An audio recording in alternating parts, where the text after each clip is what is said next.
there's no room for doubt. Parables drop stronger than gold faucets. Souls hydrated from divine prophets. Study the book, change perspectives. Carefully crafted, not too subjective. A year to reflect, learning perfect. Patterns of grace that time can't deflect. Old Testament drops deep and so real. Kings and warriors, covenant seals. Split that Red Sea, divine reveal. Commandments written, not made of steel. Bethlehem birth to cross on the hill. Unfolding the nappy blessings, pastor with skill. Scripture flip, every verse fulfilled. Through the word, every verse, every chapter, nothing unheard. Everybody in here blessed, I'm blessed. Everybody in here blessed, I'm blessed. Yo, online sermons, holy vibes delivered. Spreading light, got the sinners reconsidered. Psalm to psalm, man's like a holy DJ. Flipping through scripture, repping the Yahweh. Your emotes in the chat, praising the message. Flat cap on point, teaching eternal lessons. Everybody in here blessed, I'm blessed. Everybody in here blessed, I'm blessed. Digital pulpit, preaching like a pro. Followers grow as the faith overflow. Keyboard clicks, holy words they stick. Raining blessings down with the slick rhyme trick. Virtual congregation, united in devotion. 1 year strong, a spiritual promotion. He's a life coach with divine instructions. Streaming holiness, no room for interruption. Flat cap changed the game, new pastoral fame. Virtual shepherd, he's embraced in the mainframe. In the comments, affirmatives and amens. With each Goliath tackled, faith extends. Everybody in here blessed, I'm blessed, I'm blessed. Everybody in here blessed, I'm blessed, I'm blessed. Yo, online sermons, holy vibes delivered. Spreading light, got the sinners reconsidered. Psalm to psalm, man's like a holy DJ. Flipping through scripture, repping the Yahweh. Your emotes in the chat, praising the message. Flat cap on point, teaching eternal lessons. Everybody in here blessed, I'm blessed, I'm blessed. Everybody in here blessed, I'm blessed, I'm blessed. Digital pulpit, preaching like a pro. Followers grow as the faith overflow. Keyboard clicks, holy words they stick. Raining blessings down with a slick rhyme trick. Virtual congregation, united in devotion. 1 year strong, a spiritual promotion. He's a life coach with divine instructions. Streaming holiness, no room for interruption. Flat cap changed the game, new pastoral fame. Virtual shepherd, he's embracing the mainframe. In the comments, affirmatives and amens. With each Goliath tackled, faith extends. Everybody in here blessed, I'm blessed, I'm blessed. Everybody in here blessed, I'm blessed, I'm blessed. Everybody in here blessed, I'm blessed, I'm blessed. Everybody in here blessed, I'm blessed, I'm blessed. Digital pulpit, preaching like a pro. Followers grow as the faith overflow. Keyboard clicks, holy words they stick. Raining blessings. Welcome in, everybody! 3 years, baby! 3 years! What are you... I barely said hello and you're telling me to take my hat off? What? I spent lots of effort deciding what hat to wear today, and... Fine. We'll start that way. See if I care. Thank you, Galaxy. Appreciate you. You got something to spend your money on. It's all good. All right, let me get the timer rolling. Let me get the timer here. All right. Timer starting. No hat to start the day. Well, that's how we're going to play. Okay. Can never do this on cam. It always screws me up. I would think it would be easier, but it's not. There we go. Oh, man, that's so messy today. Happy anniversary. Thank you. So, hope you're going to have a great day today, friends. Hope you're going to have a great day. It's going to be a great day here. I can feel it.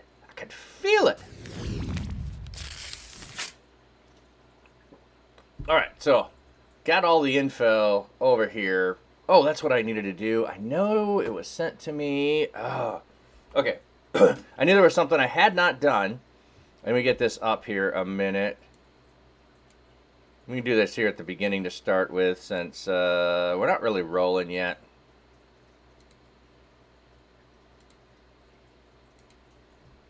All right, so boom, or there we go. Here are t-shirts and such. So if you look down below, let me just put it this way.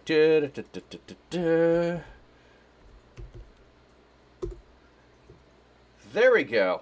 So there is one fundraiser that you can give to. The other is, I can never point down there, the prayer booth. The prayer booth down there. You can give to the prayer booth, or you can give to me writing for cancer. And you can, and you don't need to pick one of these shirts here. That's my prayer booth stuff. But there's also all of these quotes, which it looked like my shirts were supposed to be here 2 days ago. Then it looked like they were being delivered yesterday, and they didn't come. So hopefully I have these. Hopefully I have these soon. But you can get, for a $50 donation to either of those two causes, you can get a shirt, or you can get a bag of coffee. I guess you could do a shirt here too. You could do a shirt here too if you want that. So let me just look at the menu. Oh, there we go. Shop now.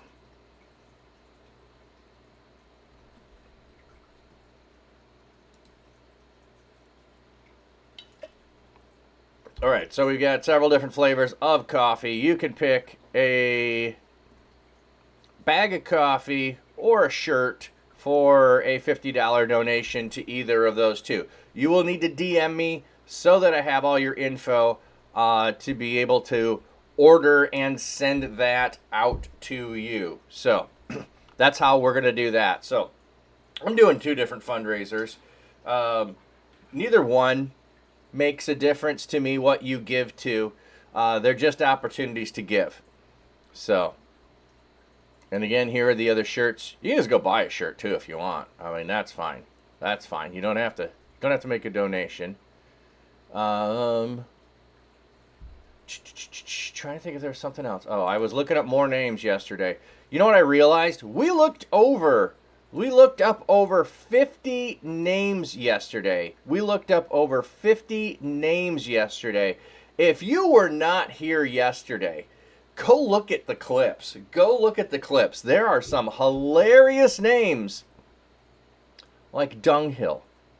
Dunghill was one of the names. I mean, come on, parents. I mean, seriously. You naming your kid Dunghill?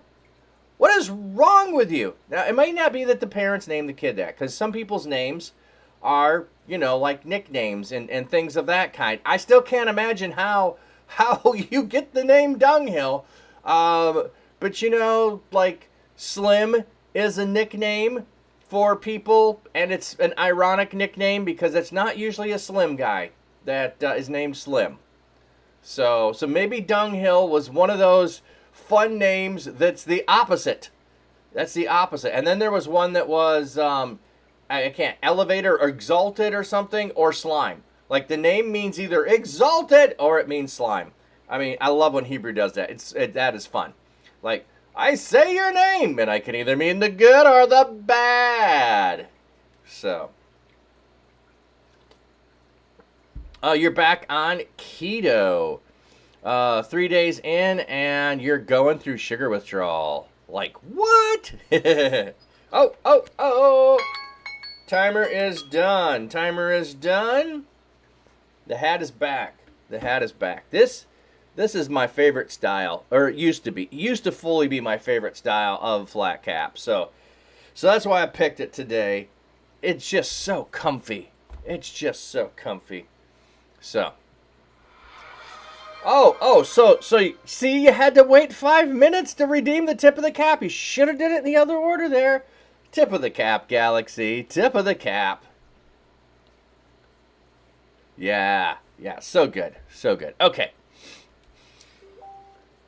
Where did we leave off? Let me look.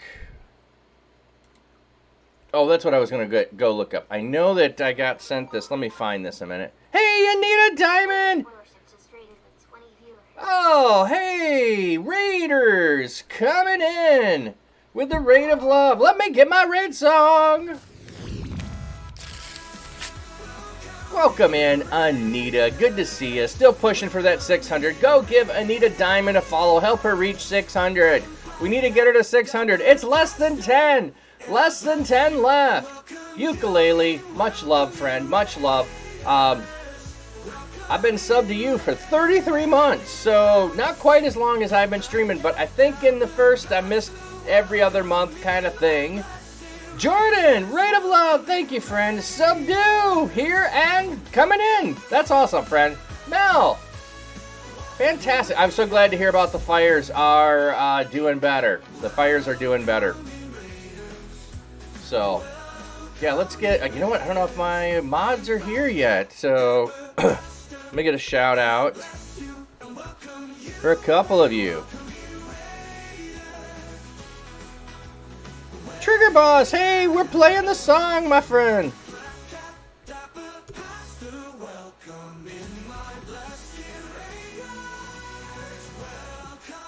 There we go, getting a couple of shout outs there. And I am a member of DC4C, Digital Creators for Christ. And you can find out more about us.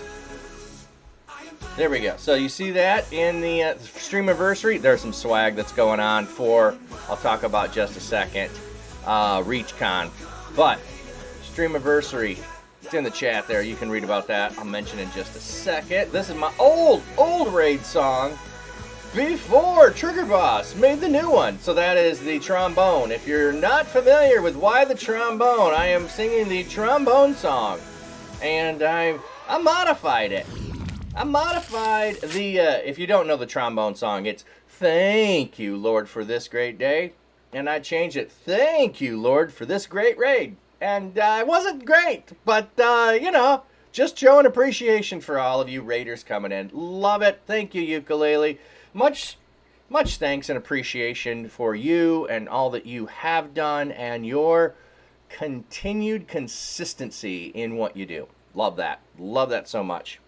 So, yes, those who are new, I am a pastor. Been a pastor for, I don't know, 25 years. I lose count. And now I stream on Twitch Monday, Tuesday, Thursday, Friday. Mostly reading the Bible is what I do. But we have fun doing it. Jordan, putting in Psalm 118:24. This is the day the Lord has made. Let us rejoice and be glad in it. What a great verse that is. That's a great verse. So, I got sunlight coming in, and it's overshadowing all of my hats. That's not so good. But we'll let it go for now. 100 biddies. I'm watching you people. Oh, 5 away from 4,000. My friend, 5 away. I'm watching. Good to see you here, friend. So I do have fish. I'll show you those in just a second. Let's go look at the beautiful fish. I do have another stream, by the way. Oh, what was that? Luce's 12-month gift subscription, courtesy of Ken Cheong, has entered month 7. Oh, Ken, thank you. Thank you, Ken. So, these are the baby koi. They're not the smallest koi I have. I have fry that are smaller, but I have no cam on them. These suckers are hungry. You can see it. They are searching for food this morning. Oh, cam is not at the sunrise. Let's move that. This is Lake Superior. That's set for sunset. I do have another stream. It is one dapper koi pond. There we go. Sunrise, baby. Sunrise. There we go. The sunrise, beautiful. You can see that often on the weekends. This is the guppy cam behind me. So we got the guppies in there. You can see the light shining in. And it's Squidward, SpongeBob, hence. Oh, that's what I was. Did I get those open? I did get that open. The fish feel right at home. And this is the pond outside. And they will get a little more active later. And if you come over and watch one Dapper Koi Pond, I do have an underwater cam that you'll get to check out as well. So there we go. There is a tour of all of my cams. All my cams. So there we go. Thank you for the shout out there. Thank you for the shout out. Okay. So, yes, ReachCon. Let me just show you that a minute. So, if you're wondering what that is, there's a bunch of streamers who did Alpha Course and or are still doing it. And we are meeting up in Orlando in September for a conference. Some of these friendly faces and not so friendly faces might be there. I don't know who will be there, who will not, but I'm hoping to IRL meet up with a bunch of these awesome streamers. I don't even know all of them, or have I watched all of them. There are more than I know. So if you enjoy any of those, you're welcome to join us down in Orlando, and you can check the link for more info. I am, by the way, before I go to the next thing, I see it in the stream there for Streamaversary. There are some giveaways that you can get. How do you get a giveaway? Well, there's a couple of different ways, but you have to DM me so that I can get information to be able to send you something. So, if you give a $50 donation to GCC, which is the Global Cycle Challenge, and that is all about raising money for kids' cancer. I do that every September. So, I see that cookies are being passed. Cookies are being passed. Oh, I love the Russian tea cakes. Russian tea cakes. Oh, they're so good. They're so good. So if you donate to that, I try to raise $500 every year towards that. I will get some swag if I do. Oh, by the way, ReachCon. My shirt today, Unite the Light, Guardians Gold, is part of ReachCon, so I'm sporting their swag today. And I think there's a cooldown on that. You got to wait on the cooldown, I think.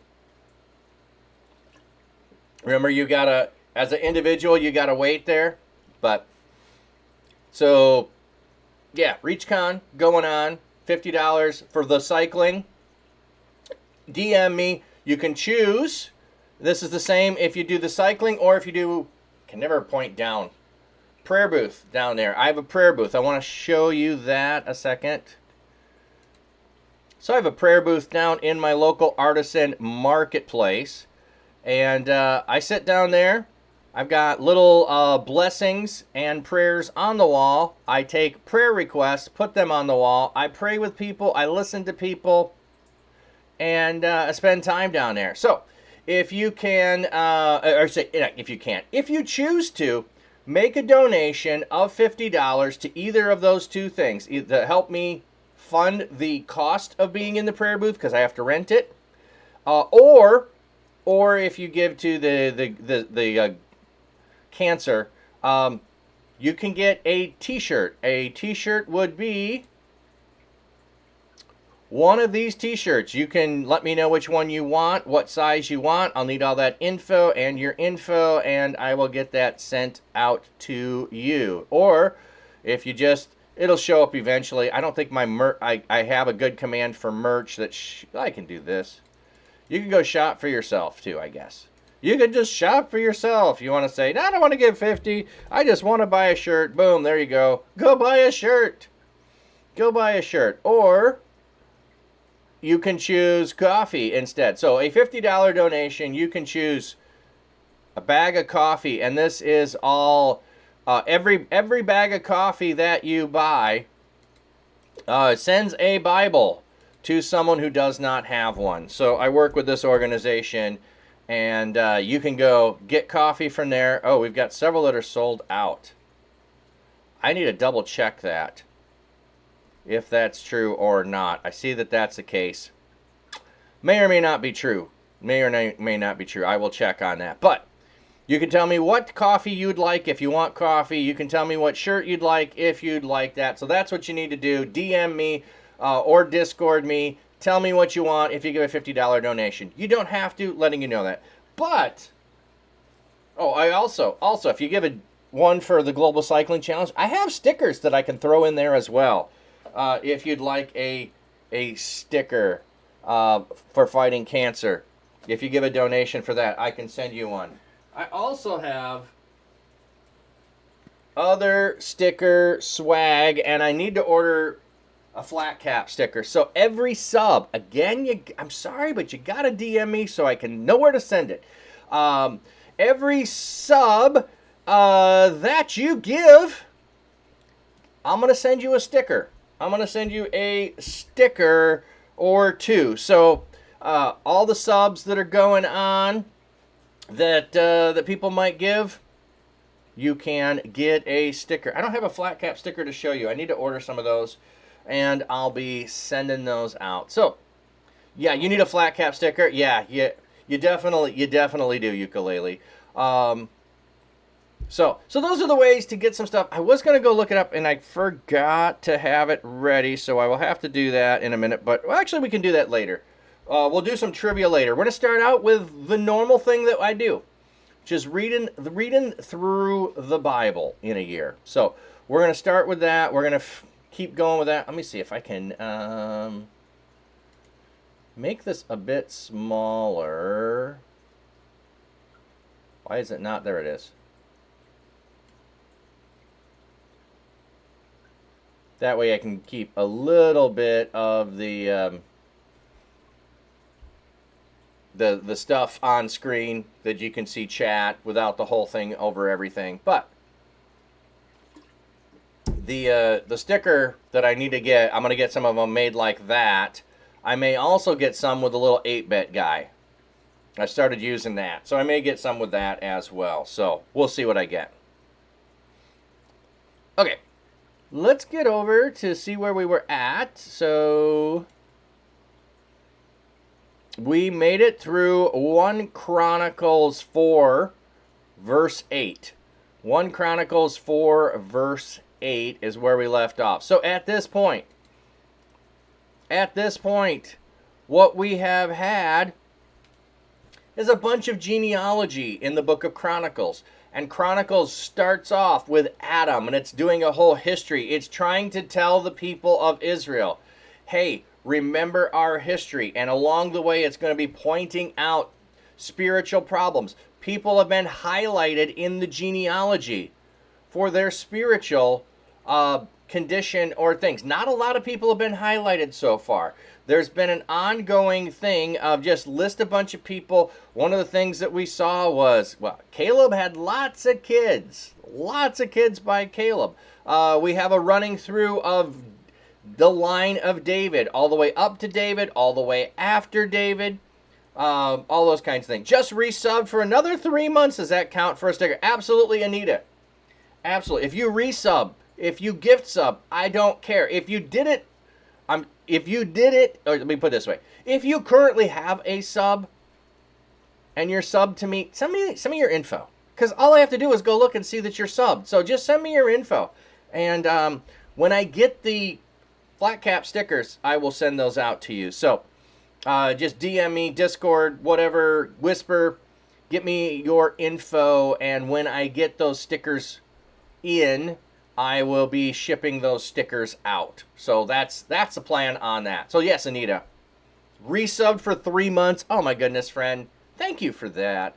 I appreciate that so much. Well, like I say, you know what I will also do? I'm going to also throw one of these in there for people. You might go, oh, whatever, I don't care, but I've got a lot of these. I've got a lot of those, and I haven't gotten rid of as many as I'd like. So I'm just going to start giving them to people that I think would help appreciate, especially if you donate to the prayer booth or you already have. I want you to have one of those. I want you to have one of those.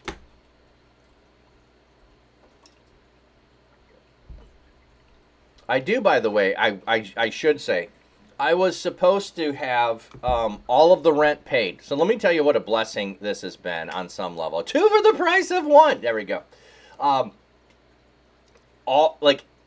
The way that it was all set up was, I want to say back in May, before we started, you needed to have the full rent for the whole summer paid up front.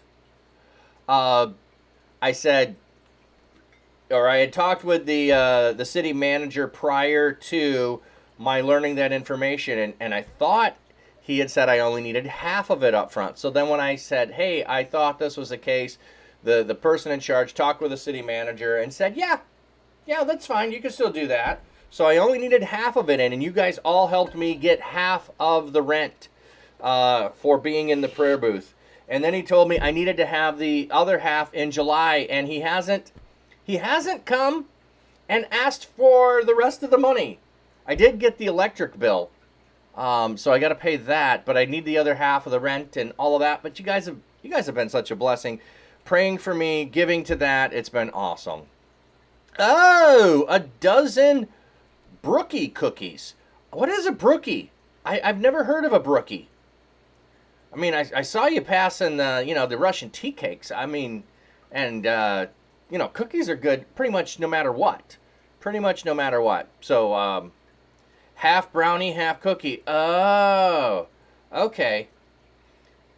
I might be willing to try that, but I don't like brownies. My philosophy is, why would I take chocolate and dilute it with flour? I don't care if it's cake. I don't care if it's brownie. Just give me the chocolate and you can keep your flour.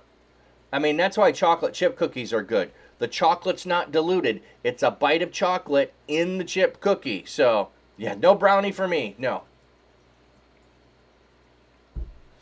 Okay. I'm going to be highly distracted today. There's lots of things that surprise people. I don't like apples either. They smell amazing, and they don't taste anything like they smell. I'm just saying. I don't think they taste anything like they smell, and I don't like the texture. So that doesn't help. Well, I know it's a randomizer. I know you didn't have control. Sounds like half empty. How about if I'm gonna eat cake, might as well be chocolate? No, I'm not gonna eat cake. If I'm gonna eat cake, it's gonna be carrot cake. Or I can tolerate German chocolate, but frankly, I'm just eating it for the frosting.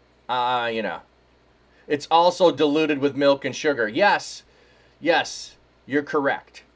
That's why my tea is straight up. I'm not diluting it. You don't like apples either. All right, we should just get the rabbit trails counting already, because that's all we've been on today. I will pass around the brookies for everybody. Okay, much needed discussion. What is your preferred carrot cake frosting? Ooh, I haven't thought about that. White is all I can think of, but I want to say it's cream cheese frosting. Would be the correct one.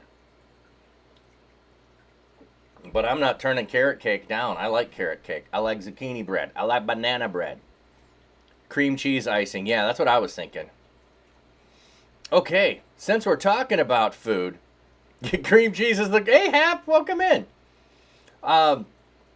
Over here, you will notice, today we're going longer than my normal stream. So I'm normally till 10 o'clock. We're going longer. What, I have 12:30? I'm going to have to take a break in there sometime. So don't worry about that. We'll do that. You don't like carrot cake? Oh, that's okay. No worries. I'm not forcing anybody. Oh, there's the merch link down there. But tomorrow and Sunday, between 4 and 6, I don't know what time I'm going live, okay? It'll just depend on my day. But between 4 and 6 tomorrow and 4 and 6 on Sunday, I'm going to be doing skillet meals. So we're talking about food. I'm going to be doing skillet meals. I've been posting these since January. I started doing these in January. And I've had people going, yum, and that looks good, and asking me how to do it. And frankly, they're just as simple as can be. They're just as simple as can be. But sometime between 4 and 6 tomorrow and 4 and 6 on Sunday, I'll go live. And I say 4 because it takes about an hour when I'm prepping and doing all the stuff, and I'm in no hurry, and we'll take time and do all of that. And we'll cook. And then when I'm done cooking, I'll eat, but I'm not going to eat on cam. I mean, I might taste it or whatever, but, that'll be it. These food rabbit holes do that. Yes. There we go. Acapam cookies getting passed around. So that'll be on Saturday and Sunday. So if I start at 4, it's because I'm planning on eating at 5. If I go at 5, I'm planning on eating at 6. So whatever it is, it'll be somewhere between those. Oh, the rabbit trail number needs like an extra 0 added to it. It's like, too bad you can't add extra on there. Okay.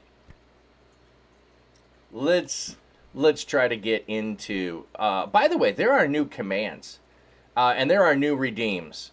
So you'll have to check those out if you haven't checked out what you can use your Dapper Dough on. There are more things available. So check that out. Okay. So I was mentioning we've been reading through the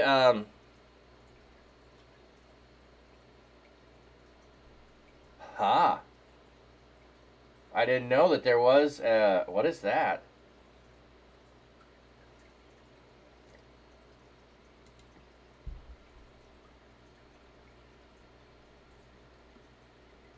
Oh, okay.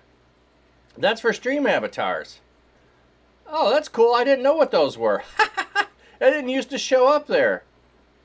Okay, cool. I don't know if those are on or not. I'll play with that later. That's fun. Thank you, Lucis. Okay. So we're reading through genealogy. It's a bunch of names. Part of it's pointing out spiritual status of different people. So Judah got some time spent on him, as did Tamar. A couple of other people have. We spend time whenever there's a woman looking up her name. We looked up over 50 names yesterday. If you missed it, go look up some of them. One of the dude's names was Dunghill. Yes, one of them was named Dunghill. One of them was named Karen. So you have to go back and look up what Karen means, because we learned that yesterday. What does Karen mean? Probably the root of what Karen in English is, but may not be. Change flat caps. Why is it $4.98? That's weird. Is that how many times it's been used? What? Oh, the blue one. Okay.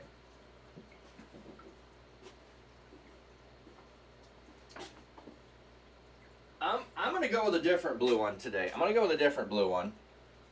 It's very similar, but it's a different one. Acapam are rose cookies with a strong beginning in India. The cookies are fancy. Fancy? I think that's what you're trying to say. Nope. It's the cost of it. Okay. Wonder why it changed it to $4.98. I thought it was an even number, a round number. Huh. Weird.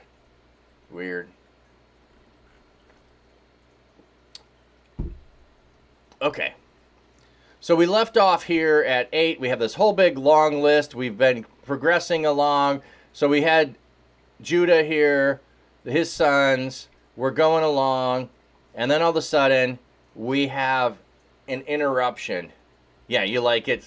Summer blue cap. Yeah, exactly. Jabez was more respected than his brothers.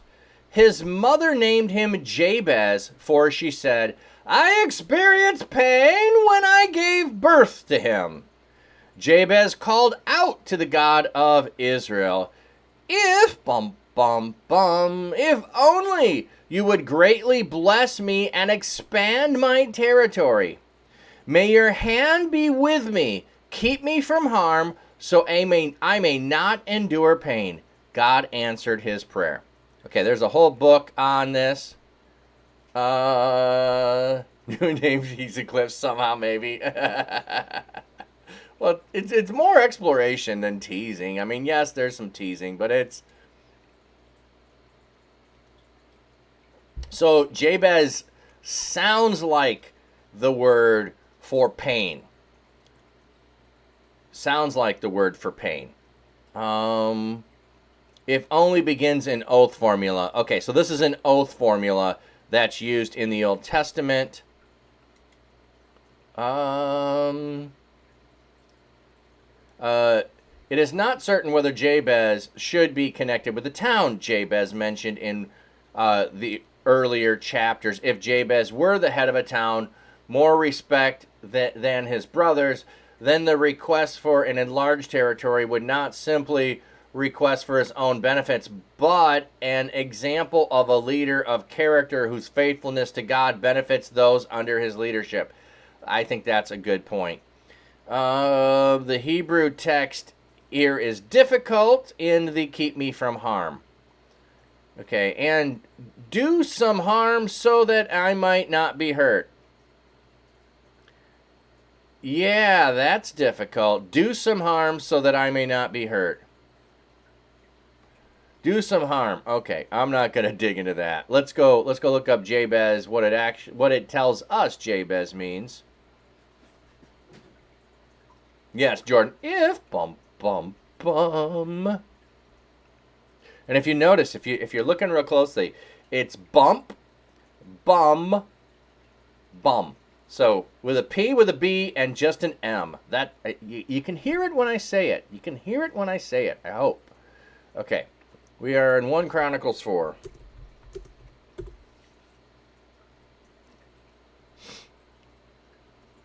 Verse 9. Jabez. Let's just go see. What do they give us as a name translation? He was conceived in pain. Oh, sorrow. Strong, Sorrow. 3258. Yabates. Yabates. Yabates. Yeah, I see where they're getting the 8s there. Okay. Okay. So, why does Jabez get more info? We get a name understanding from him.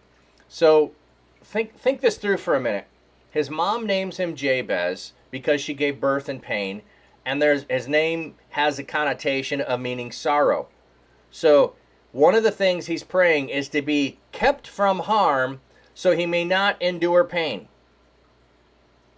But is that for himself or for those around him? Because his mother birthed him in pain, and his name is sorrow. So he does not want to be a source of harm to anyone, including himself or those underneath him. And as it was saying, if he's connected with the town, he is a prominent leader, which it already tells us. He's more respected above his brothers. And he's asking for God to bless him to expand his territory. Not about selfishness, but about... So this... Okay, if we go to Jacob and Esau for a second here. Jacob wants to be the head of household. He desires to be the head of household. The head of household is the one who cares for everyone within the family. This is not about selfishness, although Jacob comes across that way. I don't think it's the desire to be the one who is helping everyone else around them within the family. Look at the way he does work. He's diligent upon doing work for other people, for the benefit of other people. Esau could care less. Esau is meh. Meh. You want it? You can have it. He didn't care. He had no respect for the position and the responsibility of it. So we could see that Jabez is taking on the role and position of being the head of household, of being the head of a city, whatever that may be. And he's saying, I desire to have more so that my people will be blessed more. I think that's what it is. This is not about a personal, hey, I'd like more, God, because I ain't got enough.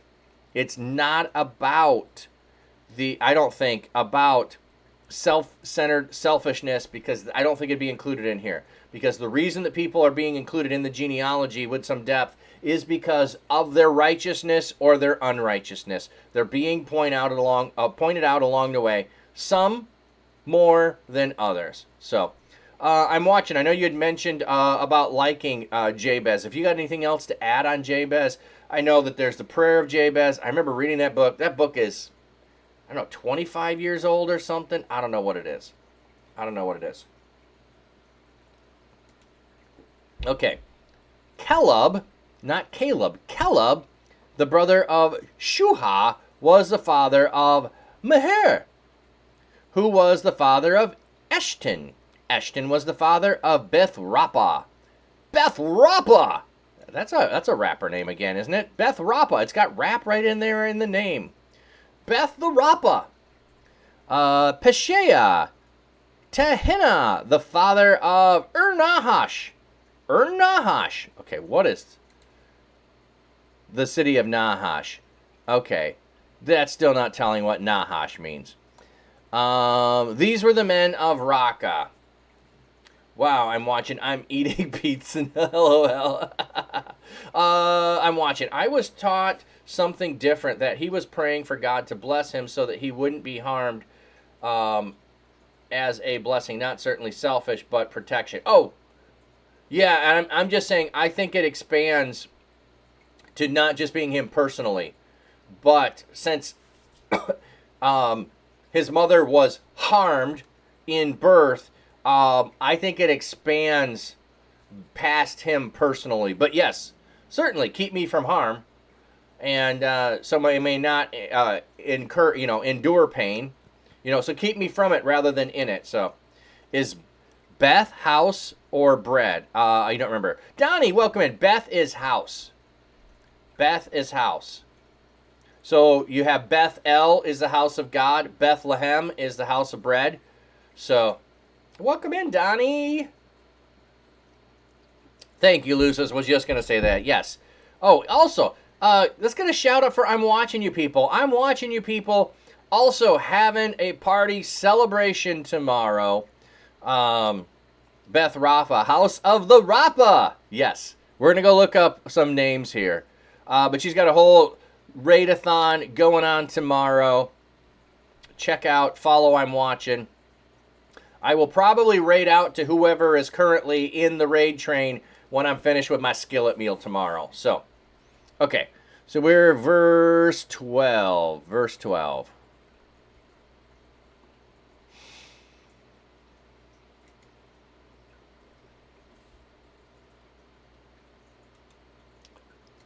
This might not, because it's going to be all together, but hopefully it'll give us the full name of it.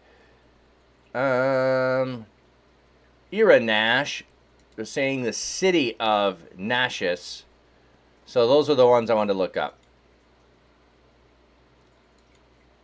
Strong's H 1051. Refai. Refa. See, that's the problem when you get transliteration, which is taking the Hebrew into English. Ooh, but that's a great name. House of Healing. House of Healing. That's a lovely name. House of Healing. Oh, that would be an awesome name for a band of some kind. Ooh, Irnash. Oh, yeah, that's right. Nash. Serpent. City of Serpent. Strong's H 5904. Ear. So you just gave me the city part. Okay, weird. You would love to live in a house of healing, or at least know a friend or family member who owns one. Yeah, that would be fun. House of Healing. That's a nice name. It's a lot better than Dunghill. Okay. The sons of Kenaz, Othniel and Sariah. The sons of Othniel, Hathath. That almost sounds like I'm saying something, doesn't it? Menotai. Okay, what's the footnote here? Menotai is read here by some manuscripts along with the Vulgate. The name apparently was dropped in the Hebrew by haplography. Note the name appears at the beginning of the next verse as well. Okay, so Hathach and Menotai. Menotai was the father of Aphra. So they're explaining that what happened if the name got dropped was that the name was written twice. The person wrote it, looked back, and then continued the sentence as they were copying, forgot to write it the second time to start the next sentence. That makes sense. That makes sense. But let's go look up Hathach. Hathach. That just sounds so funny. Hathach.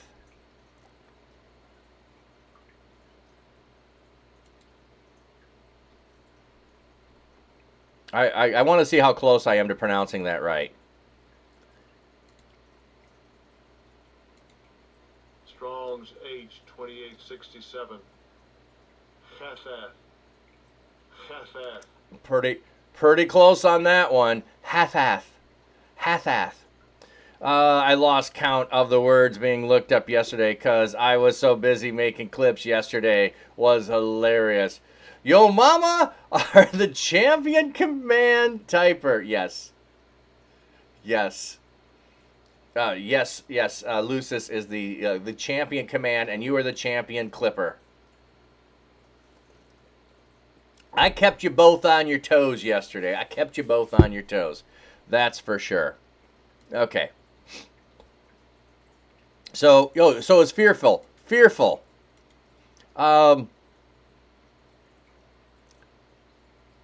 Yeah, I like that. I like that.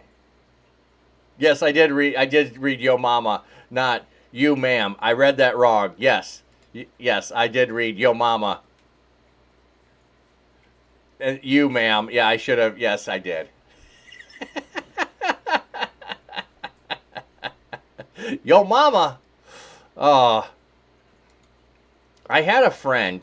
We would we would tell Yo Mama jokes. We're crude middle school or early high school kids. We're telling Yo Mama jokes. He'd be ripping on everyone's mom, but he would not permit people to tell Yo Mama jokes about him.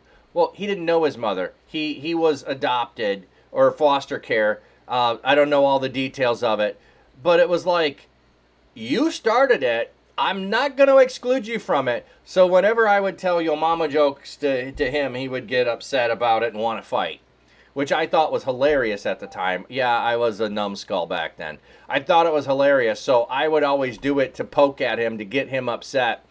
And my friends would always hold him back from fighting me until one day they didn't. I don't remember what it was that set him off that time. They didn't hold him back, and he didn't know what to do when they didn't hold him back because he didn't want to fight me, so he left. And after that, we actually became more friends. He was like, the friend that hung around with your friends, and he was always there, and you didn't get along. After that, we actually got along, so. Okay. Keeping in the name, Sariah was the father of Joab, the father of those who live in the valley of craftsman tools. For they were craftsmen. Okay, what is the word here? Geharasim. Geharasim. Ooh, that sounds so from Geharasim. Gerasim. Is that the Gerasim in the New Testament where the demoniac is? I wonder. It'd take too long to figure that out. Hey, Artsy, welcome in, friend. Welcome in. The sons of Caleb. Oh, sorry. The sons of Caleb, son of Jephunneh, Iru, Elah, and Naam. Naam. The son of Elah, Kenaz. The son of Jehalalel, Ziph, Ziphah, Terah, and Asarel. The sons of Ezra, Jether, Mered, Epher, and Jalon. Jalon, that'd be a good name. That'd be a good name. Mered's wife, Bithia, gave birth to Miriam, Shammai, and Ishba, the father of Eshtemoa. His Judahite wife gave birth to Jared, the father of Gedor, Heber, and the father of Soko, and Jekuthiel, the father of Zanoah. These are the sons of Pharaoh's daughter, Bithiah, who Mered married. Okay, there's some weird names there. A few of them sounded Scandinavian. Jored and Geter and Heber, those sound Scandinavian to me. The sons of Jediah's wife, the sister of Naham, the father of Kala, the Garmite. The Garmite. This is the family that invented garments. Before this, people had no clothes. But once the Garmites invented garments, they had clothes. And Eshtemoa, the Maakathite. Okay, we're going to go look up Garmite. Or maybe they were the founders of Garmin. And they were really good at giving directions.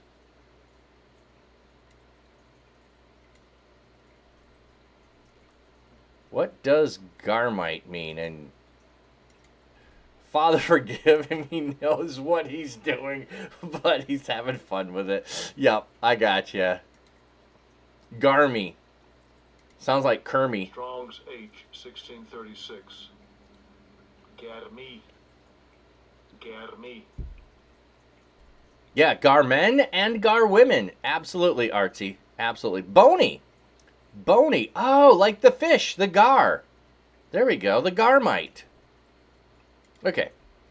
The sons of Shimon, Amnon, Rinan, my brain wanted to go to run on like a sentence, Ben-Hannah, and Tilon. The descendants of Ishi, Zohath, and Ben-Zohath. Oh my goodness. I don't know if you get the weirdness of that. Ben means son. Okay? So the descendants of Ishi are Zohath and son of Zohath.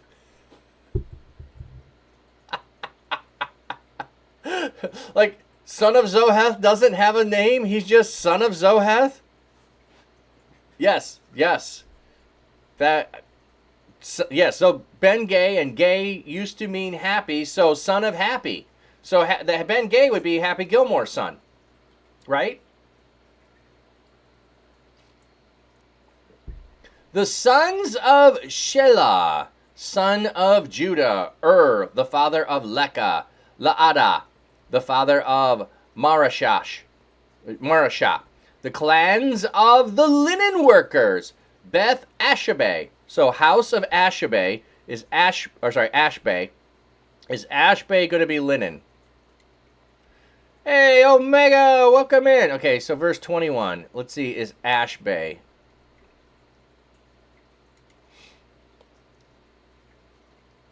Yes, and if he had daughters, they'd be the Gilmore Girls. Very nicely played.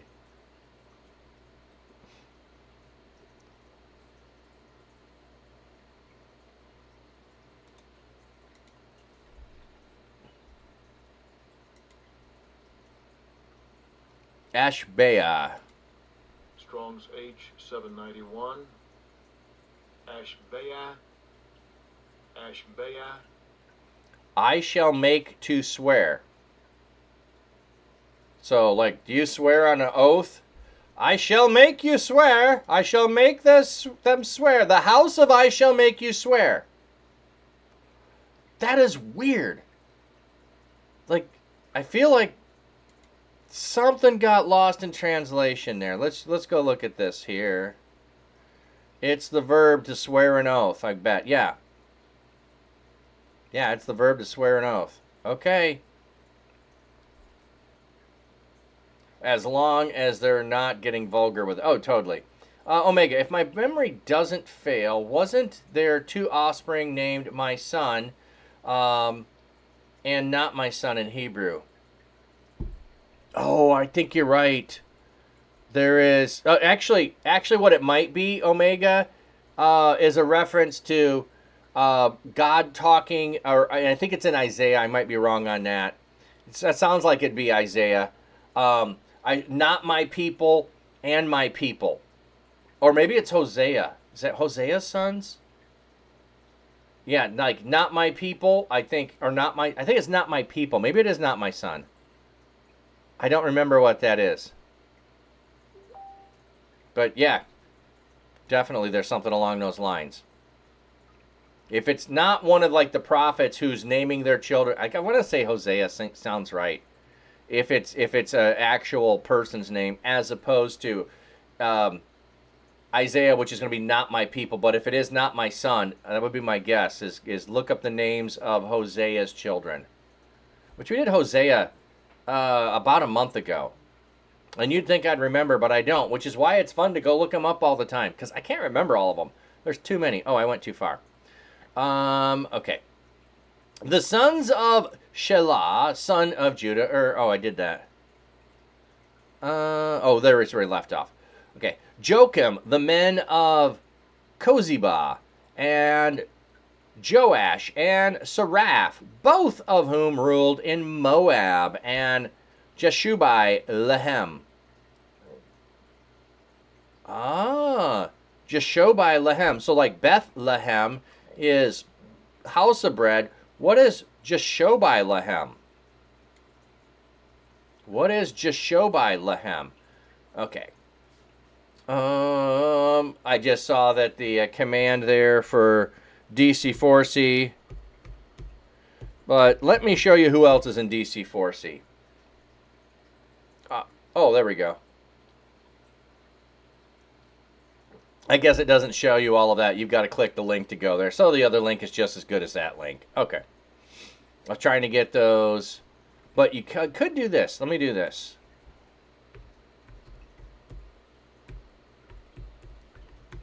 If you want to join another Discord over there with other streamers. And that didn't work because I typed it wrong. Oh well.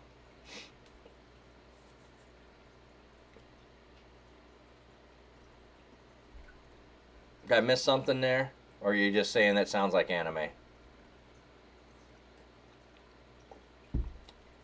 Oh, something sad like Gara. Okay.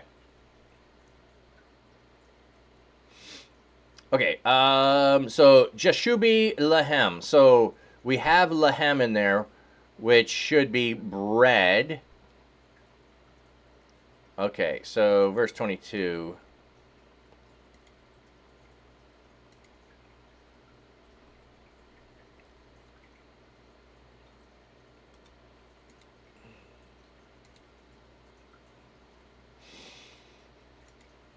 Strong's H 3433. Yashavi Lechem. Yashavi Lechem. Yashabi Lehem. Returner of bread. Okay. The information is from ancient records. That's a weird thing in there. What does that say? And the words are old. Okay. Weird. Oh, you found it. Jezreel, Lo Rahama, Lo Ami, which were translated here in the ESV, no mercy and not my people. Yeah, you found it. So, yeah, not my people. Yeah, I thought it was not my people. You were thinking it was not my son. So, yes, no mercy and not my people.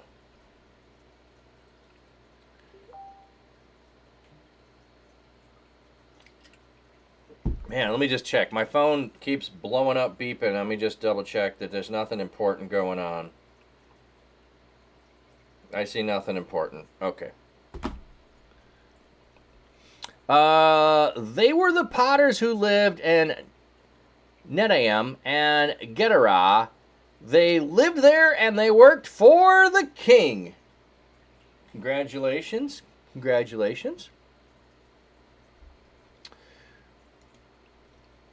So now we're going to do Simeon's descendants. So like we just said Judah, okay? Why is this important? Why are we spending all this time on here, okay?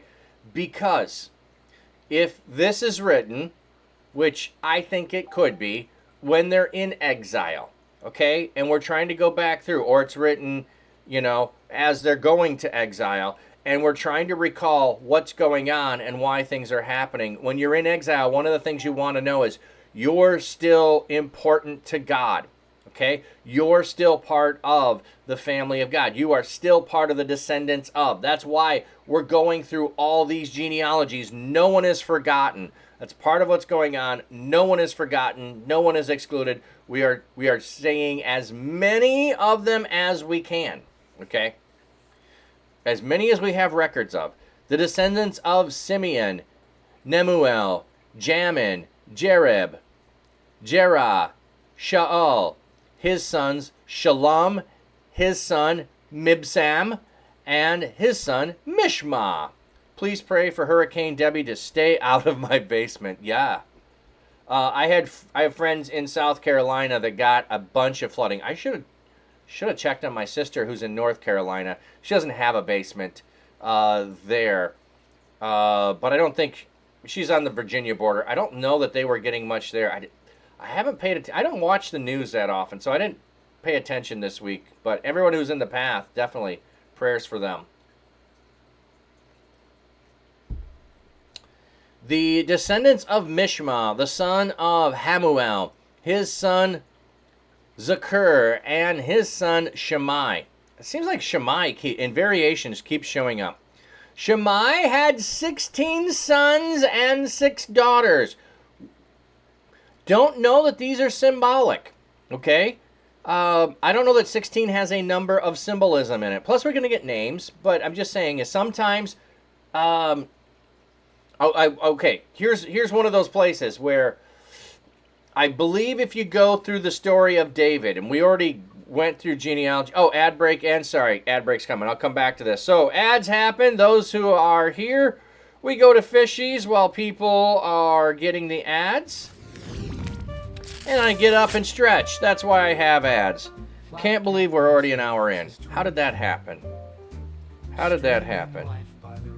Okay, let me switch cam here, because I'm going to go feed the baby. Gonna go feed the hungry babies! Dapper man with sax in hand plays tunes by his quiet land. Acoustic guitar in the breeze serenades the fish with ease. Watch the fish, they swim along to the rhythm of his song. Oh, no worries, I'm watching, no worries. I didn't see the warning either. I don't have my things moved where they normally are. With his cam he shows it all. Little fish both big and small. Life in ponds so serene. Nature's beauty on a screen. See the ripples, watch the Ads are over? Okay. Hear the music, Thank you, thank you, thank you, thank you. Flat caps charm and calming tone makes the fish Oh, feel right. interesting. I didn't know there was a command Kofi. But I do have the ads, so that reminds me, especially as we are going to, or I'm going to be doing longer streams over the next several days. I missed the fish being fed? Oh, how did that happen? But anyway, that's why. So when I'm sitting here for a long time, I don't sit here for a long time. I get up every so often and stretch. But well, here's the fish anyway. They're all gathered for the food, whether you saw the food fall or not. Pastor rocks his tweed. So, anyway, what I was gonna say. Oh yeah, sub to see manna from heaven. There you go. There you go. Oh, you're saying that the I got you, Subdue. The ads are over. Well, then you missed the feeding of the fish. Yes. When I go to ads, I go to fish. so that you miss something, but you don't miss content as far as that goes. So Shammai has 16 sons and 6 daughters. What I was going to say is, we already went through the genealogy of David earlier here, but I believe, if I remember correctly, that Chronicles and Samuel have different genealogies for David's brothers, or the different count for David's brothers. One, I think in Samuel, has 7 brothers, the total number of the family. There are no more. And, oh wait, there's David, who is one more. But I believe when we read through Chronicles, there are 6 names of brothers. And then David is number 7. So David being the totality, the completeness, the last one. So you can do that. They did not, this was not a you're violating and you're lying. No, you're using symbolism, and symbolism was what's important in some cases. So 16, I don't know that there is a significance to the number 16. I've not heard it. It doesn't mean there isn't one. I just don't know. 6 is often considered the number of man, because man was created on the 6th day. So 6 being the number of mankind. 6 daughters, don't know if there's anything significant there, but just pointing it out, because numbers often have symbolism. And sometimes the symbolism is more important than the accuracy or the specificity, I should say, rather than accuracy. Okay. But his brothers did not have many sons. So their whole clan was not as numerous as the sons of Judah. So even though Shammai has 16 and 6 daughters, the rest of Simeon, not so much. Not so much. They lived in Beersheba, Moladah, Hazar Shuel, Bilhah, Ezem, Tolad, Bethuel, Hormah, Ziklag, Beth Morakaboth, Hazar Susim, Beth Biri, and Shariam. These were the towns until the reign of David. Their settlements were also included Etam, Ain, Rimmon, Tochen, and Ashen. 5 towns. There we have some significance, perhaps. 5 towns. Hey, thank you for the donation. I'm watching. Thank you. So, yes, Streamaversary, if you see that, I appreciate that. And any of those donations over 50, DM me and we'll communicate about either getting a coffee or getting a t-shirt. So we have 5 towns, 5 being the Torah. So doesn't mean that that's it. They list 5 towns, but when we see 5, we want to think of Torah, the 5 books of Moses. Along with all their settlements, they're surrounded, these towns, as far as Baal. These were the places where they lived. They kept genealogical records. So now we have a statement saying they kept records. I'm reporting from their records. I'm not excluding anybody. This is what we know. Their clan leaders were Meshobab.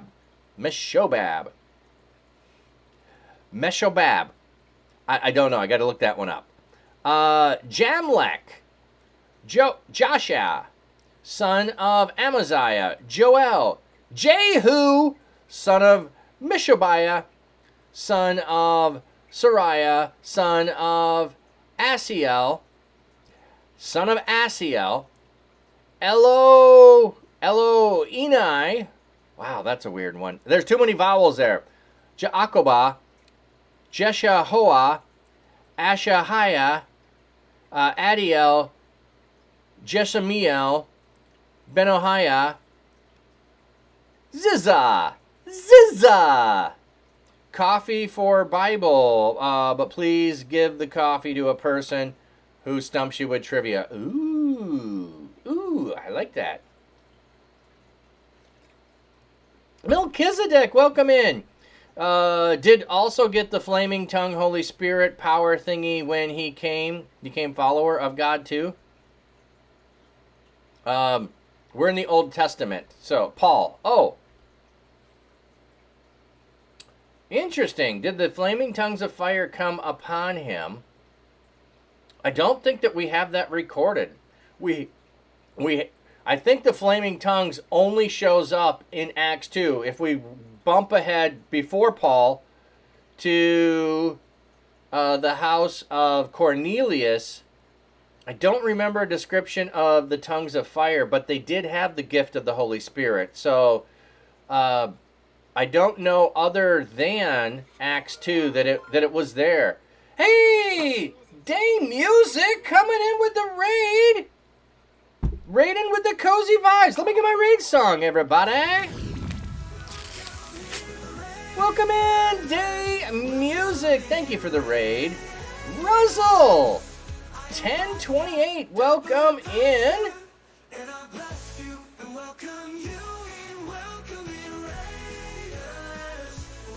Who else is coming in? Welcome in. Georgie 08. Welcome in. Not sure I got that right, but George, welcome in. So, glad to have you all here. Those coming in. What is it that you, I'm going to guess music, but what is it that makes Day Music? The stream that you hang out in, the stream that is worth watching, the stream that you're going to spend your time in. What's one thing that makes Day Music worth following? And those of you who are my followers who are here, throw a follow over there. Raiders are lovely. Let's throw some love back in their direction. That right there is my albino Placostomus. We were talking about him because he's always knocking over SpongeBob and Squidward's house, and he, boom, popped on camera as we were speaking. Hey, I'm wearing that shirt. That was me unboxing some merch. And now, I'm wearing a shirt while watching it. That's funny. Day Music. You see that I paint. Well, Crusader for him. Welcome. Welcome in. Appreciate that. I like the hymn. That's a very nice touch there. I'm not a great painter. I don't spend enough time doing it. Hey, thanks for the follow, Casual John. That's a nice name. But let me just go here. For Mental Health Awareness Month, I put a ribbon on there for every sub, and then at the end of the month, I painted over it, and I pulled off all of the ribbons, green being mental health awareness. I pulled all the ribbons off, and let me show it to you.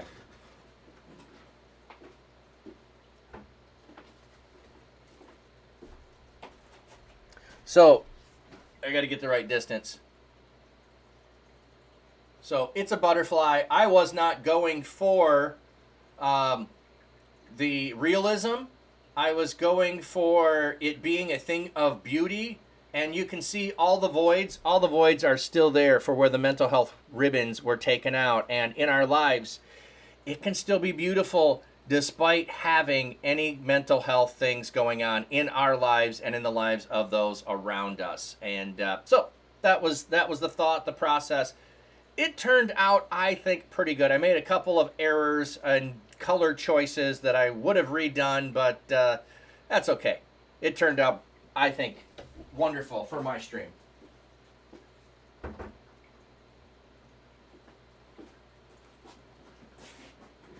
So let me see if there's anything else in chat. I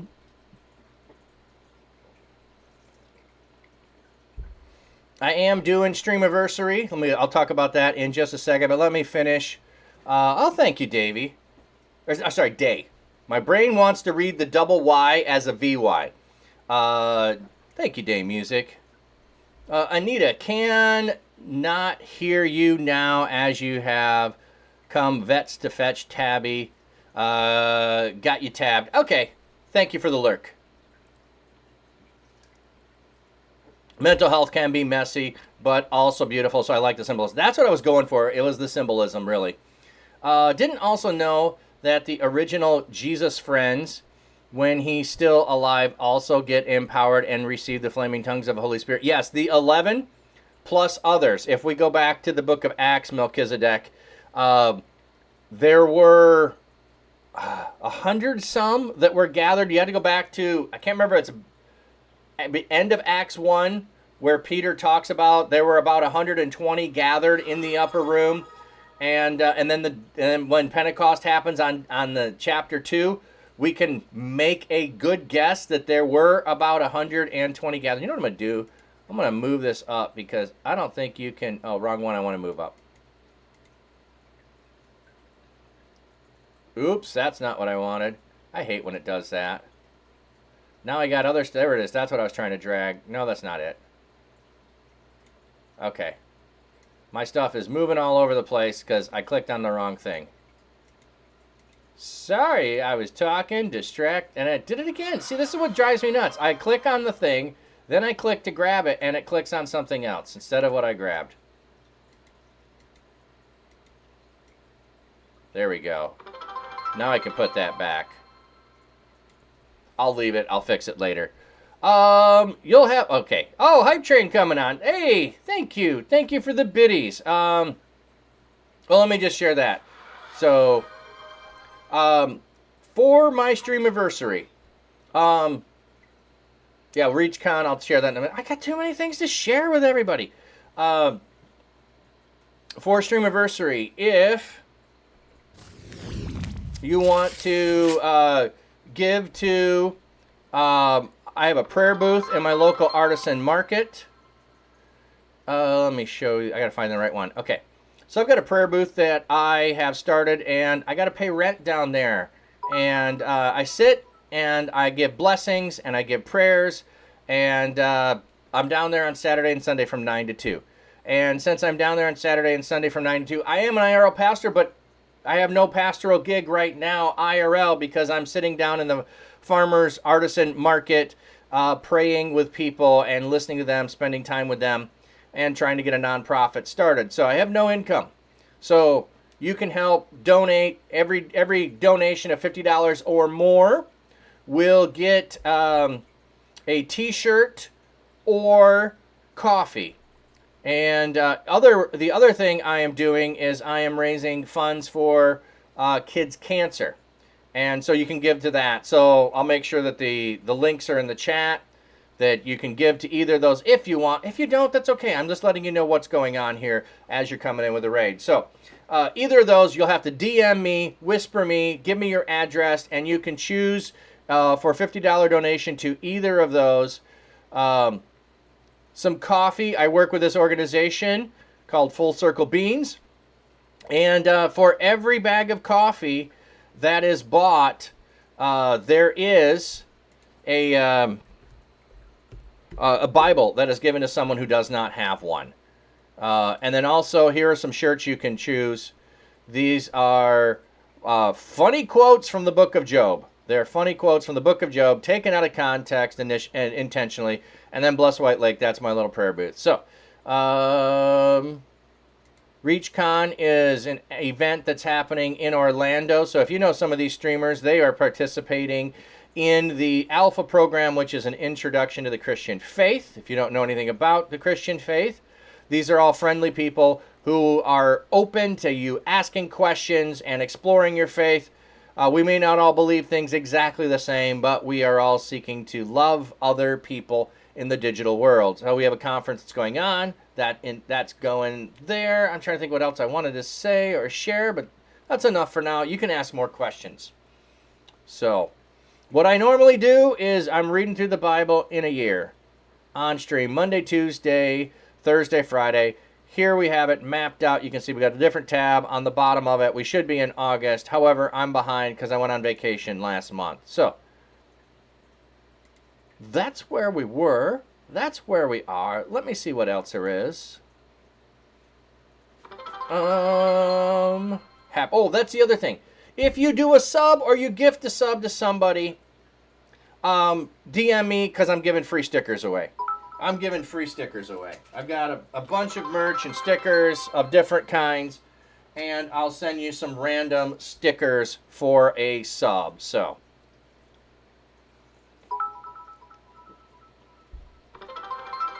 okay, let me try to get caught up on chat. So, Crusader with the sub 1 tier. Awesome, friend. Appreciate that. Oh, yeah. Before Paul was sent out, they laid hands and preached. Probably why he's so bold and so strong and fearless. Totally agree. Jordan throwing in Jonah 2, 5 and 7. The waters closed in over me to take my life. The deep surrounded me. Weeds were wrapped about my head and the roots of the mountains. This is metaphorical language. We don't have to assume it literally. I went down to the land whose bars closed upon me forever. Yet you brought me my life from the pit, O Lord my God. When my life was fainting away, I remembered the Lord, and my prayer came to you into your holy temple. It's a nice passage. Papstio with the gift sub. Awesome friend. I'm watching with the biddies. 4,100 biddies. Oh, you died painfully to Bartholomew? He got skinned alive. Oh, yeah. Yeah, bless up. That's a nice way to say it. Day. Oh, wow. You have a chapter verse command. That's so cool. If you hit subscribe in the chat, I don't know if you have to put exclamation point. It should subscribe it on your channel, Day Music, so you can have it on your channel. You sub on someone else that has it is the way that... I know they've done an update, so I might be wrong. It might have changed since the update. Uncle Teddy with the biddies! Uncle Teddy, 3,900 biddies! I know I'm way behind. I'm blessed. Crusader for him. Showing... Oh, and you're showing off the Ebenezer. Doesn't get enough love. The Ebenezer doesn't get enough love. Ebenezer means stone of help. And the stone of help, the pillars that are set up are, thus far God has brought me. He has seen me through. He will lead me further on. So I love you using that one. Thank you, friend. Paul did the most of the New Testament work himself. The one used to kill God people turned himself into one that God used himself. Yes. I don't know. Look, one of the things is we have the most writing of Paul. I think it's debatable whether he did the most. We know the most of what Paul's journeys were because Luke was with Paul, wrote the book of Acts, and we have more letters preserved from Paul. So Paul was maybe more prolific in writing. So I don't know if he did the most work. Jordan, on the Bible point, if anyone is from Europe and would like the New Testament for free, you can check out Free Bible Source Europe. Takes 3 weeks roughly to arrive. Hey, Jordan, thanks for sharing that. By the way, like I was mentioning, if you buy a bag of coffee, we send a Bible to someone who does not have one. That is generally in the Caribbean and Central America, but we have sent them to Liberia. Yeah, let me get caught up on chat first, Lucis, then I'll go to the fishies. I'm still seeing some biddies getting thrown down. Loving that. I'm way behind on chat. You guys overwhelmed me. Overwhelmed me with the biddies going on here. And all of the Trigger Boss. Hey, I see the little emotes in there. Now I'm just scrolling through all the biddies that were happening. Yes, from Saul to Paul. Okay. It's still crazy that people in Genesis lived to 900. Well, and some of that might be symbolic. But even so, yeah, Enoch was probably like the first ever human that God really interested to something and took him to heaven without dying. Yeah, that's a whole interesting story. I wonder how people long ago that age were able to populate the earth. That's an interesting thing. Okay, I think I'm caught up. So let me show you fishies. Let me show you the fishies. Here are the baby koi. They are about 3 months old. Here is the, oh, it got moved. My mom must have moved it. Which is not an uncommon occurrence. My mom has access to this cam. It's at her house, so I like to watch sunrise and sunset cams here. I have another channel that is what I do over there. Isn't that a beautiful sunrise over the lake? I'll have the sunset cam on tonight. It's one dapper koi pond. One dapper koi pond. Oh, Hap, I'll get that when I come back. Thank you, Hap. Here's the guppies. And that's, you know, Squidward, SpongeBob, and guppies are just beautiful. My water's a little cloudy, so can't always see so good in there. I had some plants I was trying to grow in there, but with the window, the chlorophyll, it just, I took the plants out, but I can't get the chlorophyll out. And then here's the pond outside. You can see the fish all here on the bottom, all lined up. So they must be sunning themselves a little bit. Okay. Yes, Enoch walked with God. Yeah, absolutely. Yep. Okay, so we're going to the red one. Okay. Here's the blue one. Or one of the blue ones, I should say. Here's the red one. It's actually probably my least favorite hat. The reason I say that, this was a costume hat, and it's super tight. It's super tight. So it's not the most comfortable hat. It's not the most comfortable hat. All right. Hey, thank you for the biddies, Crystal. Appreciate that, friend. Appreciate that so much. And then just a reminder, everybody, if you did do a sub, if you did do any donation of $50 or more, you will need to DM me to either get your stickers or to get the t-shirt or the coffee. You'll have to DM me so I know where to send that. Oh, no, I don't need to change it. No, it's fine. I can wear it. I have it. I have it sitting there. So, no, that's fine. I don't need to change it. I was just telling you. It's why I don't normally have this one on to start a stream with. Nope. We'll keep it. We'll keep it.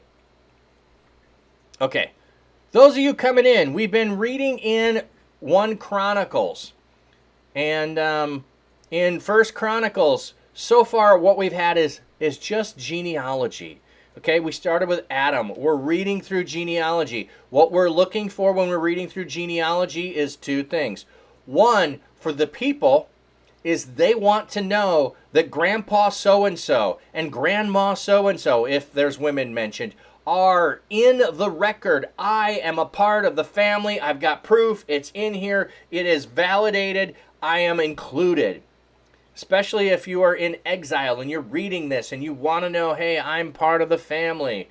And Gunny Music. Yes, 1 Chronicles. Yes. We're in chapter 4. So we're still in genealogy. But it starts with Adam. We go all the way back. Then we hit Abraham, and then we move on from there. And now we're going through the 12 tribes, one at a time, and listing the names of those who were in the clan, because I want my clan included. I want to know I'm in here. But so that's one part of it. The second part is there are some spiritual things that are being assessed when we go through genealogy. So some people are being mentioned for righteous behavior, and some people mentioned not for that. And then with any genealogy, whenever women are mentioned, we stop, we look at their names, we look at what it means to say, hey, you know, oh, Goonie, and Goonie. Thank you for that. Biolithic Andy. Thank you for the follow.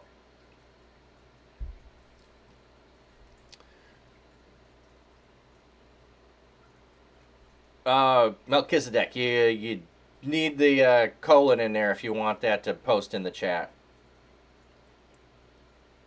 And Goonie, all right, thank you, friend, for helping me with that. And Goonie Music, okay, I know I've got a bunch of musicians in here. That is awesome. I will have to go later and hit some subs on some of you who came in. I enjoy music. I like subbing to music channels, so I'll have to go check you guys out. Appreciate that.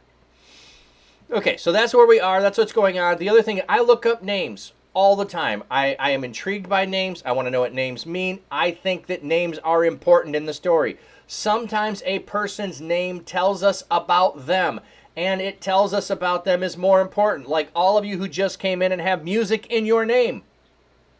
It tells all of us something about you when you put music in your name. Streamer names are a lot closer to biblical names in how they used it.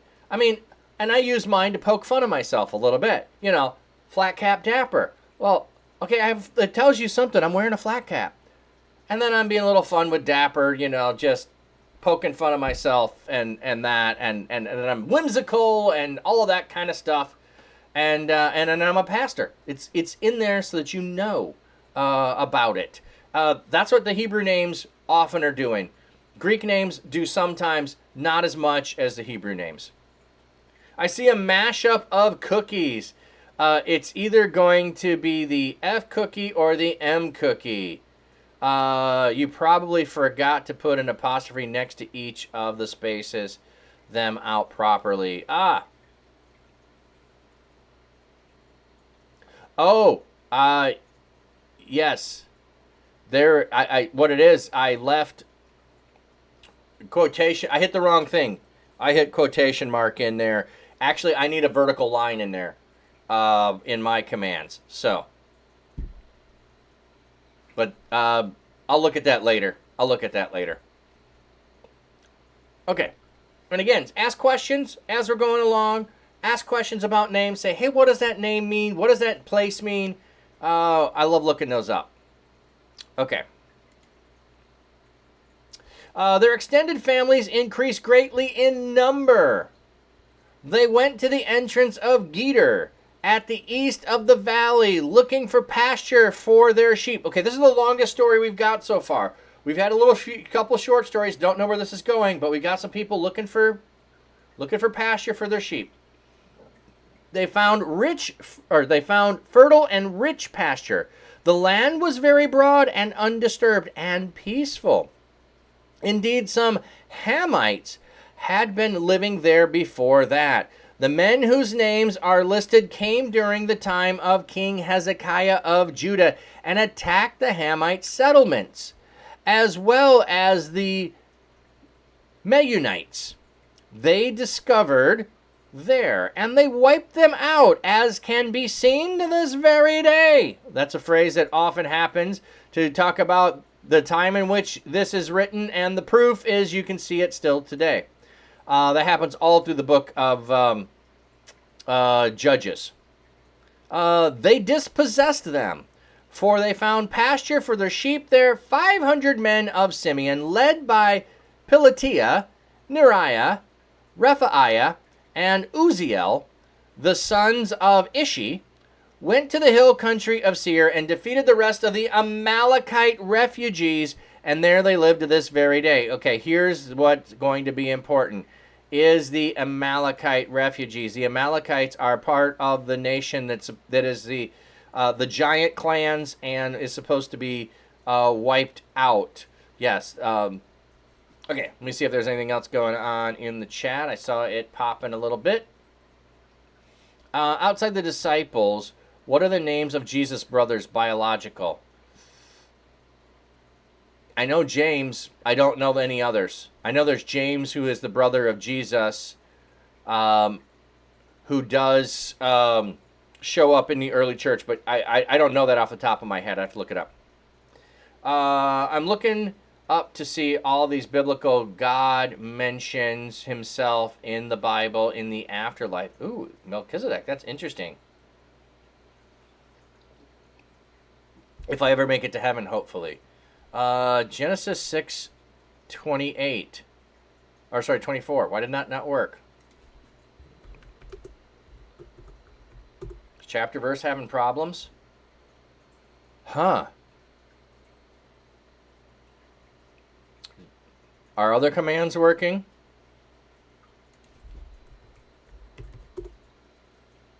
Yeah. Chapter verse must have went down. Oh, sorry. Oh, well, yes, I guess you did. I guess you did, but you didn't use the redeem.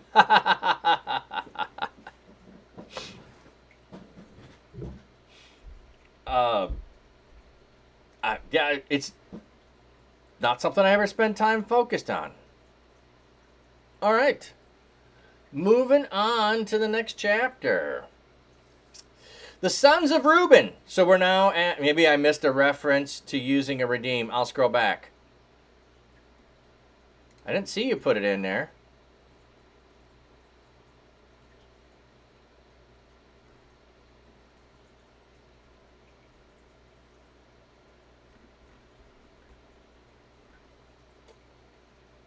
No, I can say if you've got points and you want to do a redeem of points to stump the pastor, that's what I was saying. You just asked the question. So, okay, so now we're to another of the descendants of Jacob. We're going through each tribe, so each tribe knows they're included. Now he was the firstborn, but when he defiled his father's bed, his rights as firstborn were given to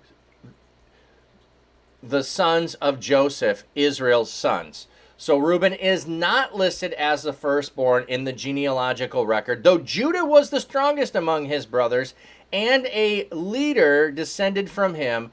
The right of firstborn belonged to Joseph. Oh, Genesis has only 22 verses. That's why it's not showing up, Lucis. Thank you for checking that. That would be why it's not there. Okay. Chapter verse wasn't asleep. Okay, so if you don't know the story, Reuben sleeps with not his mother, but his father's concubine. He sleeps with her, and that act is an act that happens in a number of places in the Old Testament. And when it does, it is someone trying to take the authority away from the other individual. So, if it's a king, you sleep with the king's concubines, you are now declaring you are the one who has authority, and you are taking all the authority from the person that you are doing this to. It's not about the women so much as the claim of authority. So that's what Reuben did. That was a violation of family. It was a violation of family, as well as being a horrible thing to do. And so his rights are stripped. He tried to usurp his rights. His rights are stripped from him. And then it says, is given to Joseph's sons, Israel. Oh, redeemed a favorite Bible verse. Okay, we'll look it up in just a second. And then you go ahead and start typing, Melchizedek, why you love that verse. Oh, you're just trying it? Oh, that's fine. We can go look. That's what it does. You put it in, we go look out it up a second, and you just tell us why you love that verse. So if you want to do that, we'll go do it. If not, that's fine. So a double portion was given to the firstborn. Rather than Joseph getting the double portion, he does, but he does symbolically because he has two sons. So when we go to the land, Joseph's two sons are named in the possession of the land. So they each get a share, which Joseph would have had double portion, but he's a ruler in Egypt, so he doesn't get the double portion. His sons do. So in essence, his double portion is split in half between his two sons. Still the same. Yeah, are you sure it exists? Okay, so hope that makes sense. The sons of Reuben, and this is also why, like I said, when we're reading through genealogy, it's pointing out spiritual wrong or spiritual righteousness. Okay, so Genesis 5:24. Let's go look that up. If it's there.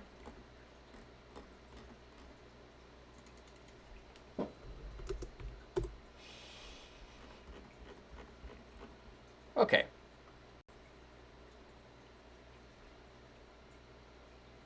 Reuben got honored with a sandwich. I think that's a different Reuben, probably. A different Reuben probably created or invented the sandwich or got credit for it. But yes. Okay, so let's back up a little bit. So we're getting a list of how long people live, but let's pick it up in verse 21. Now Enoch lived 65 years and fathered Methuselah. Then Enoch walked with God 300 years after he fathered Methuselah. Okay, I love this story because the birth of his kid changes his life. The birth of his kid changes his life. Yeah, your giddiness is rubbing off. That's okay. So Methuselah changes Enoch's perspective on life, and he's now walking with God. After he has a kid, he walks with God. And he fathered other sons and daughters. So it's not about the others. It was something about Methuselah that changes the course of his life. Is Methuselah the firstborn? Perhaps. Or he had other kids, but if he's 65 years old and he has a kid, that's enough to change your life. That's enough to change your life too. So all the days of Enoch were 365 years. It's an interesting number. Enoch walked with God, and he was not, for God took him. So there's your favorite. Enoch walked with God, and he was not, for God took him. So the walking with God can be metaphorical, or it can be literal. How do we know which one it was? Well, if we go back to Genesis, with God wanting to walk in the garden with those who are in the garden with him, with Adam and Eve. He wants to walk in the garden with them. He comes in the cool of the day, in the breeze, the windy time of the day. What it means, he was not. Yeah. Let's go look at, let me do it this way. We are in, what, Genesis 5. We're in Genesis 5. So let me look it up here in the Hebrew.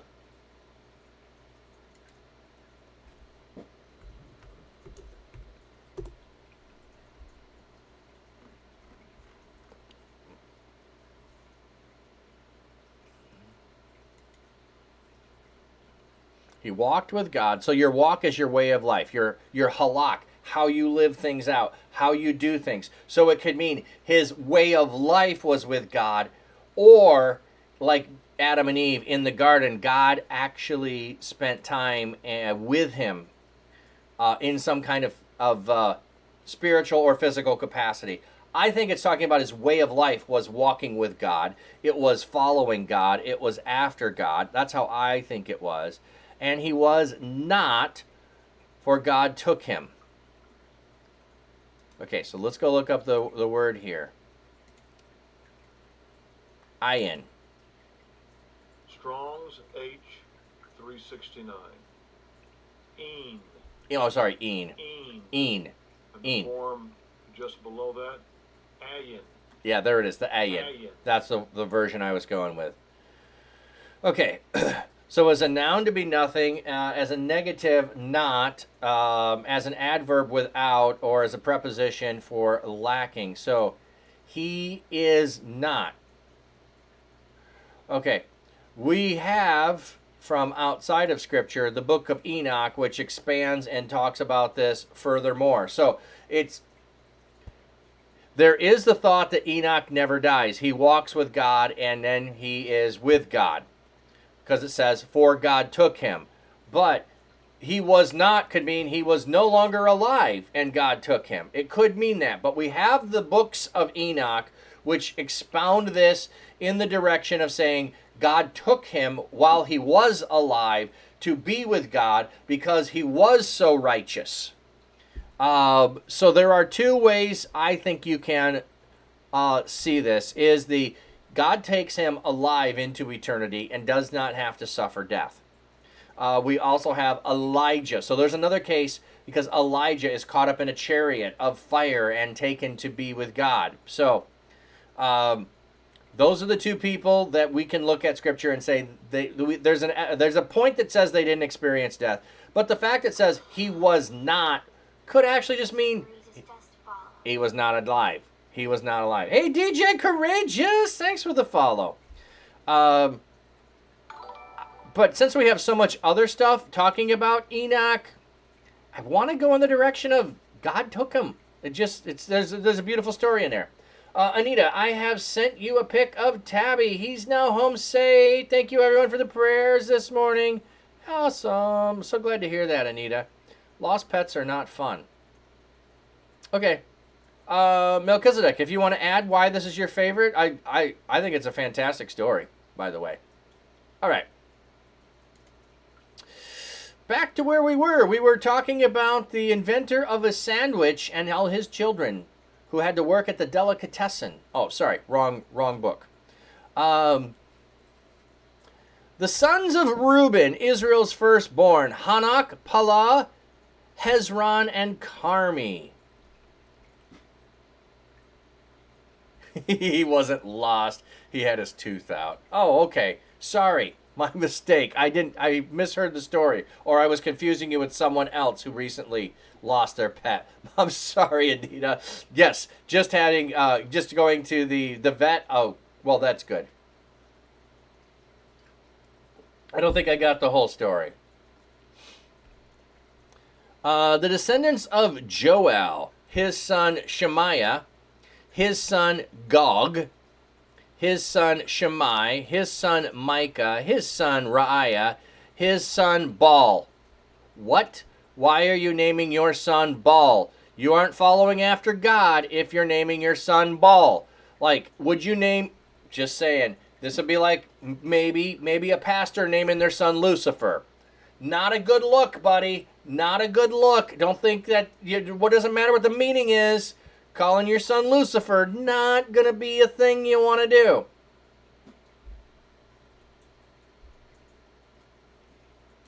And his son Bera, whom King Tiglath-Pileser, his son Tiglath-Pileser of Assyria, carried into exile. Bera was the tribal leader of Reuben. Yeah, Adolf is no longer a popular name either. Yeah, that's another good example too. Like, you can spoil a name forever. You can ruin a name forever. Yep.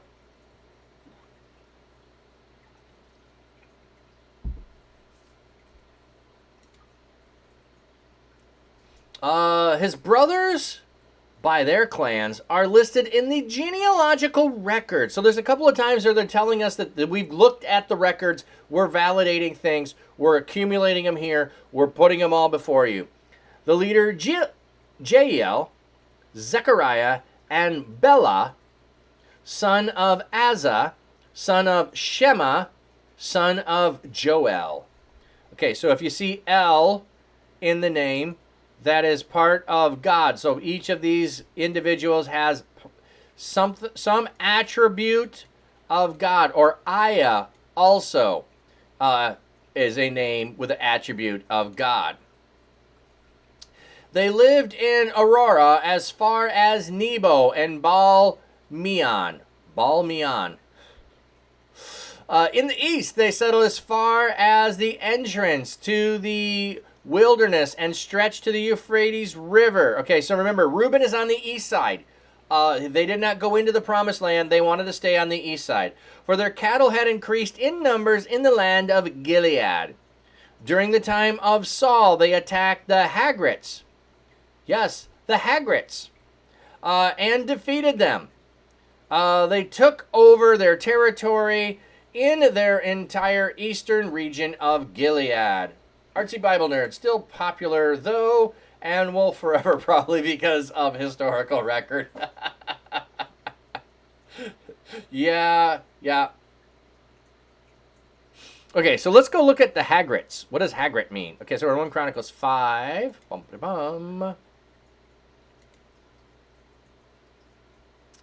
And verse 10. Verse 10. Who are the Hagrites? They're all from Harry Potter, I believe.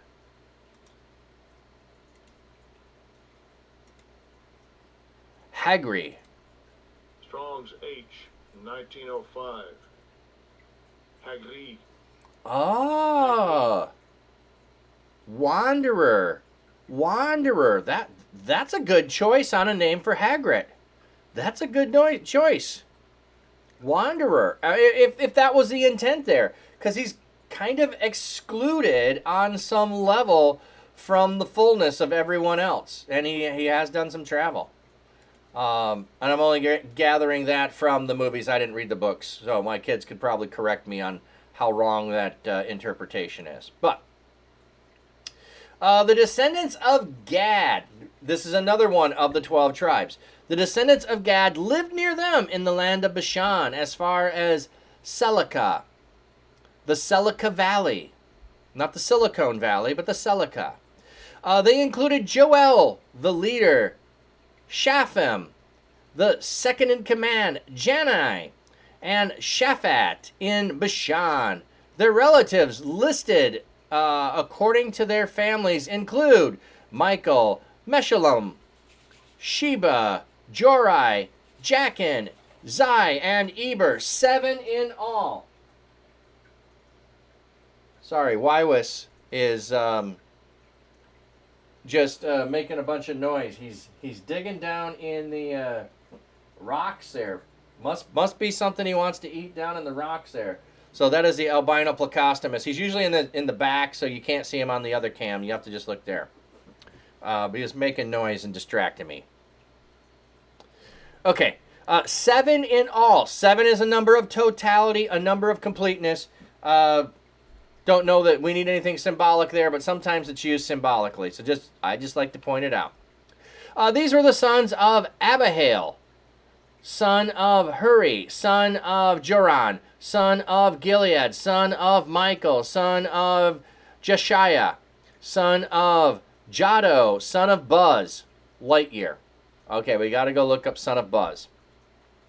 Ahai, son of Abdiel, son of Gunni, was the father of, or the leader of the family. They lived in Gilead and Bashan and its surrounding settlements and its pasture lands of Sharon, to the very borders. All of them were listed in the genealogical records in the time of King Jotham of Judah and in the time of King Jeroboam of Israel. Okay, so now as we're going through, we're getting, here's the tribal lands. They had lands. So we had genealogy being important. We went through the whole genealogy. Now we're going back on some level again through some of them. Okay? And as we are, we're talking about the possession of the land that they had. Because the land was part of the promise, and so the land is important. So they're validating the possession of the lands that they had. Okay, so verse 14. Let's look up some names. We looked up Abihail yesterday as well as Abigail. But let's look up Huri. Huri, the son of Jorah. That sounds like Jarrell. It's not Jarrell. Michael. It's a common name. Oops. Didn't want that. Jado. And Buzz. I need to know what Buzz is. I need to know Buzz. Okay. Huri. Strong's H2359. Huri. Huri. Linen weaver. Strong's H3386. Jaroa? Yaroach. Yaroa. New Moon. That's an interesting name. Strong's H4317. Michael. Okay, so Michael or Michael, who is like God? Who is like God? Strong's H3163. Jadu. Yachdo. Yachdo. His unity. Okay, and now Buzz. Strong's H938. It's gonna be Booze. Contempt Lightyear. Now I know it's with 2 Z's, but Contempt Lightyear. That has a whole new meaning. One Reason coming in with the raid. Oh my goodness, One Reason. Welcome in, Raiders. Let me get my raid song for everybody. Welcome in, One Reason. Appreciate you, friend. And it's me, the E. Welcome in. DJ Class 6, thanks for the follow. Faith and Hope Church 2 as well. Faith and Hope. Hey, are you a church? That's awesome. Are you... Tell me where you're a church at. Are you on Digital Church? DJ Classic, giving the sugar. Giving the sugar out. Appreciate you. Yes, thanks for the shout out to One Reason. Those coming in. What's one thing that you love about One Reason? Why you hang out over there? What you enjoy about One Reason? I'm just gonna say I love his smile. I love his smile. It's such a friendly, warm smile that welcomes everybody in. LaWanda Baskerville! Thank you. Thank you for the raid. And the gospel takeover! I don't have any gospel here to play. There was the picture. We were just talking about Wywis. And there he was coming through. Shelly Thunder! Thank you for coming in with the raid, friend. Thank you. Appreciate you. Thank you, Raiders. I'm unboxing some swag there that I got. I'm doing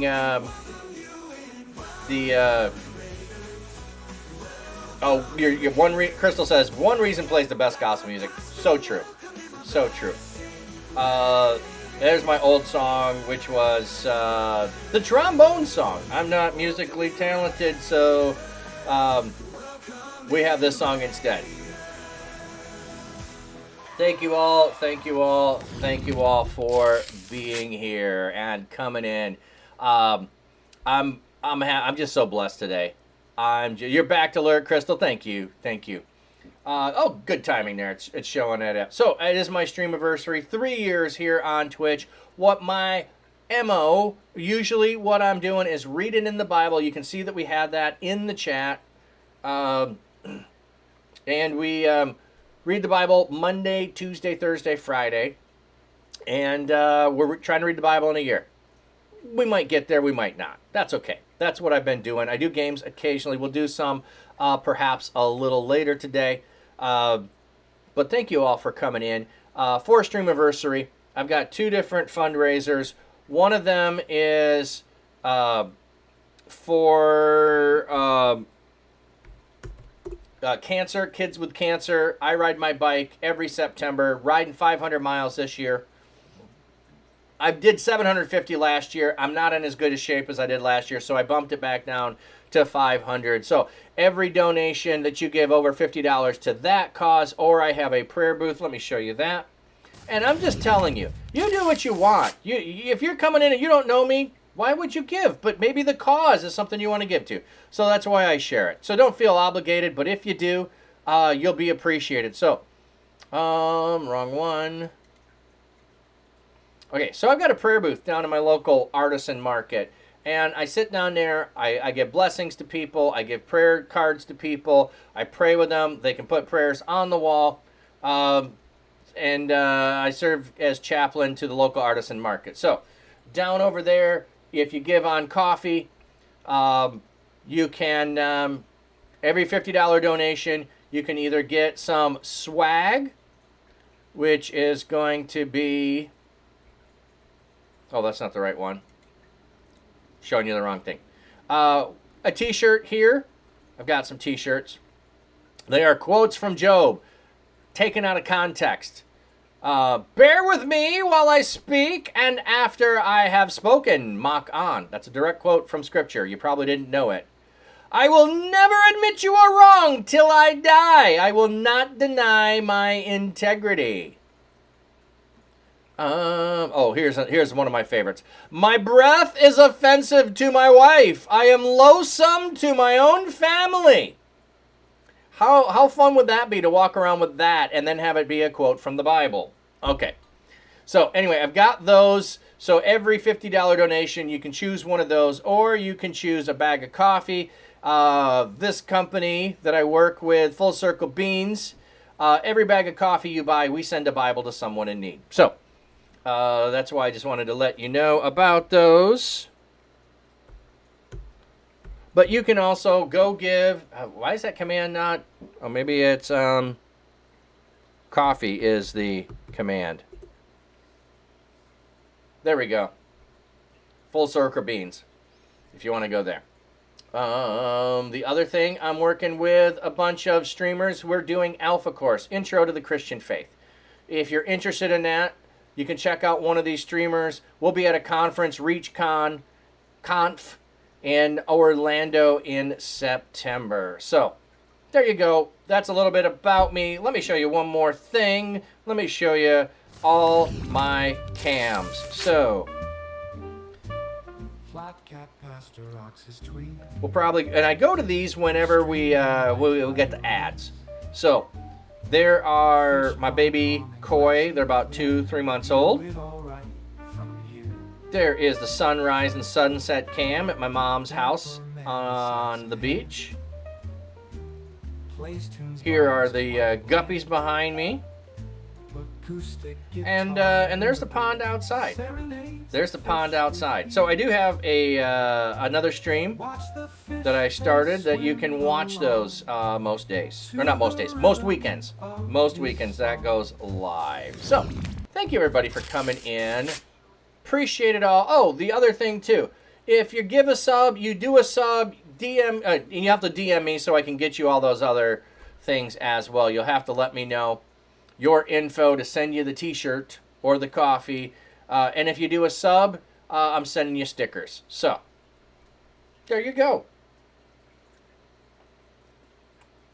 Ask me questions if you like. We're reading in the Bible. We've been reading in 1 Chronicles. Up to this point, it's genealogy. It's all the list of people. Why is that important? Because the descendants of it, the book is written to them. They want to know they're included. They want to be part of the family. They want to know God still cares about them. And so the author is spending a lot of time going through the genealogy to know that they're included. The other thing that happens through this genealogy in Chronicles is pointing out the good and the bad that people are doing. I knew the ad break was coming. There it is. There's the ad break. So those who are still here, we're going to be feeding the baby koi. We'll be feeding the baby koi. streaming life by the reeds. Fish pond calm and glassy clear. View it all right from here. Dapper man with sax in hand plays tunes by his quiet land. Acoustic guitar in the breeze. Serenade Hey! fish with ease. T-Rex! Watch the fish, they swim along to the rhythm of his song. Flat Cat Pastor shows the way. Stream it live, come what may. With his cam, he shows it all. Hey, T-Rex. Good to have you coming in. We're just on an ad break for those of you coming back. When we go to ad break, I usually show my fishies, and I get up and I feed them. So the ad break is there so that I get up and I stretch every so often. When you sit here for a while streaming, you sometimes forget to do that. So, Temple Snail, thank you, friend. Appreciate that. Appreciate that. So, oh, by the way, too, the Streamaversary, I'm doing extra weekend streams. So, Saturday and Sunday, I don't have a time set for those streams.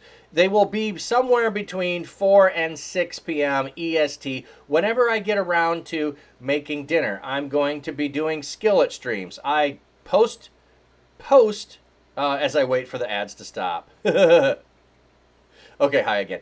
I post videos, just little short clips of here's what I made in my skillet meal, and I've had people say, well, I don't know how to make it, and it's like it's super simple, it's super easy, but I'm gonna go ahead and stream those over the weekend. So when I go to make dinner, if I'm eating at 5, I'll start probably around 4. If I'm eating at 6, I'll start at 5. So whatever happens over the weekend, they'll just be here's when I'm going. I might post in the Discord to give you a heads up, but otherwise, just keep an eye out if you want to check them out or check the VODs later. So, all right. Thank you, everybody, for coming in. I appreciate you all.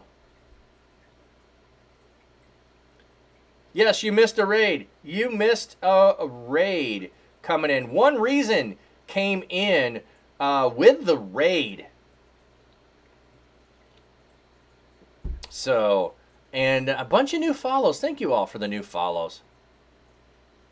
We have been in 1 Chronicles. We've been in 1 Chronicles. So that's where we have been. Reading through genealogy, more genealogy, more genealogy. And we just looked up Buzz, as in Buzz Lightyear. And, was that? No, that was, we looked a few others up. Buzz means contempt. So Contempt Lightyear. Contempt Lightyear. We're back, LOL. Hee! One Reason. Hey, make sure, I know that you had, or I had heard you are going to be doing a, was it spinal injury awareness event? I'd love to know more about it so I can help promote that. So if I've got that right, if it hasn't happened yet, you know, if you can DM me or make sure that, because we overlap on our streaming time, so I don't see you as often as I'd like. Yes, you are. Okay, yeah, if you can get me that info, I will promote that and try to make sure I am there too. Okay, so continuing on. And by the way, ask questions as we're going through here. Okay, ask questions. If you don't know things, if you're trying to figure it out, if it doesn't make sense to you, if it doesn't have anything to do with what we're reading, it's all good. It's all good. Temple, you've been trying to learn about the Zodiac, like the mechanics behind it. It's surprisingly difficult to find good information. Oh, I've never thought of looking into it, but I do know some ancient churches, and actually I think some synagogues as well, or at least houses that we found that would have been Jewish houses, do have zodiacs in them. But I don't think it's the same way that we're thinking of it. It was just an acknowledgement of the different celestial things identified in the sky, not worship of it. So, okay. They lived in, Ahai, son of Abdiel, we did read that, was the leader of the family. They lived in Gilead and Bashan and the surrounding settlements in the pasture lands of Sharon to the borders. All of them are listed in the genealogical records in the times of King Jotham of Judah and in the time of King Jeroboam of Israel. So we're getting time stamps of when this stuff was true, when they are getting their information from. Yet's an area of scholarship that's gained attention recently, that certain parts of Scripture are actually making significant references to the zodiac stuff. Ooh, that is fascinating. If there are passages of Scripture making references to zodiac stuff. Ooh, I'm intrigued by that, Temple. I will have to keep my eyes out for that kind of info. But it does say that the signs and the stars and the seasons were given, or I should say the stars and the moon and the planets, all that kind of stuff, when it's talking in Genesis, were given to mark signs and seasons and those things. So studying them to look for signs and seasons is not a negative thing. Looking in them for supernatural things, now you're doing pagan worship, which the Scripture talks against in many cases. So you're saying in the Revelation, that's interesting. Yeah, like the Virgin, I do think could be celestial reference there. So yeah, if that's part of what you're talking about, that makes sense. Okay, continuing on. The Reubenites, Gadites, and the half-tribe of Manasseh. Okay, these are the three that are on the east side of the Jordan River that did not go into the promised land. They took possession of lands on the east side. Why? Because they were attacked by people on the east side. So when they conquered them, they took the land. And they said, hey, can we hang out here? We don't want to go across. This land is good. And they said, well, you got to go with us to fight, but then you can have it. So the three of them had 44,760 men in their combined armies. Warriors who carried shield and swords, were equipped with bow, and were trained for war.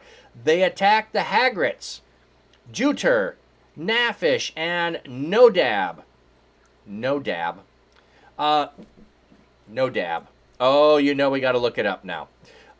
They received divine help in fighting them, and the Hagrids and all the allies were handed over to them. They cried out to God during the battle. He responded to their prayers because they trusted him.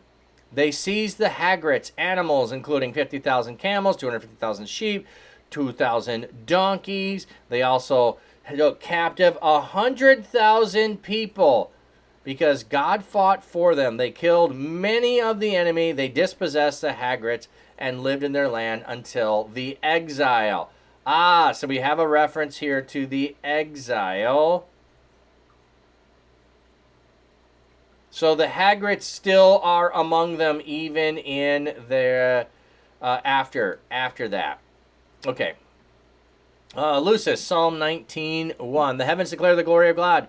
The firmament shows his handiwork. Yes, in reference to constellations and marking signs and seasons. Day unto day uttereth speech, and night unto night showeth knowledge. Ooh, I love that passage. Love that passage. Okay, so we're going to go look up Nodab, verse 19. Verse 19. Any guesses of what Nodab means? Any guesses of what Nodab means? I'm going to guess it doesn't mean don't do a dab. Just going out on a limb here.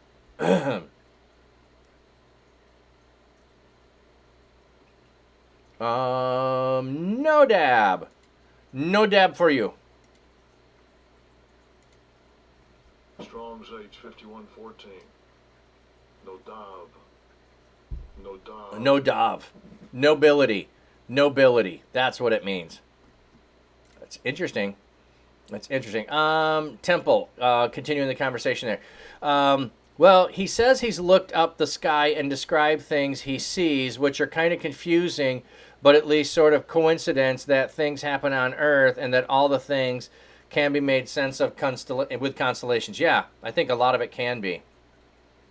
And there appeared a great wonder in the heavens, a woman clothed with the sun and the moon under her feet, and under her head a crown of 12 stars. Yeah, that all looks like celestial activity, which I've looked at different presentations of celestial things that happen. Like there's the Bethlehem Star. There's a website that you can go look at where it tracks things. And there's the Virgin, and the Virgin has the King Star and the King Planet underneath her feet. So it's adding a couple other things in here besides the 12 crowns. But it's also in the constellation of Judah, the king of Israel. And so you got a whole bunch of stuff happening with the, could be the birth of Jesus, which also, I believe this is a reference back to the birth of Jesus in Revelation, not a future event, but a historical viewpoint of what happened. Canaanites sacrificing their babies, they cooked them alive. What are the people doing? They possessed. How is it they accepted in their village land people somehow? Well, this is on the east side of the river, Melchizedek. I don't know if this group of people did that or not. So it's just saying specifically the Hagarites. The Hagarites did this. But if we look up here, we had Hagarit listed in the genealogy because we went and looked the name up earlier. Yeah. Or maybe we looked it up when they attacked them. There are a few groups of people who do turn to God. So if they are turning and praying to God, let's read that again. Yeah, during the time of Thali, attack them. Okay. They received... Okay. They attacked the Hagrids. Jutur, Naphish, and Nodab. They received divine help in fighting them, and the Hagrids and all their allies were handed over them. They cried out to God during the battle. He responded to their prayers because they trusted in him. They seized the Hagrids. Oh, okay. That is going back to the Israelites, the tribes that are doing. I read that a little off there. Okay. The problem, the reason God killed them, something. Well, the 5 or 6, depending on where the list is, the 5 or 6 who are listed that are set aside that need to be eliminated, in my understanding, in my viewpoint as I read it, has to do with them having giants among them. It is the clans who are the descendants of the giants who need to be fully eliminated.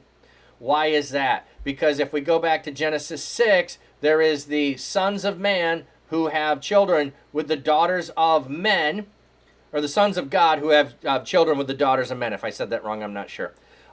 That was going on in Genesis 6. And those are the Nephilim, and then the Rephaim, and the Amalekites are the descendants of them. The giant clans, who are the interbreeding, if this is how you understand it, the interbreeding of angelic beings and humans. And so that's what needs to be wiped out in the land. They're within the land, and they were in the east. Those are the ones that have to be wiped out. The others are permitted and allowed and given time to turn back to God. They're not all called to be annihilated. Just those who are these descendants, who are the usurpers of God's plan for humans.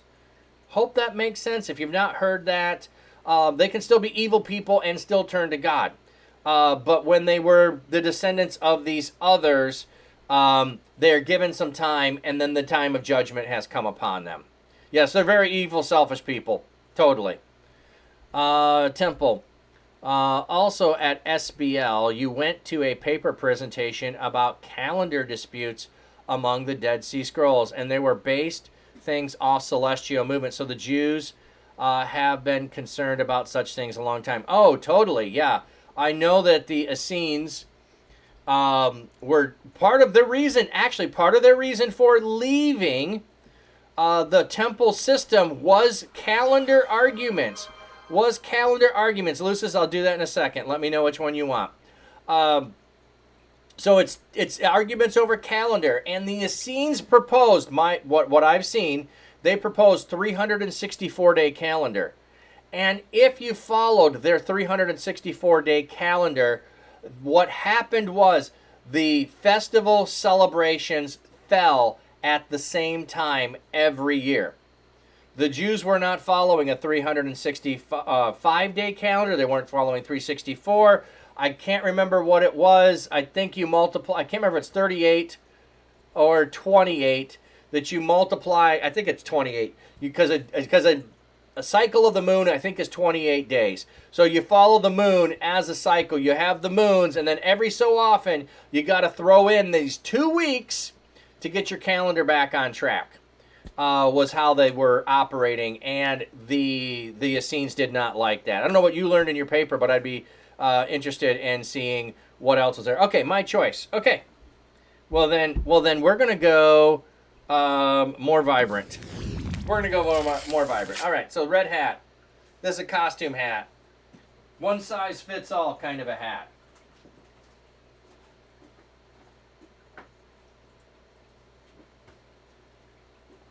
Let's go with the St. Patty hat.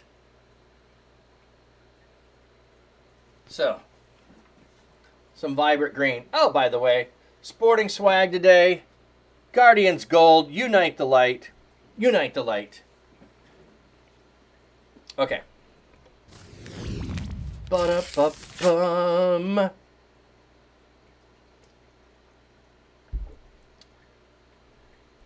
The half tribe of Manasseh. So Manasseh gets half on one side, half in the land, which is just weird to me on some level, but that's what happened. Settled in the land from Bashan as far as Baal Hermon, Senir, and Mount Hermon. So Baal Hermon and Mount Hermon. So I'm thinking one is a city and the other is the mountain. They grew in number. These are the leaders of their families. Epher, Ishi, Eliel, Azriel, Jeremiah, Hodaviah, and Jadiel. They were skilled warriors, men of reputation, and leaders of their families. But they were unfaithful to the God of their ancestors and worshipped instead the gods of the native peoples, whom God had destroyed before them. So the God of Israel stirred up King Paul, not sure how to say that, of Assyria, that is, King Tiglath-Pileser of Assyria. And he carried away the Reubenites, Gadites, and half-tribe of Manasseh, and took them to Hala, Haber, Hara, and the river of Gozan, where they remain to this very day. Okay, so interesting. We had the Reubenites, the Gadites, and the half-tribe of Manasseh. And we had an example of the Reubenites following God and seeking after God, and God answers them. But when we get to the Manassites, they just don't follow the God of their ancestors. And then that's a placed on all of them, and they all get to go away to exile. So bye-bye. Bye-bye now. Bye-bye. Bye-bye now. Okay, the Levites. If you don't know this, Levites are one of the 12 tribes of Israel. However, they are the priestly class, and the ones who help the priestly class, they get cities, they do not get land. So they have cities that they possess, and they get the temple to be the ones who help the people follow and worship God. They're to be the example for the people to follow. The priests are, and the Levites, and so they don't get possession of the land. So when the land is divided up into 12, they're excluded, but 2 tribes of Joseph are Manasseh and half tribe of Manasseh and is it Ephraim? Yeah, I think so. They're replacing Joseph as a double, which puts it back to 12 tribes in the land, plus Levi, the 13th tribe, who doesn't have the land. Just trying to make sure you're tracking with all that if you don't know it. Melchizedek, are people today also kind of very evil now, too? Because many of us don't believe in God and just want to pleasure worldly things instead of heavenly things. In regards to that, people talk about the world getting worse, It's worse than it's ever been. I don't know if the world gets worse or not. I think it's cyclical on some level, and as you get older, you're more aware of the awfulness of people. You've been hurt more, you've seen more, you've experienced more, you are aware of more, and thus it seems that way. But it may not be. It may just be as evil as it's ever been, and continually as evil as it can be. So, but there certainly are things that go up and down. Yeah, and doing also pagan worship, something too. North Hill, my good buddy, welcome in, friend. Welcome in. Yeah, there is a resurgent in pagan worship and witchcraft. Definitely see that, Melchizedek. Temple. The paper was specifically trying to figure out the 2 mysteries events where the DSS people mark on the calendar. The both occurred about once a month, seemed to concern phases of the moon, but didn't quite fit the data. And the word, it scrolled up. Got to catch that. The words they use to mark the 2 events are very unclear. There is nothing new under the sun. Yes.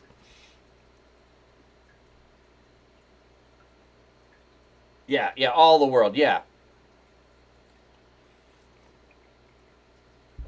But even if we go back, most people of the world, even in the times of the Old Testament, do not know the true God and follow the true God. During the time of Jesus, they don't. Yeah.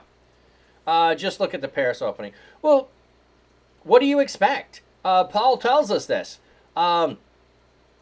Those who are not, and I know we just read this in Romans, those who are not followers of God do not have the capacity to follow God.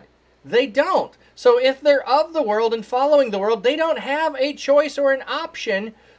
They don't have capacity to do anything but do that. So there's no surprise. He also talks about The fact that those outside the church, I don't judge those outside the church.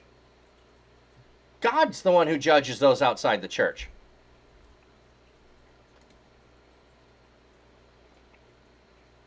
More evil because more people, bigger concentration of by population. Oh, that's fair.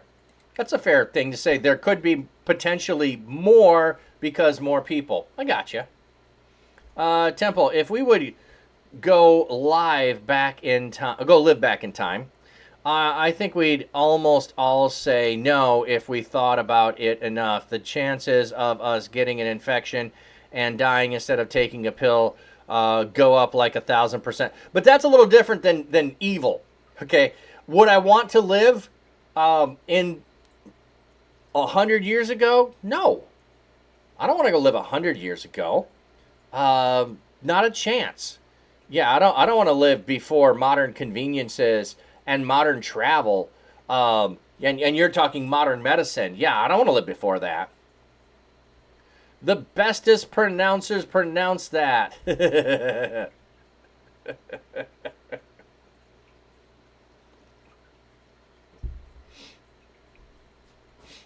Okay.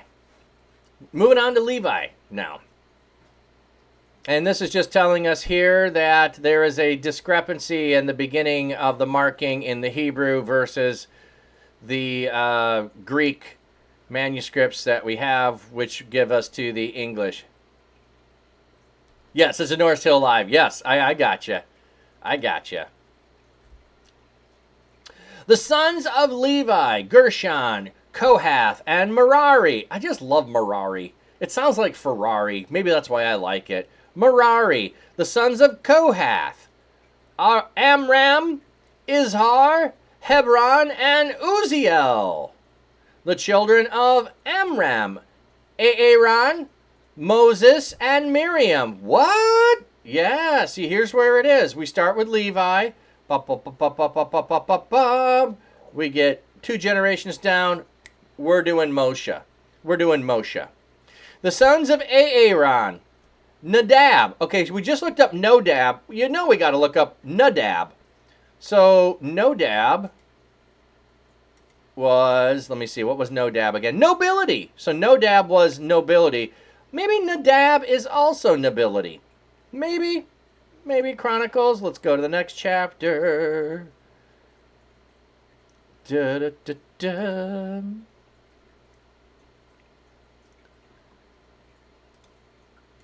Open in a new tab. Nadab.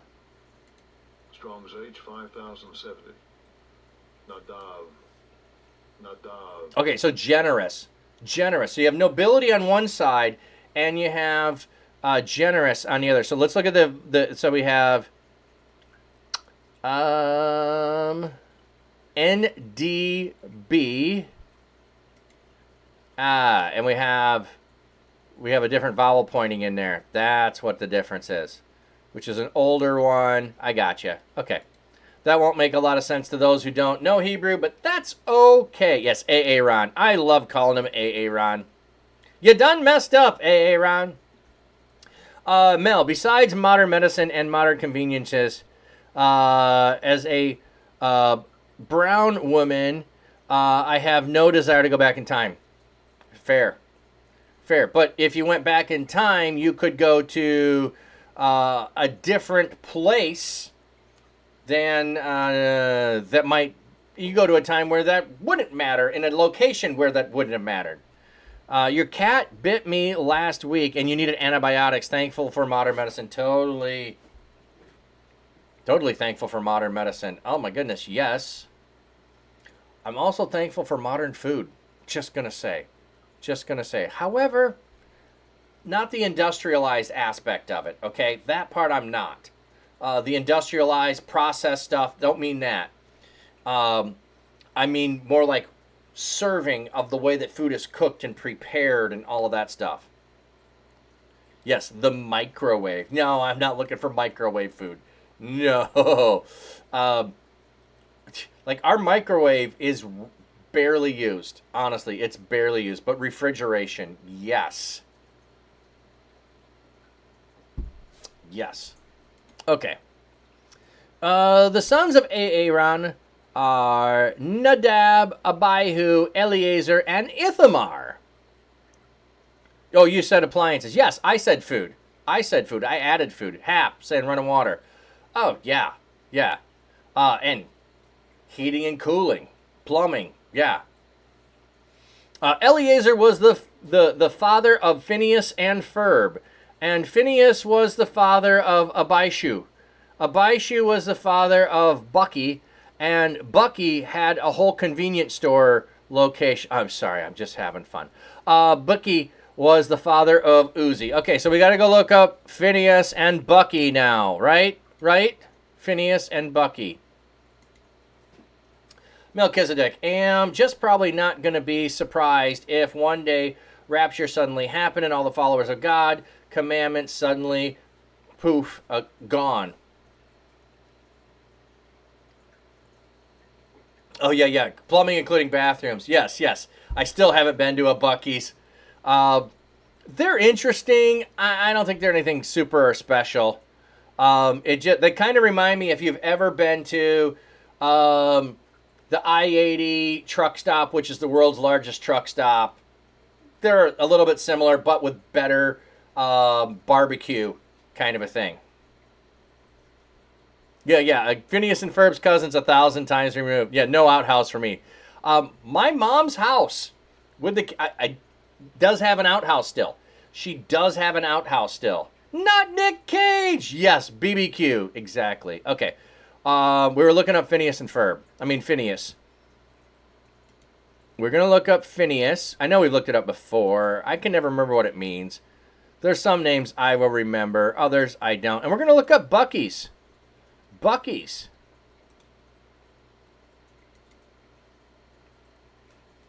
Yeah, Revelation. Yes.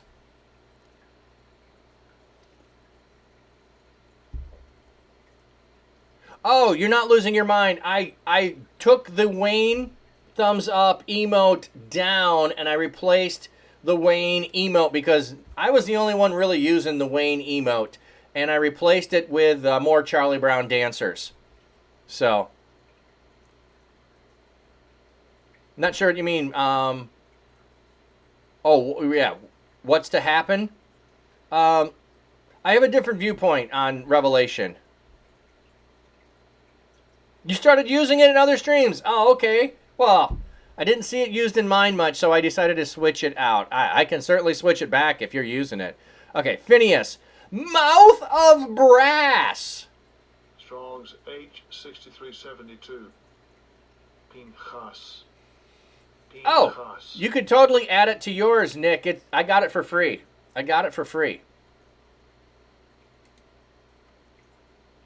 And Bucky. Strong's H1231. Buki. So not Buc-ee's. Buki. Wasting. Message me. DM me. Nick, not Nick Cage, and I'll send you the info on it. Buki. Yeah, it wasn't Buc-ee's. We've had a few of those that sound like or they look close. You know. Okay. Uzi, you know, the guy that invented the gun, Uzi, was the father of Zariah. I know. I was going to go look it up. I was just teasing you. Hey, Sunshine, welcome in, friend. Uzi. Strong's Strong. 5813. A Z. So we were hoping that He-Man was strong. Yes, we looked up He-Man yesterday. He-Man does not mean strong. It means faithful. Yeah, my morning's been great. We've been raided a couple of times. Had a raid train. Good stuff happening. And we're still reading a bunch of names to look up. So Uzi was the father of Zariah, and Zariah was the father of Merioth. Merioth was the father of Amariah, and Amariah was the father of Ahitub, and Ahitub was the father of Zadok, and Zadok was the father of Ahimaaz, and Ahimaaz was the father of Azariah, and Azariah was the father of Johanna, and Johanna was the father of Azariah. What?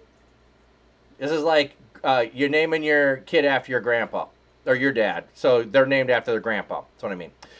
Who served as priest in the temple of Solomon built in Jerusalem. Azariah was the father of Amariah, and Amariah was the father of Ahitub, and Ahitub was the father of Zadok, and Zadok was the father of Shalom. So you notice a repetition of family names. Shalom was the father of Hilkiah, and Hilkiah was the father of Azariah, and Azariah was the father of Sariah, and Sariah was the father of Jehozadak, and Jehozadak went into exile when the Lord sent the people of Judah and Jerusalem into exile by the hand of Nebuchadnezzar. So, we had the northern tribe just mentioned, but we just took the three on the east side. They went away to exile. Now we're getting the priestly line, and they were in place, and they went away to Nebuchadnezzar. When was this written? During exile. Has to be written during and or after exile. They're accumulating and remembering. Don't forget, why are we here in exile? Or why did we go to exile? Depending upon when you think it was written. Because we were not faithful to God. Here's all our ancestors. Here's the ones who were righteous. Here's the ones who weren't. Who are you going to follow? Who are you going to follow? So here's where 6:1 starts in the Hebrew. Isn't that interesting? The sons of Levi, Gershom, Kohath, and Merari. These are the names of the sons of Gershom, Libni, and Shammai. The sons of Kohath, Aram, Izhar, Hebron, and Uziel. That's an Uzi for God. Uziel. That's God's Uzi. Sorry. Is that God is strong? Let's just go look that up. Uziel. Uziel. There it is. I'm going to guess it's God is strong. Or it's strength of God. My strength is God. My strength is God. Okay. Psalms H 58:16. Uziel. Uziel. Uziel. Okay. The sons of Merari, Mali, and Mushi. These are the clans of the Levites' families. The name puns are strong today. They have been strong yesterday as well, Papstio. The name puns have been, like yesterday we learned about anime. The Animites were in here, the founders of anime. Go watch the VOD. These are the clans of the Levites by their families. To Gershom, the son of Libni, and his son Jahath, his son Zimmah, his son Joah, and his son Edo, his son Zerah, and his son Jetheri. The sons of Kohath, the son of Aminadab, the son of Korah, his son Aser, his son Elkanah, his son Ebasaph, his son Aser. See, repeating names. Grandpa named after. His son Tahath, his son Uriel, his son his son Uzziah, and his son Shaal. I'm in a dap. I'm thinking you're saying dap. Yep. I'm in a dap. Yep. The sons of Elkanah, Amasai, Ahimoth. So we have a Ahitub and a Ahimoth. His son Elkanah, his son Zophai, his son Nahath, his son Eliab, his son Jeroham, and his son Elkanah. The sons of Samuel, Joel the firstborn, and Abijah the second oldest. The descendants of Merari, Mahali, his son Libni, his son Shammai, his son Uzzah, his son Shammai, different spelling, his son Haggai, and his son Asaiah. Melchizedek. What is the 144,000 people in Revelation something? Are they special something? The 144,000, I I'd have to go look. Chosen people in Revelation something. Yeah. The 144,000. Let's go look that up real quick.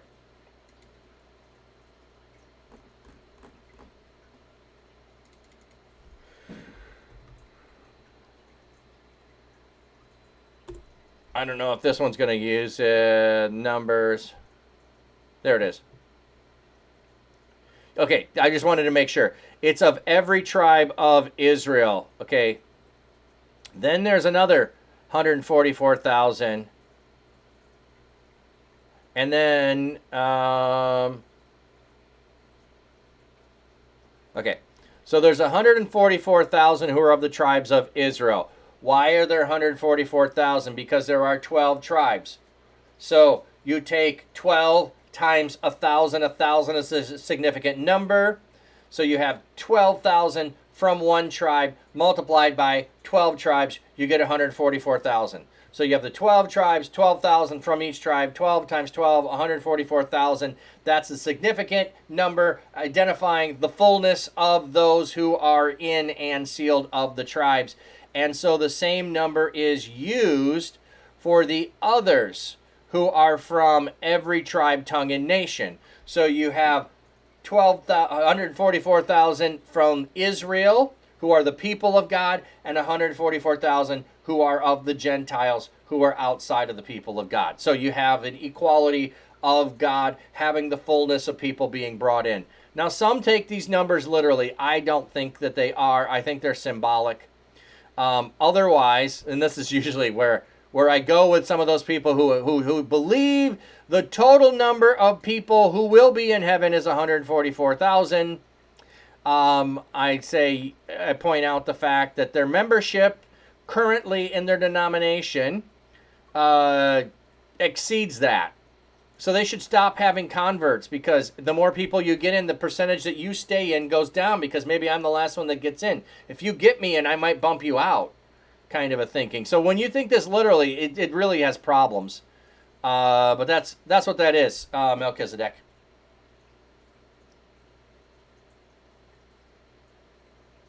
It's those who were faithful to God, those from every tribe, tongue, and nation.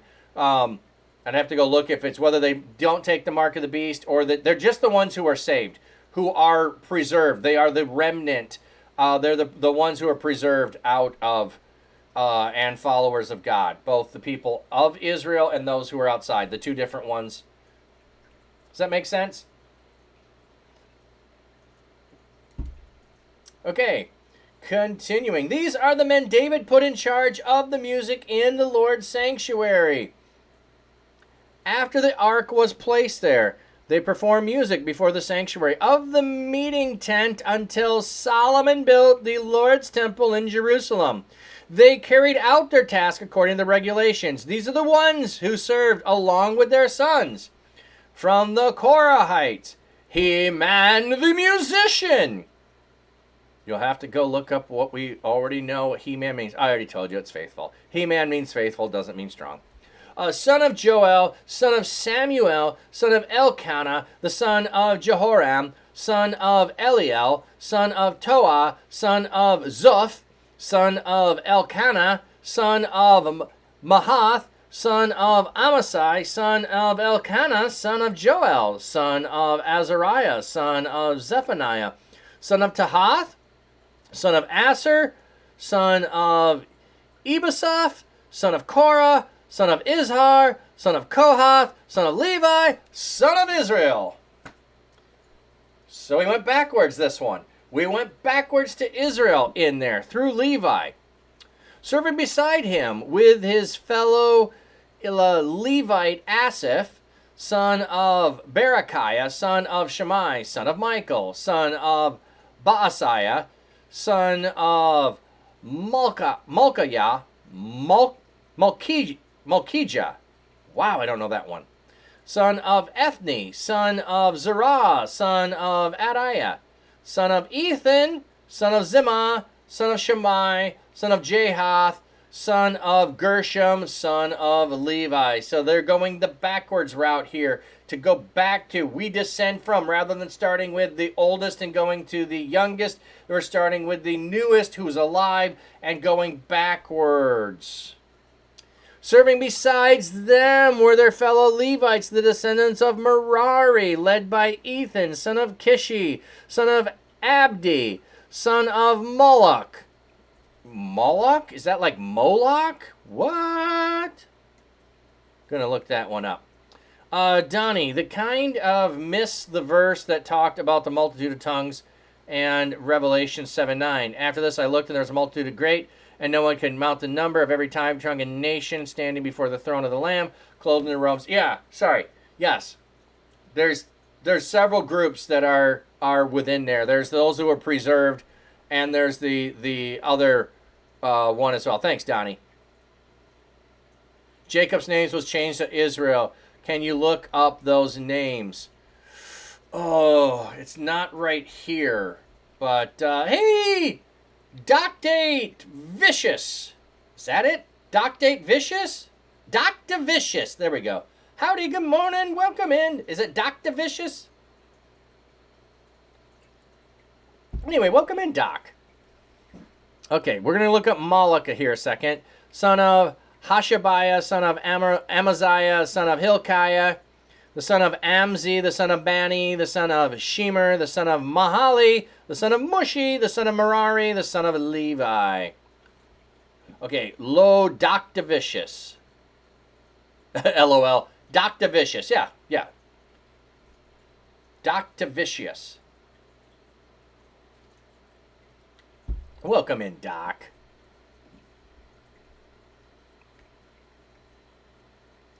Okay, so Moloch, 48. Are we in 6 or are we 7? We're still in 6. Okay.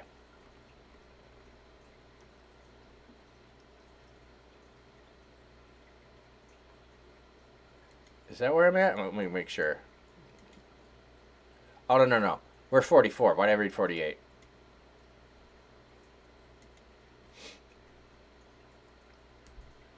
Star Fox, hey, good to see you, friend. How you doing?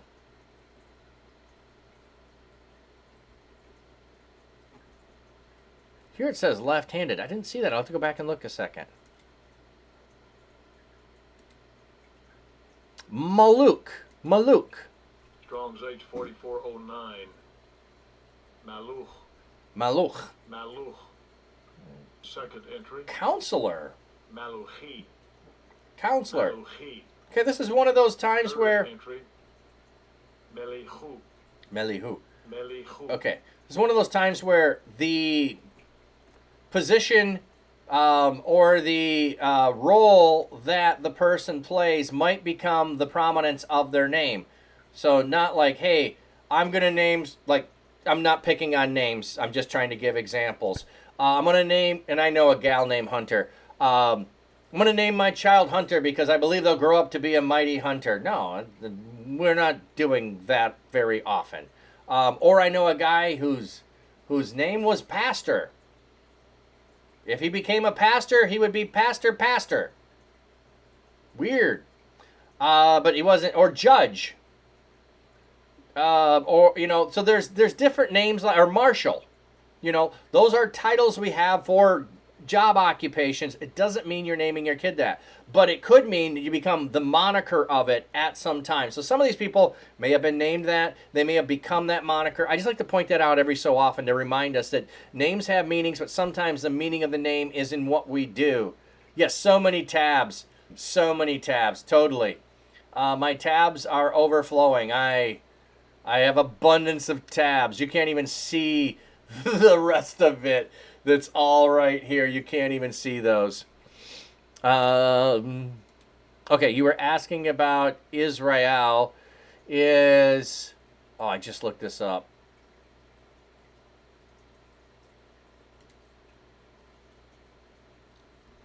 Let's see if this will work.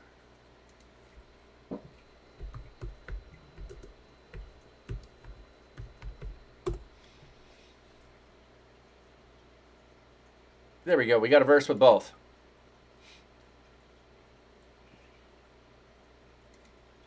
Okay. You shall no longer be called Jacob, which I think it means grasp, if I remember right. And Israel is something around God triumphs. Jacob. Strong's H3290. Yaakov. Yeah, heel holder or supplanter. So remember, he's grasping his brother's heel when he's born. So he's the heel grasper. And God prevails. That's what it is. God prevails. Strong's H3478. Yisrael. Okay. Serving besides their fellow sorry. I just had Israel in my head, and I'm trying to pronounce that while reading Levites, and it's not coming out my mouth. Beside their fellow Levites, the descendants of Merari, led by Ethan, son of Kishi, son of Abdi, son of Moloch, son of Habisha, son of Amaziah, son of Hilkiah, son of... I think I just read all that, didn't I? Yeah. The rest of their fellow Levites were assigned to perform the remaining task at God's sanctuary. Oh, no problem, Lucis. But Aaron and his descendants offered sacrifices on the altar for burnt offerings and on the altar for incense, as they used to be assigned to do the most holy sanctuary. They made atonement for Israel just as God's servant Moses has ordered. These are the descendants of Aaron. So we've got other descendants outside who are not Aaron, who are Levites, who help. But those who get to do these tasks, because this was assigned by Moses, by God. His son Eleazar, his son Phinehas, his son Abisha, his son Bucky, his son Uzi, his son Zariah, his son Meraroth, his son Amariah, his son Ahitub, his son Zadok, his son Ahimaaz. These are the areas where Aaron's descendants live. Spartan of Gaiman, good morning, friend. The following belong to the Kohathite clan, for they received the first allotment. They were allotted Hebron, so they only get cities. They don't get territory, they get cities only. They were allotted Hebron in the territory of Judah, as well as surrounding pasture lands. But the cities, land, and nearby towns were allotted to Caleb, the son of Jephunneh. The descendants of Aaron were also allotted as cities: the refuge Hebron, Libnah, and its pasture lands; Jitter, Eshtemoa, and its pasture lands; Heliz, and its pasture lands; Deber, and its pasture lands; Asha, and its pasture lands; and Beth Shemesh, and its pasture lands. Within the territory of the tribe of Benjamin, they were allotted Geba and its pasture lands, Elameth and its pasture lands, Anathoth and its pasture lands. These clans were allotted 13 cities, and all the rest of Kohath's descendants were allotted 10 cities in the territory of the half-tribe of Manasseh. So, why am I making an emphasis on it and its pasture lands? Because it is making the emphasis. It wasn't just within the city. They had the land outside so they could grow the food for themselves who lived within the city. Also, when they were given grain, not all the grain was consumed that they had as a tithe, which was their earning. They also got to go plant it. They also got to go give it to their livestock. Okay? Now, the livestock that was brought is sacrificed. Okay? But the giving of the grain, they get to do other stuff with it. You can't, like, bring an animal for sacrifice, spill its blood, and you still got more animal. No, you can eat it together. You can eat it separately. You can burn up some of it up. You can eat the rest. But you don't get more sheep that way. The clans of Gershom descendants received 13 cities within the territories of the tribe of Issachar, Asher, Naphtali, and Manasseh in Bashan. The clans of Merari descendants were allotted 12 cities within the territory of the tribes of Reuben, Gad, and Zebulun. Okay, so it's not giving us all these cities now. It's saying some of these aren't as important. They were in there. They had them. We're not going to spend as much time labeling them all, especially on the other side of the Jordan. So the Israelites gave the Levites their cities and the pasture lands. They allotted these previously named cities from the territories of the tribe of Judah, Simeon, and Benjamin. The clans of Kohath's descendants also received cities as their territory within the tribe of Ephraim. They were allotted as cities a refuge, Shechem and its pasture land in the hill country of Ephraim. So a city of refuge is allotted so that if my neighbor is accidentally killed by my negligence, by an animal I have, or by me unknowingly doing something accidentally, I cut a tree down, it falls on him. I can flee to this city. It is a city of refuge. I had no intent. I plead my case. I reside in the city until the death of the high priest. After the death of the high priest, I can return home. If I leave the city, vengeance can come on me for the death, regardless of it wasn't my fault. But in the eyes of justice, I'm not to be killed because I didn't have intent. I have to go here and live essentially under house arrest. That's what a city of refuge is. Okay. They were allotted as cities, the city of Shechem and its pasture lands, in the hill country of Ephraim, Gezer and its pasture lands, Jokmeam and its pasture lands, Beth Horon and its pasture lands, Ajalon and its pasture lands, Gath Rimmon and its pasture lands. Within the territory of the half-tribe of Manasseh, the rest of Kohath's descendants received Aner and its pasture lands, and Bileam and its pasture lands. The following belong to Gershom's descendants. Within the territory of the half-tribe of Manasseh, Golan in Bashan and its pasture land, and Ashtaroth and its pasture lands. Within the territory of the tribe of Issachar, Kadesh and its pasture lands, Debarath and its pasture lands, Ramoth and its pasture lands, Enam and its pasture lands. Within the territory of the tribe of Asher, Mashal and its pasture lands, Abdon and its pasture lands, Hukoth and its pasture lands, and Rehob and its pasture lands. Within the territory of the tribe of Naphtali, Kadesh in Gilead and its pasture lands, Haman and its pasture lands, Kirathim and its pasture lands. The following belong to the rest of Merari's descendants. Within the territory of the tribe of Zebulun, Rimonah and its pasture lands, Tabar and its pasture lands. Within the territory of the tribe of Reuben across the Jordan, east of Jericho, Bezer in the wilderness and its pasture lands, Jahaz and its pasture lands, Kedemoth and its pasture lands, Mephath and its pasture lands. Within the territory of the tribe of Gad, Ramoth in Gilead and its pasture lands, Rahaniam and its pasture lands, Heshbon and its pasture lands, and Jazer and its pasture lands. Yes, don't forget the pasture lands. Okay, it's supposed to be resounding in your ear. A city and a land, a city in the pasture, a city in the land, a city in the pasture. You're hearing it all. They weren't forgotten. They weren't forgotten, and you shouldn't be forgotten now either. Okay, Issachar's descendants. Okay, you want to know what's really hard to preach? Let me just list off a list of names and some cities. Where's the value in it? Well, we found a little value in it in the telling of Jabez. We found value in it in looking for the righteous that stand out. We're finding value in it in the resounding crescendo of God did not forget, but he provided for his people. Listen to how much they had. Listen to the abundance of what they had.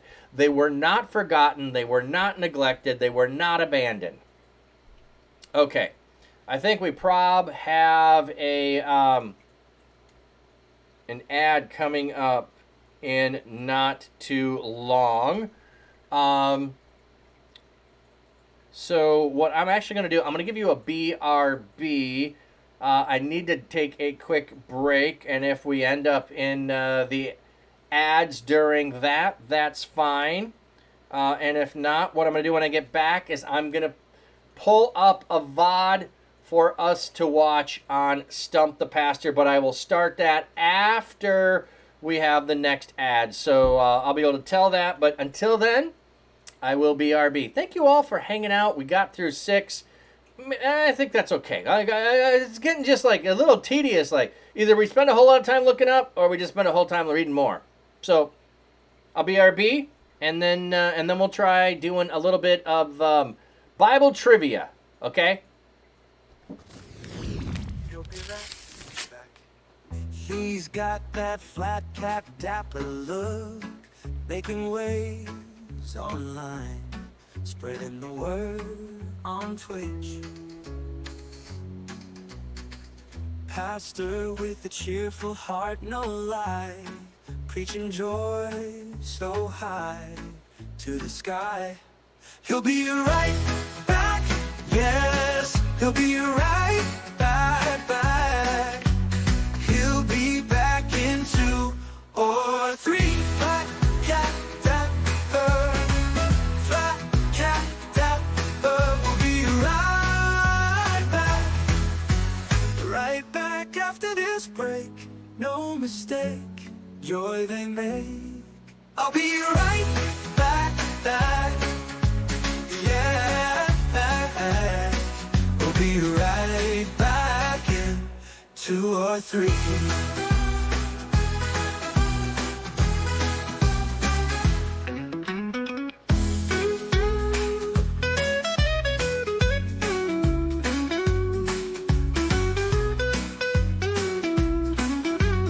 Right back after this break. No mistake, joy they make. I'll be right back, yes, I'll be right back in 2 or 3.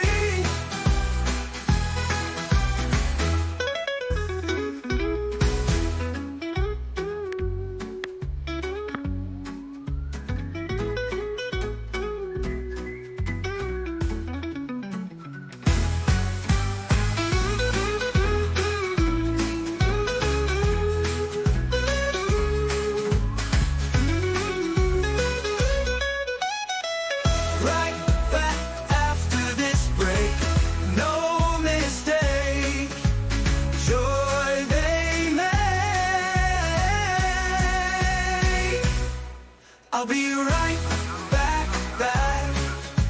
Yes, I'll be right back in 2 or 3.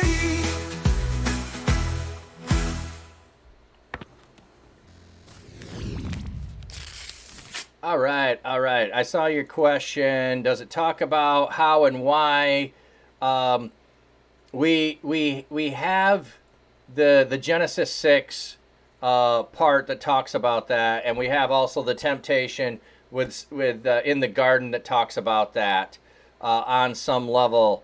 So, and if we go to the New Testament, it talks about spiritual powers and places and those kinds of things. So that would be the direction where I would look at that and try to find answers. Melchizedek would be looking at that. I can skip the ad now. There we go. So I don't know if that answers your question, Melchizedek, but that would be part of what that is. And I'm going to close a bunch of these tabs here a second that we had open for names.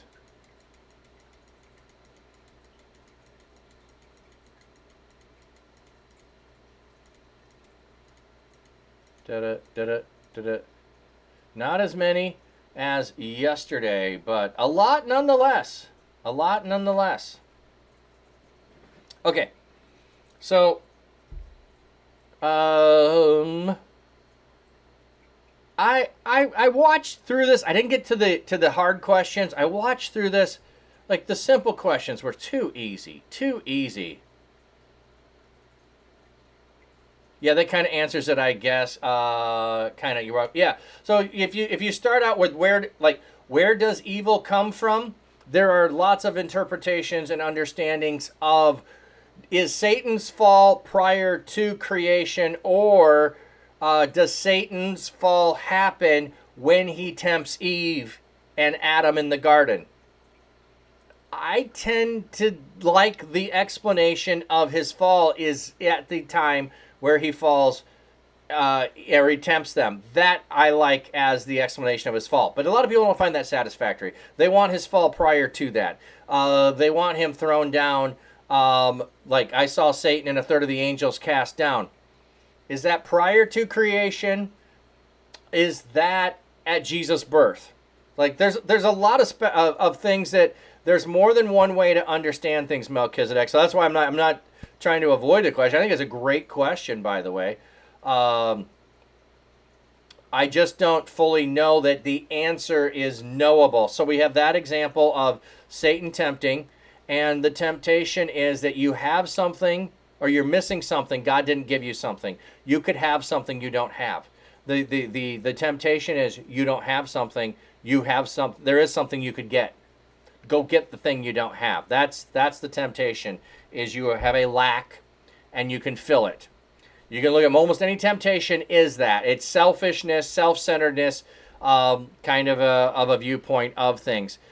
Which then in Genesis 6, after the fall, when the sons of men see that the daughters, see how the thing is, what did Eve do? She saw that the fruit was good for this, and this. When the sons of God saw that the daughters of men were this, they went and they took them. So we have that sin. So is that the influence of sin in the world? And you need to go, and that's where you said in the Bible. It depends on which Bible you're using. Are you going to include the pseudepigrapha? And if you don't know that name, think of pseudonym or a pen name. You have or a streamer name, a name that you write underneath. But with pseudepigrapha, you pick somebody that was well known and you use their name to put on your book. So we have the book of Enoch. It's not written by Enoch. Nobody believes it's written by Enoch, but put Enoch on the cover or on the title. Oh, I want to go read about Enoch. Enoch walked with God and he was not, because God took him. What is that about? So if you go, and I'm not saying you apply to your life what Enoch says. I'm saying Enoch helps explain some things in Genesis that are not explained. So that's what Enoch does in the books of Enoch. And so it talks about the watchers and the fall and those things, which then we have the days of Noah. There is sin. Where is that sin coming from? It's coming from spirit beings who are tempting and doing things. And it is spirit beings who are, instead of overseeing God's creation and taking care of mankind, decide to be worshipped instead. And you've got the Tower of Babel and the Table of Nations and those kinds of things. Yeah, I don't know what you're saying now, but you use King James Version. That's okay. If you want to go explore that vein, the Naked Bible podcast will have episodes in regards to those things. So that's okay, Melchizedek. That is not the common stuff you're going to hear from the pulpit or in Sunday school. So I appreciate your questions, Melchizedek. Okay, so what I was saying is there are 3 levels of this. There is the easy round. I'm not going to waste our time with the easy round. We're going to jump ahead to round 2, the intermediate. You're hanging out in my stream. You better be able to answer the round 1. So we're going to round 2. So post your answers in the chat as we go along. Post your answers in the chat as we go along. Or actually, you know what? Just let's do it this way instead. Some may need a warm-up. Well, I'm thinking round 2 is the warm-up. I found round 2 very easy, but I understand what you're saying. We'll see how it goes. I can, on the next one, do easier if we need to, or I can go back and do easier. But I felt like the easy ones were boring. This is what I felt like. That they would bore people. Do all of them? They're boring. The easy ones are boring. I don't know. All right, we'll do the easy ones. We'll We'll do them. I'm telling you, they're boring. Okay. Oh, that's right. So it's A, B, C, D. So just put your answer in the chat. A, B, C, D. You got time to kill. I have to turn the sound on. Was that Jerusalem, Bethlehem, Nazareth, or Cana?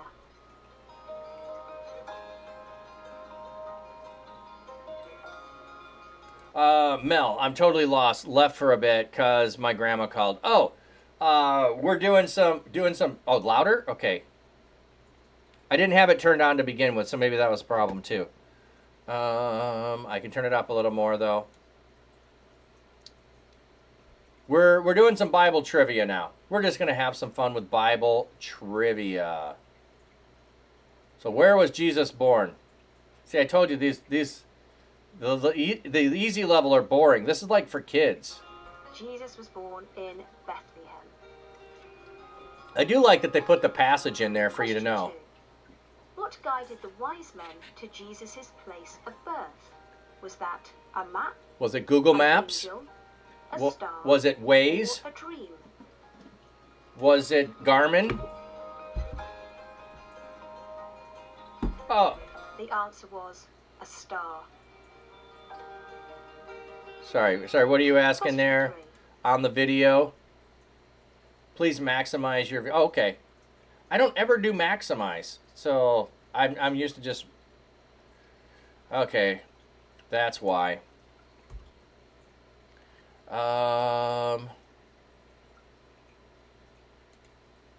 There we go. Theater mode's what I need. If I maximize, it takes my whole screen up, and I'm doing double, triple things on my screen. So that's not what I want. What if I do this? Does that... There we go.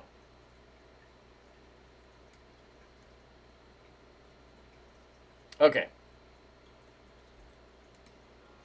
What did Jesus miraculously walk on?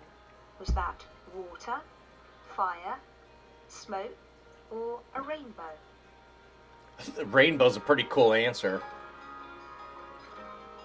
Jesus walked on water. See, I told you, this is like kids level. Question 4. How many apostles did Jesus choose? Was that 8, 10, 12, or 14?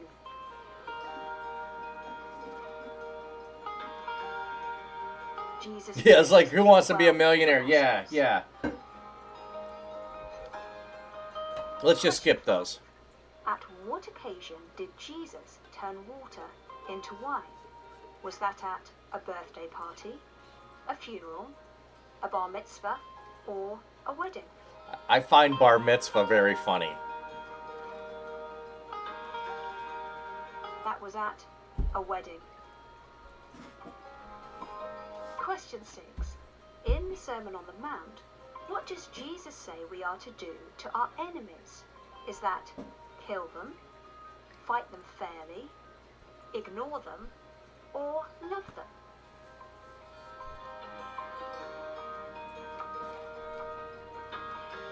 The answer is D. Could do wrong Love. answers only. Question 7. What was the name of the apostle who betrayed Jesus? Was that Peter, Judas, Bartholomew, or Matthew?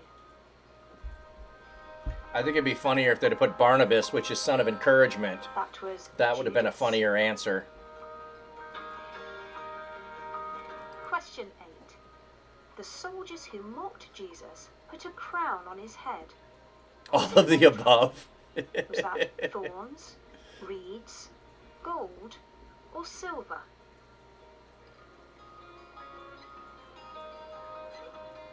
The answer was thorns.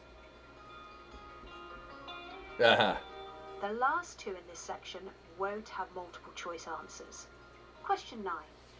What 3 gifts were given to Jesus when he was born? It was tea, hats, and That was fish. gold, frankincense, and myrrh. Question 10. Which, by the way, During the GFM is a Last good Supper, band. What food represented Jesus' body?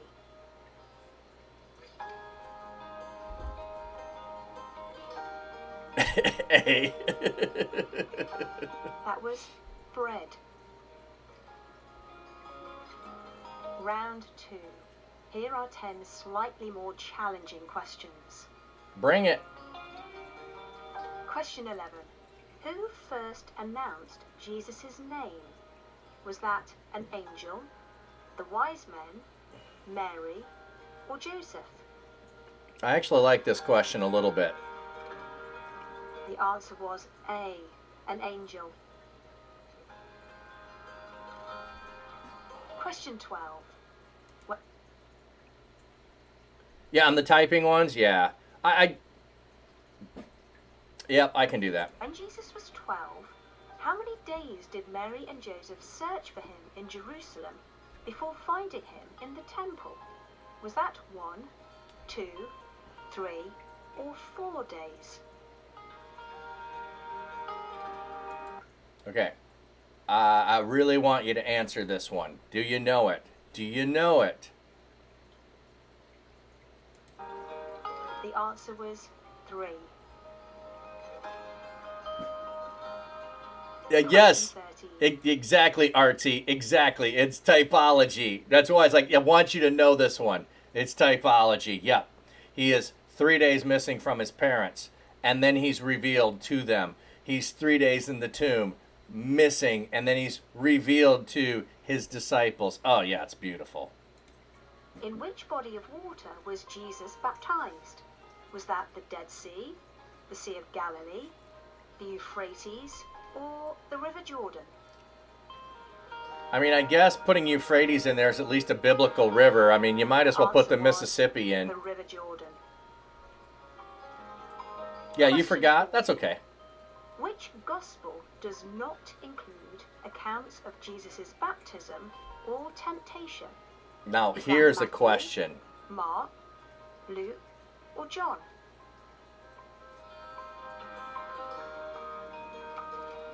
The answer is John. Oh, Artsy got that right. I was going to say, did anyone get that one right? That's a harder one. That's a harder one. But part of it is, if you think it through, it is the synoptic gospels, Matthew, Mark, Luke, are often very close. So if there's one that doesn't, John's just the easy default to say, oh, it's outside of. You guessed? Yeah. But you can do a smart guess that way. Mark is also a good choice, too, because Mark is the shortest. So maybe Mark doesn't include it because he's shorter versus the others. You guessed wrong. Question 15. True or false? God spoke audibly to Jesus, and those around heard it. I want to see your answers on this one. What are your answers on this one? Oh, you can just put T or F as well. It's faster. Yeah, it's this. That's true. It's recorded. Okay, that one's fascinating because it feels like, oh no, they didn't. But I think we confuse this story of Jesus' baptism and transfiguration. Yeah, it's during his baptism, but I think we confuse the story with Paul on the road to Damascus, where he hears from Jesus, but those around just hear noise. They don't actually hear God's voice. So I think that's where we get the confusion is from the other one. But I like that question. Recorded on 3 occasions: at Jesus' baptism, at the transfiguration, and just before the crucifixion. Question 16. In which gospel account does Jesus refer to himself as the Good Shepherd?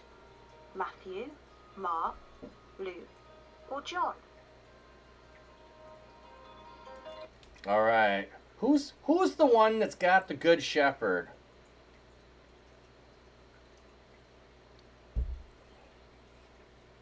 Well, it says it doesn't give a choice for all. It doesn't give a choice for all. So, That's in the Gospel of John. Question 17. Okay. True. One of the things in the Gospel of John, John has 7 titles for Jesus. He has 7 titles for Jesus. 7 being the totality again, being the full number of it. There are 7 titles of Jesus. Those 7 titles are also titles that different Greek or Roman gods had as well. So, yeah, you're learning through mistakes. Exactly. You learn through mistakes. It's not about being right or wrong. So, Or false? Jesus wasn't worshipped before his okay. resurrection. Before his resurrection. There's the key.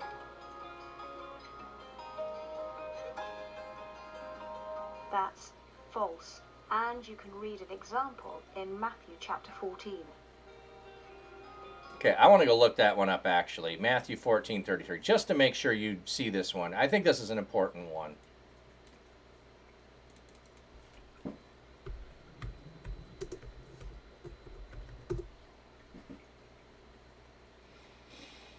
And those who were in the boat worshipped him, saying, "Truly you are the Son of God." So, when he's calming the storm, they worship him. They worship him. So, if you knew that, that's astounding. That's a good one. One of the things, like why I say this one's important, because Muslims and others who attack Christianity will say, Jesus never claimed to be God. Show me the passage in Scripture where Jesus says, I am God. He never says, I am God. You are the false ones who make up that Jesus is God. No. You can't go look for that claim with those words. That's not how a rabbi would do it. It's not how a Jewish person would do it. You're putting your modern thinking on an ancient person. But what you can do is see what happens in there, aside from the claims he makes, where worship is taking place of Jesus. And if he was a good rabbi and not God, he would condemn the person for such an act of blasphemy, maybe even stone the person who is worshiping him as God. This would have been stoning all of his disciples.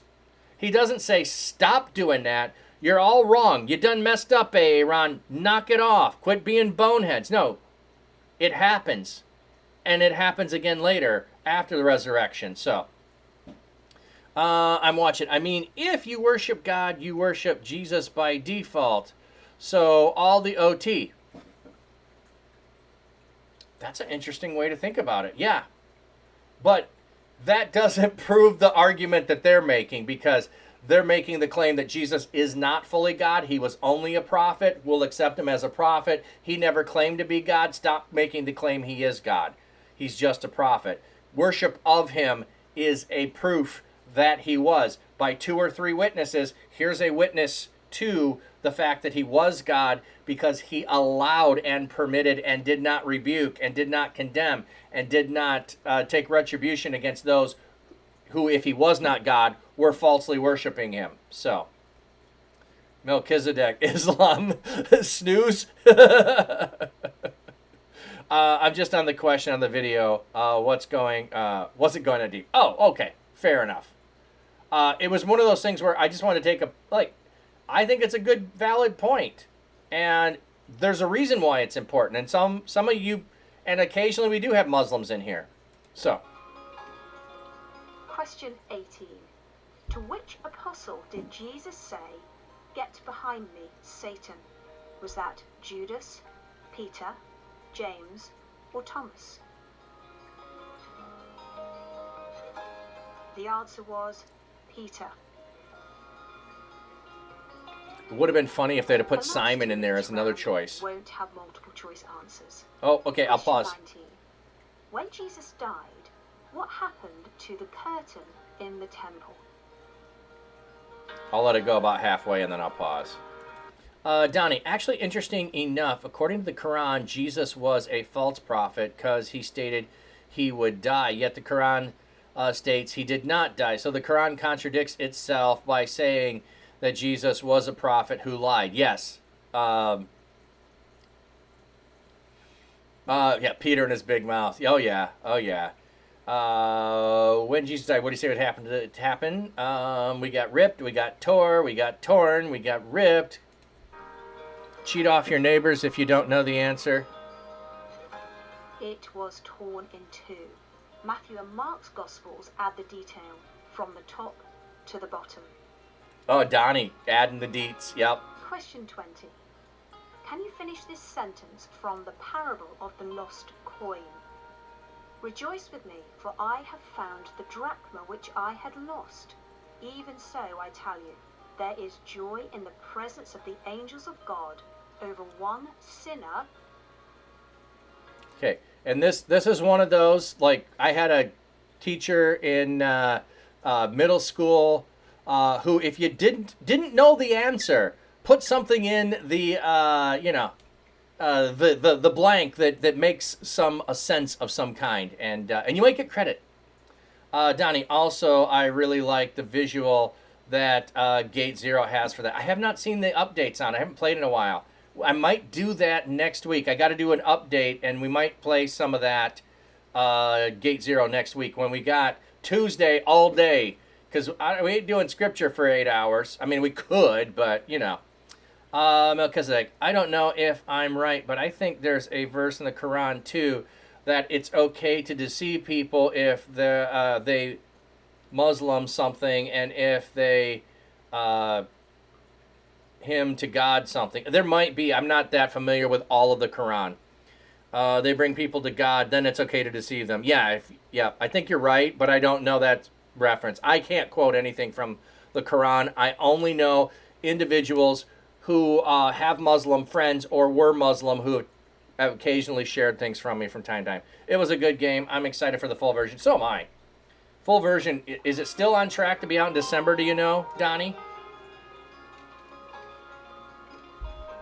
Repenting, or you may have said something like, who repents? Or returns. I think that's still good. Round Because three. repenting is to change your ways to turn around. Difficult questions. Okay, these are supposed to be Question 20. difficult. True or false? Tradition says that Jesus was about 30 when he started his ministry, but this isn't recorded in the Bible. All right. I hate true-false questions, honestly. I hate true-false questions because they're often tricky, or there's one word that negates them, or depending upon how you read it, it could be both true and false at the same time. Now, this one's not one of those, but just in general. That's false. It is recorded in Luke chapter 3. You guys are doing good. Question 22. When Jesus was tempted in the wilderness, which book of the Bible did he quote from? Was that Leviticus, Deuteronomy, the book of Psalms, or Isaiah? What do you think? What do you think? I've got some C's, I got some D's, I got a B. Anyone want to throw an A in there? Anyone want to throw an A in there? The answer is Deuteronomy. Question 23. So it was Deuteronomy. They showed us the passage, didn't they? I just want to check that passage a second. The answer is Deuteronomy. Matthew 4 through 10.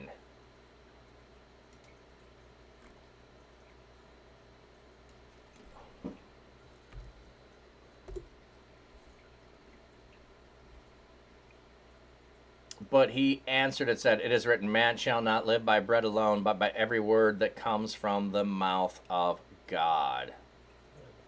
So there's the quote.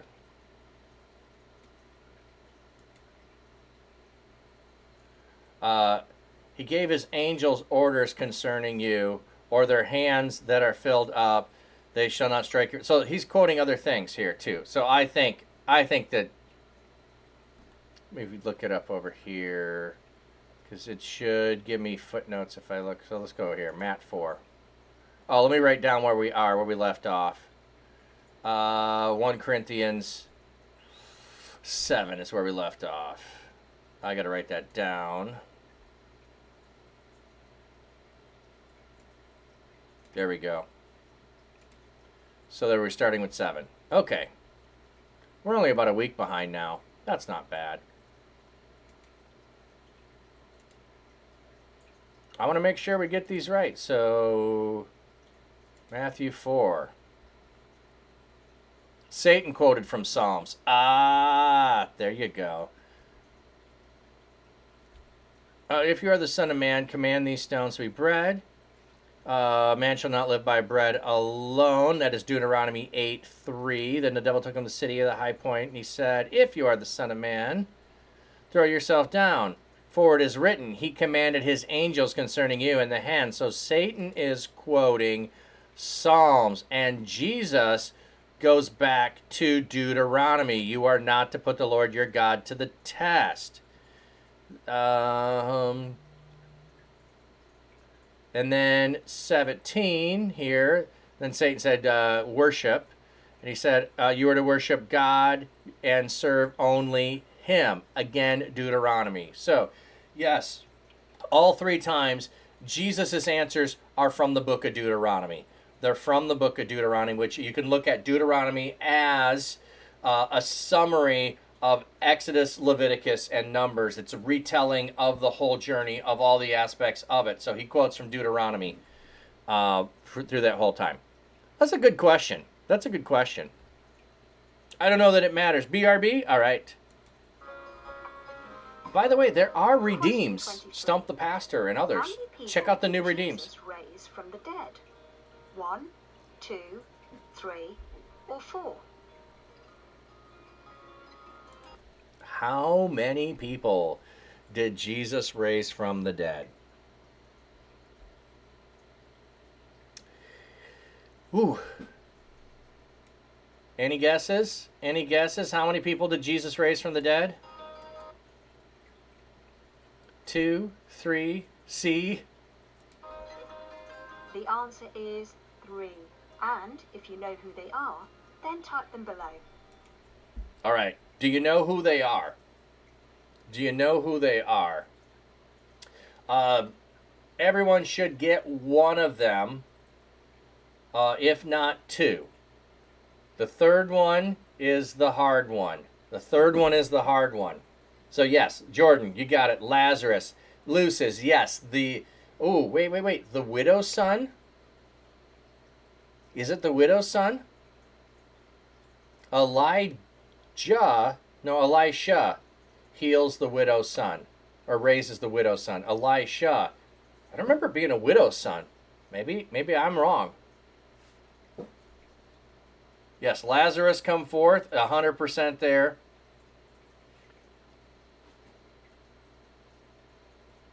Jairus' daughter, I'm watching. Yes, Jairus' daughter. All right. Yeah, you can't. I don't know how it's spelled either. Doesn't matter. All right, let's see what it is. Question 24. Oh, they didn't give it to us. You mean I got to go look these up? Come on. You're supposed to tell me. Okay, Luke 7, Luke 8. All right. Luke 7:11.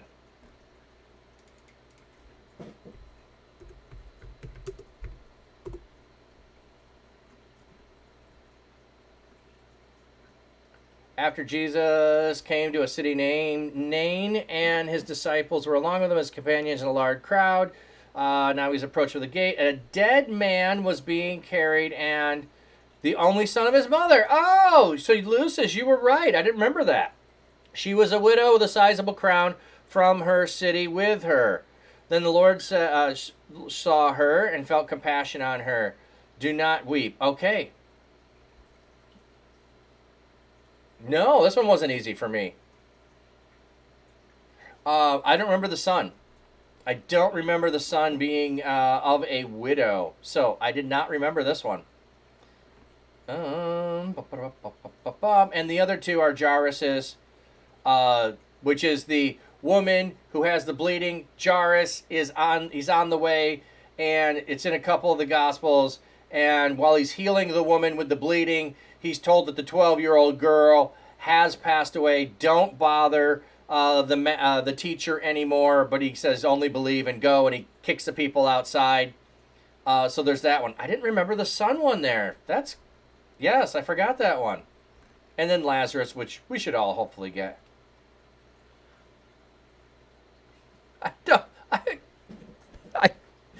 I don't know. Trivia's not my thing. I'm not worried about tricking you, or I'd rather just read the Bible than do trivia. So how many people did Jesus raise? It was 3. It was 3. Here's the passages.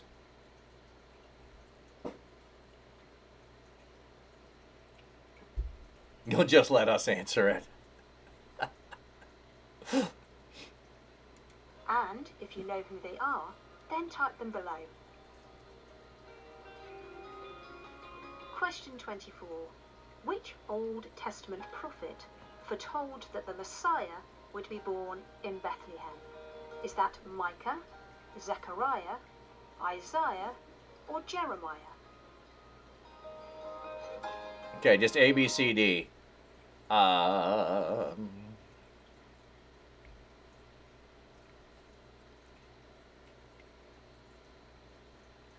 I. There we go.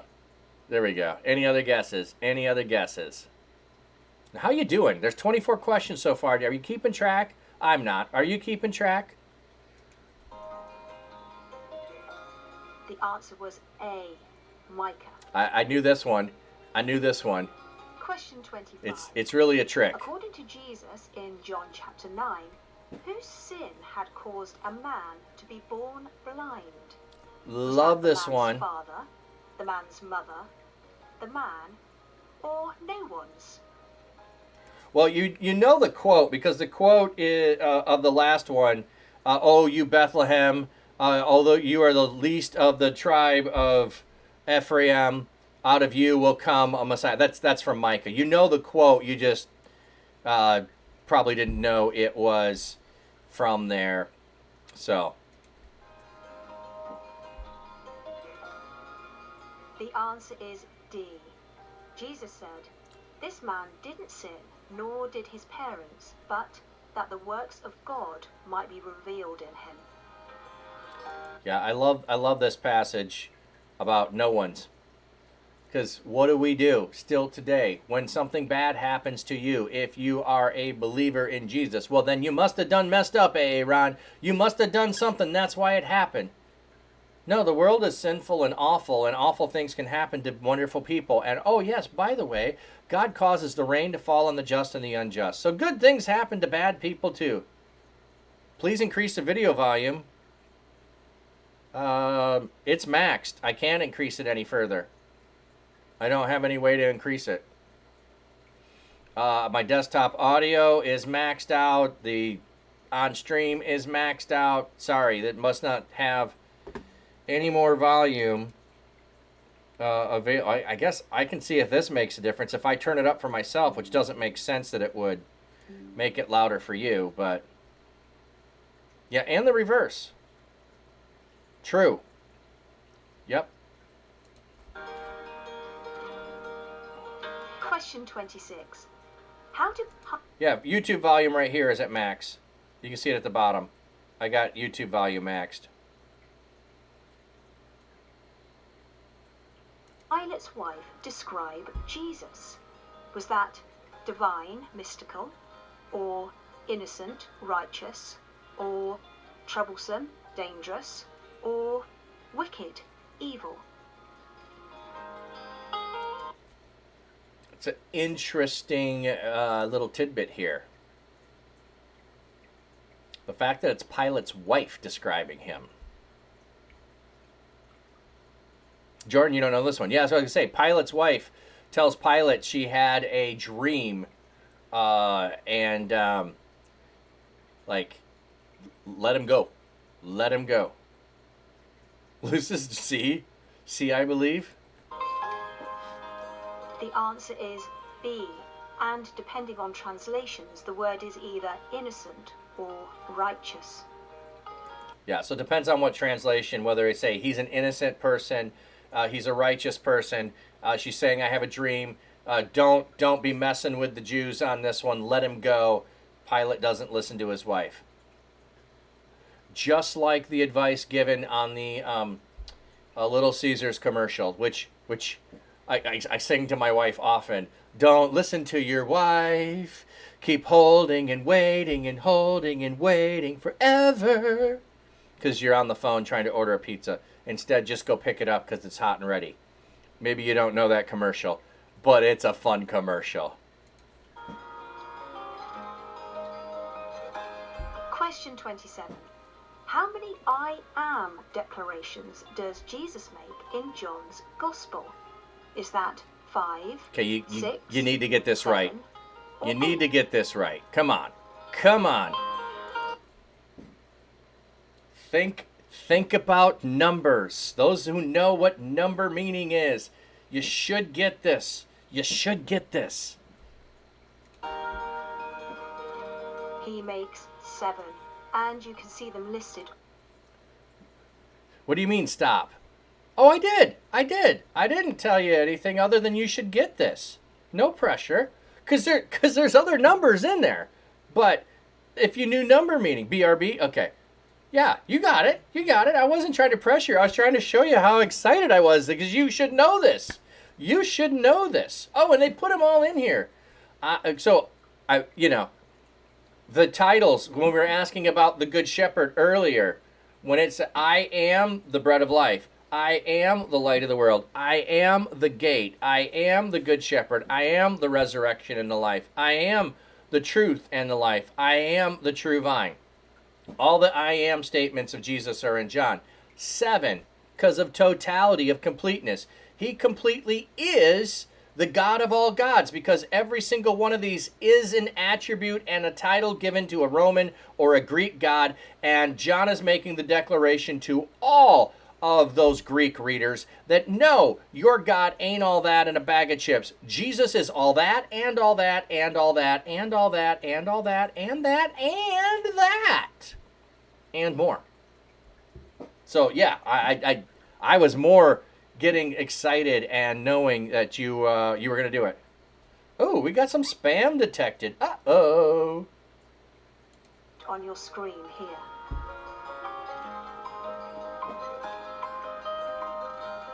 Question 28. 28. In the Gospel of John, what are the first words that Jesus speaks? Is that, what are you looking for? Or, come, follow me? Or, my hour has not yet come? Or, come and see?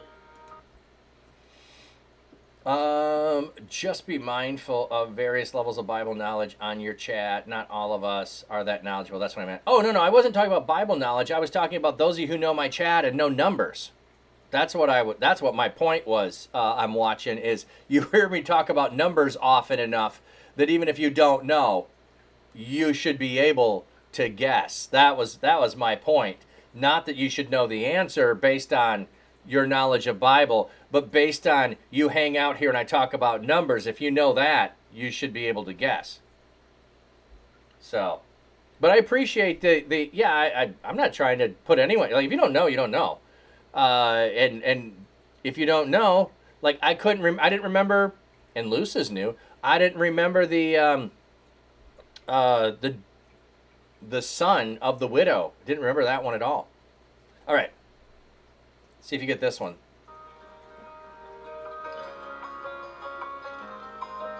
The answer is, what are you looking for?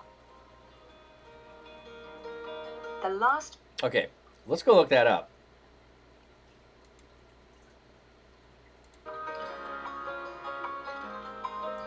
Okay, so it was specifically in the Gospel of John.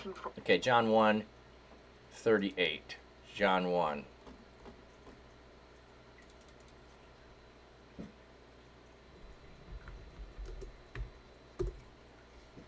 I'm so mad. Yeah, I didn't have this one. I thought it was a shorter gospel, so I didn't include that. Yeah.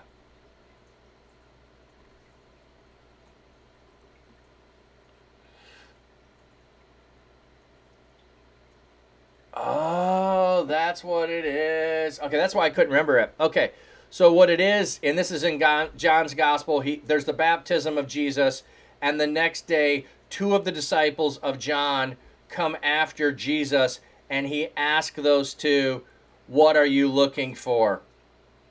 What are you seeking?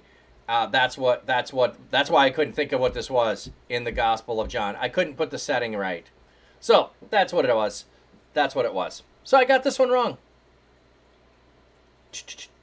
So the hard level, there's some difficult ones. It's like, oh, I have to remember which of the Gospels, and I have to remember what the order of things are. Those aren't my strong suits. The last 2 questions won't have multiple choice answers. Question 29. In his letter to the Philippians, what does Paul say should happen at the name of Jesus? This will take you a while to write. This will take you a while to write.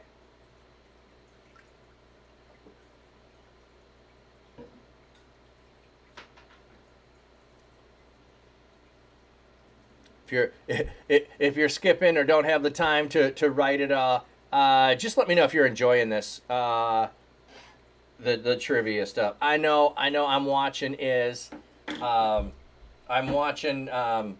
has been asking me to do trivia for some time, so I just want to know how everyone else is. Yeah. So I'm watching. Every knee will bow and tongue confess. Every knee will bow and tongue confess. Got a couple of those as the answers. Lou says, every knee shall, ooh, and every tongue confess. Didn't have an emote for the tongue confess, huh? I like the knee bow. That's very nice. It's very nice. Any last ones getting in? Any other possible answers, or just put ditto or copy neighbor's answer in the chat if you're just going to copy the answers we have.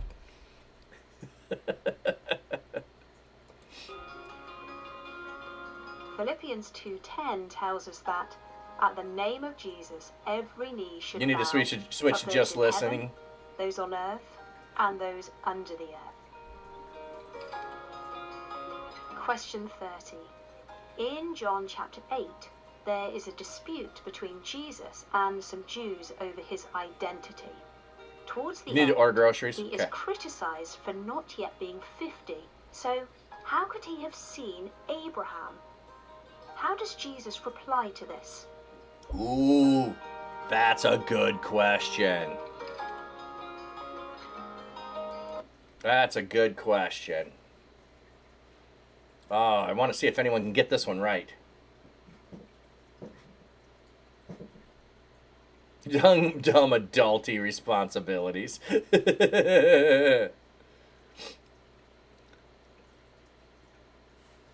Any Bueller? Class?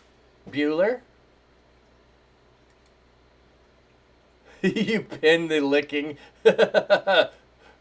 Is that a gingerbread frog that is licking himself? Is that what that emote is?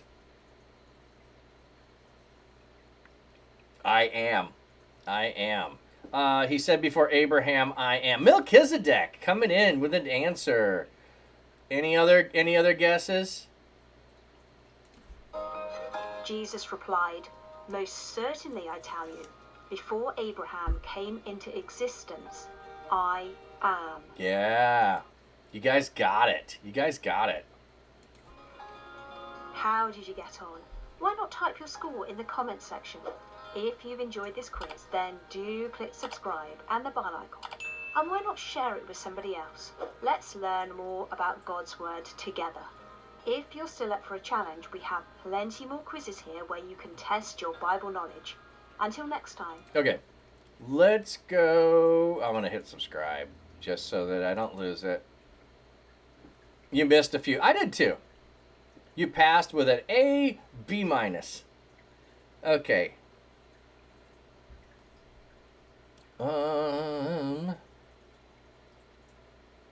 Oh, here's one that's 1 month ago. So, wait. Bible quizzes level 1, Bible quizzes level 2, Bible quizzes level 3. Okay. I don't know what level we were on. Did it say what level we were on? I'm going to guess we were on level 1. But let's try level 2 here. Let's try level 2. BRB? All right. Was it really God's wish to Get the ad out of the way. Don't need to play the ad. Not that I think I will get doxxed for, or I mean, banned for any ad. So,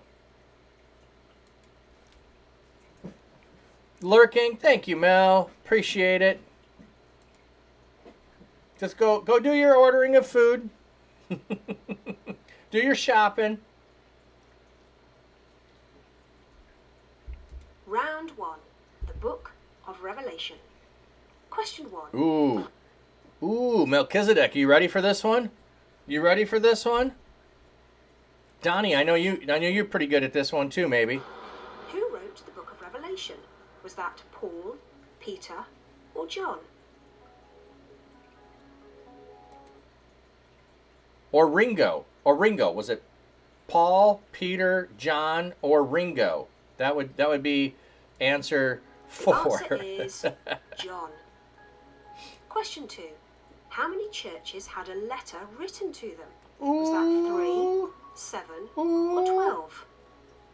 I like that there's only 3 options here. Maybe that's the harder part. There's only 3 options instead of 4, but I don't know. Yep, it was Ringo Starr. You like my Paul, George? Oh, actually, it was George, not John. Oh, well, there's Paul, John. Anyway.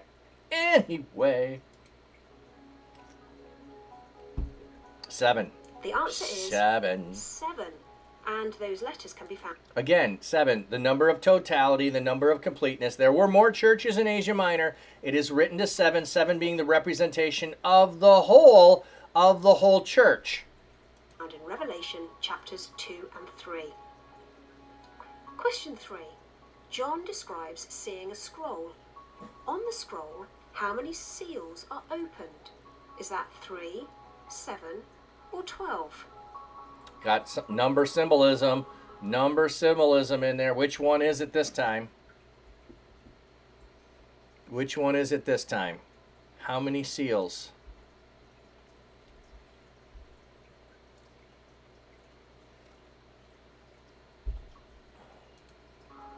The answer is 7.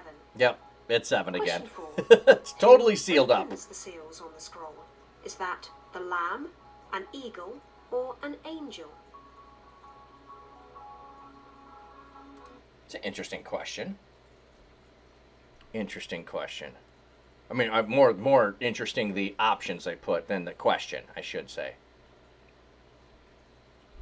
Because if you're thinking the seal, you don't know what a seal is, and you're just thinking a seal pup.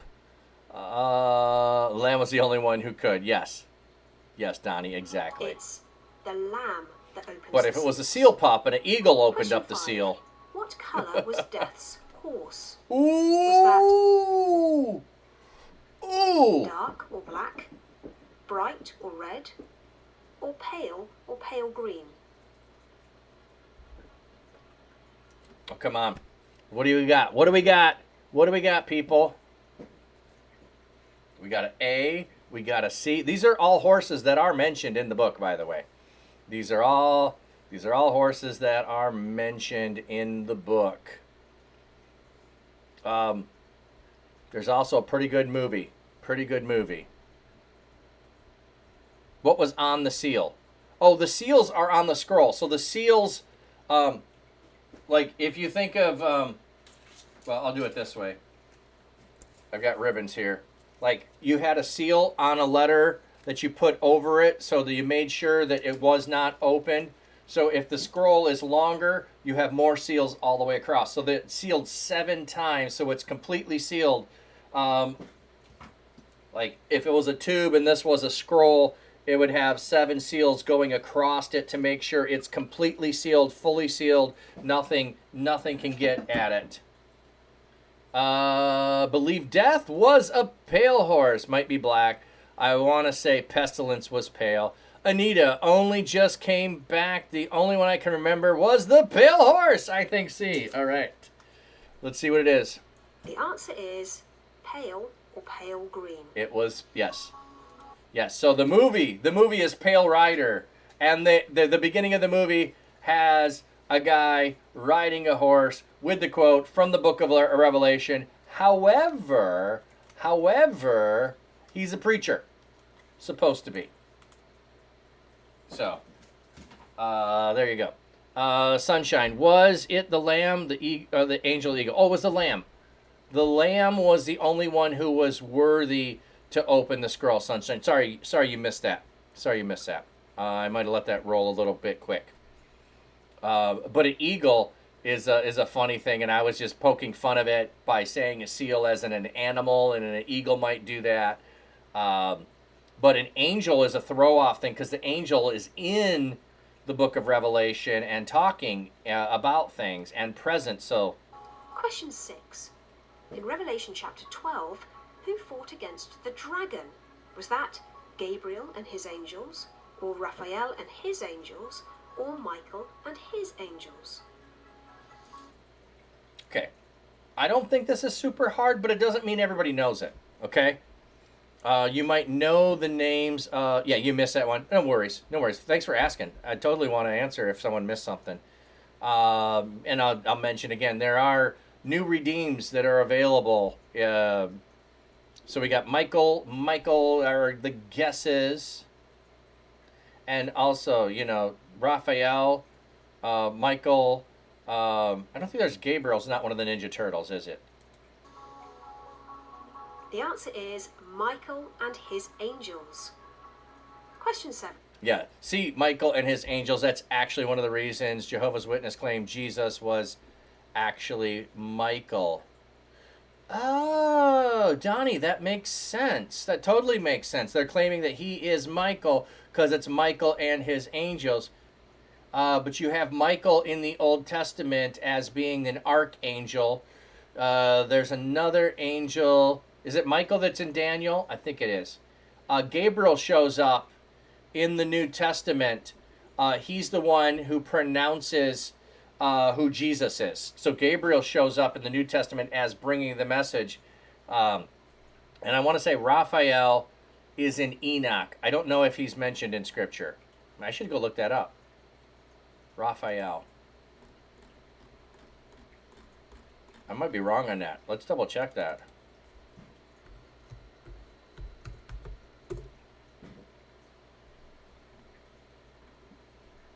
Yeah. No Raphael. Unless I spelled it wrong. I don't think I did. What tree is in the New Jerusalem? Is that a tree of life, a tree of knowledge, or an olive tree? Donnie, but you can also use the lamb breaking the seals so that Jesus is the lamb. The lamb was uncreated from their translation. Oh, very true. Very true. Donnie, do you have conversations with JWs often? I don't very often. They don't want to talk to me. Usually they find out you're a pastor. They don't want to talk to you at all. Okay, so we've got, what is in the New Jerusalem? A tree of life, a tree of knowledge, an olive tree. An olive tree.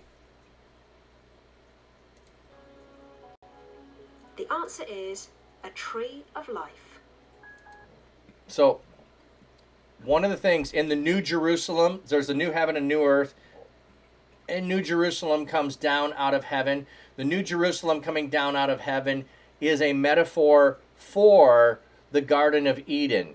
So when there was the Garden of Eden, there was both the tree of life and the tree of knowledge of good and evil.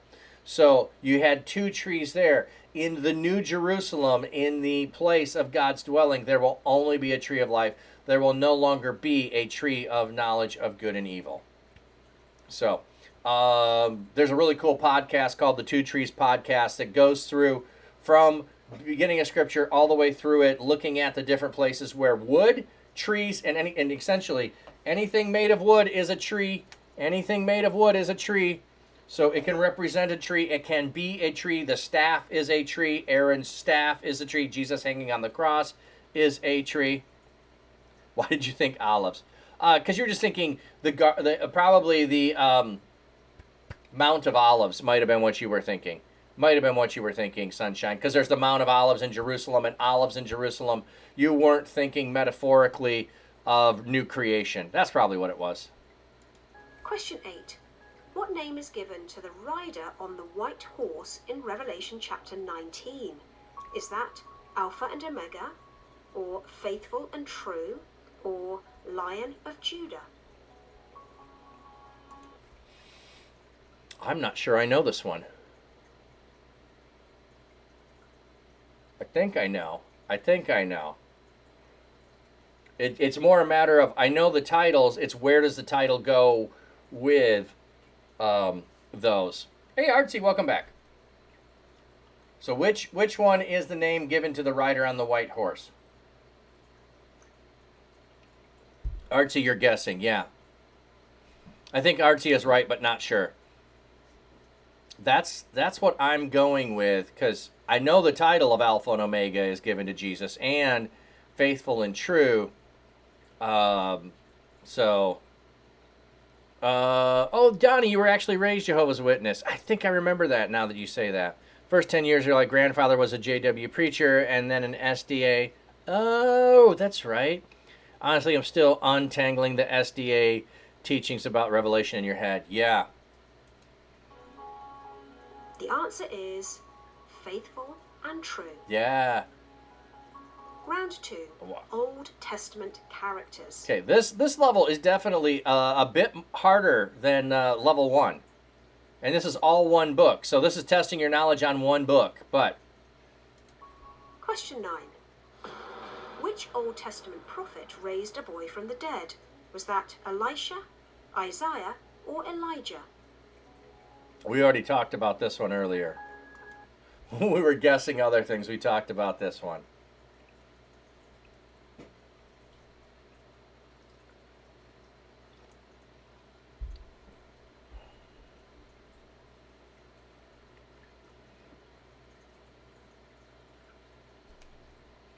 Yeah, so if you mix this up, I understand why you do. That was Elisha. Oh, I see we got ad break. So, those of you who know. Yep, thanks, Donnie. I saw it. Flat cap pastor rocks his tweed. So we'll feed the fishies. Life by the reeds. Fish pond calm and glassy clear. View it all right from you. Dapper man with Saxon hand plays tunes by his quiet land. Acoustic guitar in the breeze Serenades the fish with ease. Watch the fish, they swim along to To the rhythm of his song.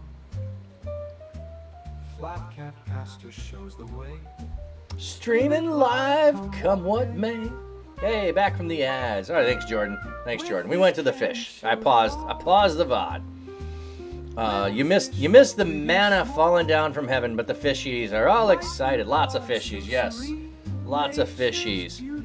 I did go yesterday and talk to a friend of mine who owns the local feed store, because I know he deals with farmers, and he told me I can post a fish for sale sign, and he will give my name and number out to people looking for fish.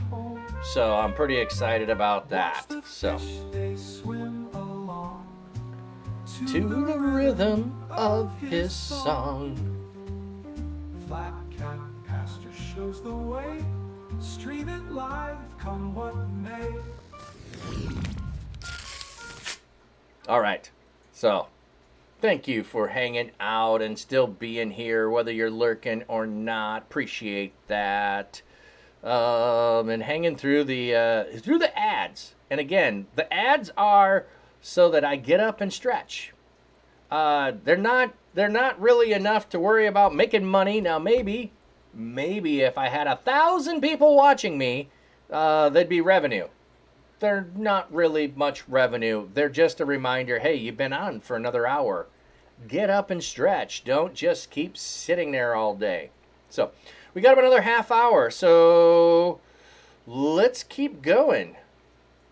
So, We finished the which Old Testament prophet raised a boy from the dead was Elisha. I think we got that in before the we went to break. Crystal, it's really kind that you pause for ads. Thank you. Oh, well, like I said, the ads aren't for me to try to make revenue, so I'm not trying to have people miss things. I'm just trying to go, hey, stop, go get up, you know. I mean, every cent counts when, I totally know that, Donnie. I totally know that. Which judge was left-handed? Ooh. Was that Othniel, Ehud, or Deborah? Okay, this is bonus points. This is bonus points if you know this. This is bonus. Oh. Oh.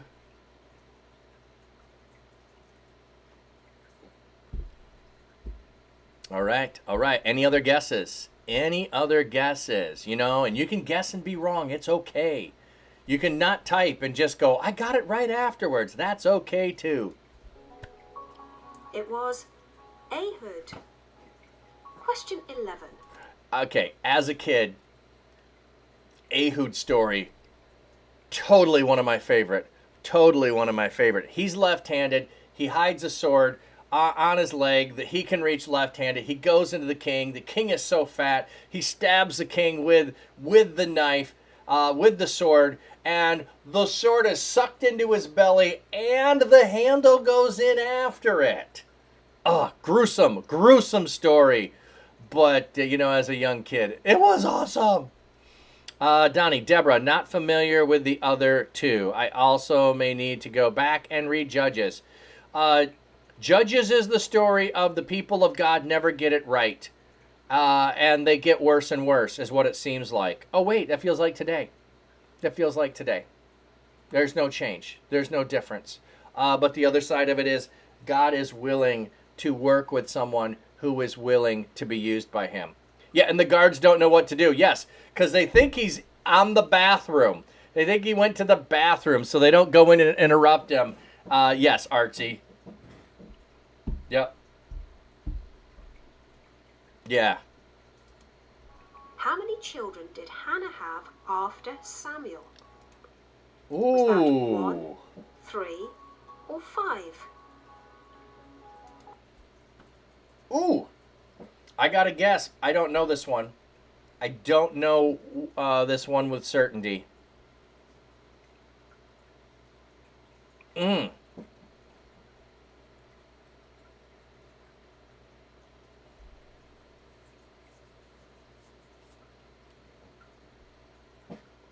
Yeah, we got B and we got C. I'm certain it's not A. I'm gonna guess B, even though my brain wants to say 5, because 5's more symbolic, but The answer is 5. I should have stuck with the 5. I should have stuck with the 5. She had an additional 3 sons and 2 daughters. That's what messed me up. It was 3 sons and 2 daughters. That's what messed me up. That's why I got it wrong. Okay. Okay, now I know why I got it wrong. Question 12. What was the name of Ruth's first husband? Was that Mahlon, or Boaz, or Elimelech? I know symbolism always worked. And yes, it felt like a trick question to me. Yes, it felt like a trick question.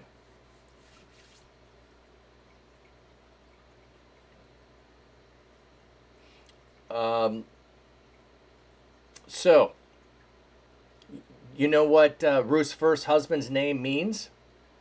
Sickly. Her first husband name was Sickly.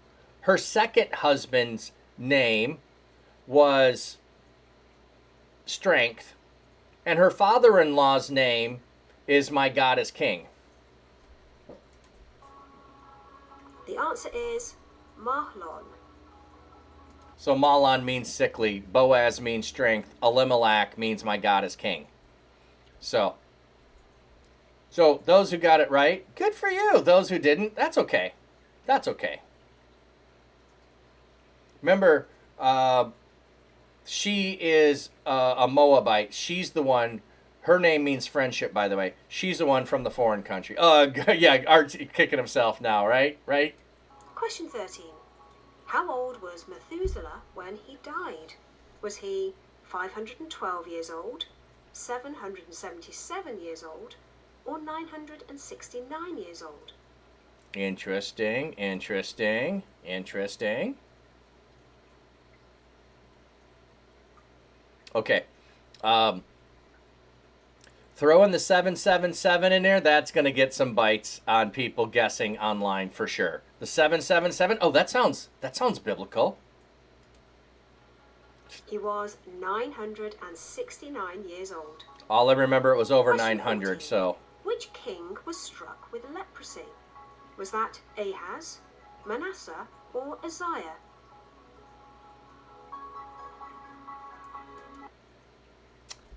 Can we get this right? Anybody?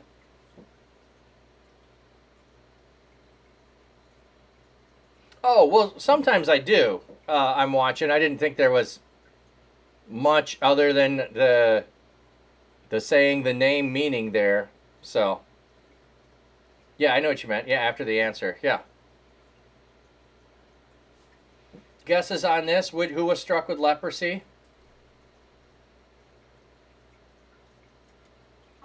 The answer is Uzziah. And if you know why Uzziah was... I got it wrong. I thought it was Manasseh. I must be thinking of the wrong one. So it's... Oh, it's in Chronicles, not listing it in Kings. Okay. 2 Chronicles 26.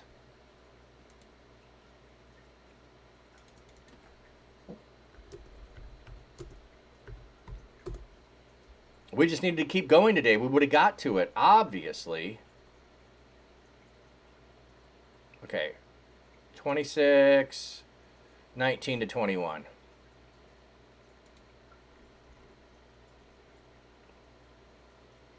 Okay, but when he was strong, his heart was so proud that he acted corruptly, and he was untrue to the Lord his God, for he entered the temple of God to burn incense on the altar. Then Azariah the priest entered after him, and with him 80 priests of the Lord, valiant men. They opposed Uzziah the king and said to him, "It is not for you, Uzziah, to burn incense to the Lord, but for the priests, the son of Aaron, who have been consecrated to burn incense. Leave the sanctuary, for you've been untrue, and will have no honor from the Lord your God." But Uzziah, with a censer in his hand for burning incense, was enraged, and while he was enraged with the priest, leprosy broke out on his forehead in the presence of the priest in the house of the Lord beside the altar. So he's burning incense, and when they challenge him and say, "You're not permitted," he was incensed that he could not burn incense. I did not remember that. They got me. Hey, Temple Snow. Yeah, you like my incensed by the incense. Yes. I love wordplay. Leprosy? Let me know in the comments section. Question 15. Who built the first altar? Was that Noah, Abraham, or Moses? I want to debate this question and say there's a different answer. I want to debate it and say there's a different answer, but let's see which one they say. A, B, or C? A, B, or C? Well, if you just know chronologically how they come. Chronologically. The answer is Noah. Genesis chapter 8 is the first time the word altar is used, but the idea is in Genesis 4 when Cain and Abel brought offerings. So, if you thought they should be the correct answer, you can have a point. I like how they did that. I really do. So it's the first time altar was used. Yeah, I mean, Cain and Abel were using sacrifices, and how would they have done sacrifices without an altar? They don't use the word altar. They just do sacrifices. That's why I was thinking it should be Cain and Abel. But they say, no, altar was used. That's why I said, who built the first altar?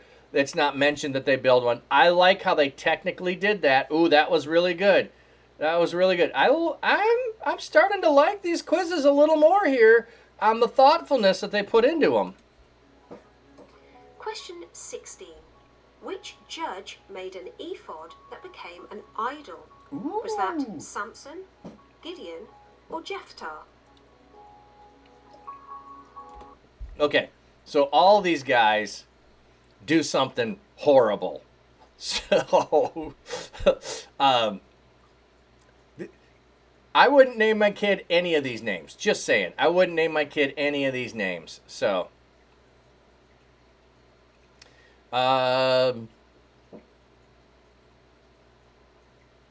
any other guesses? Any other guesses?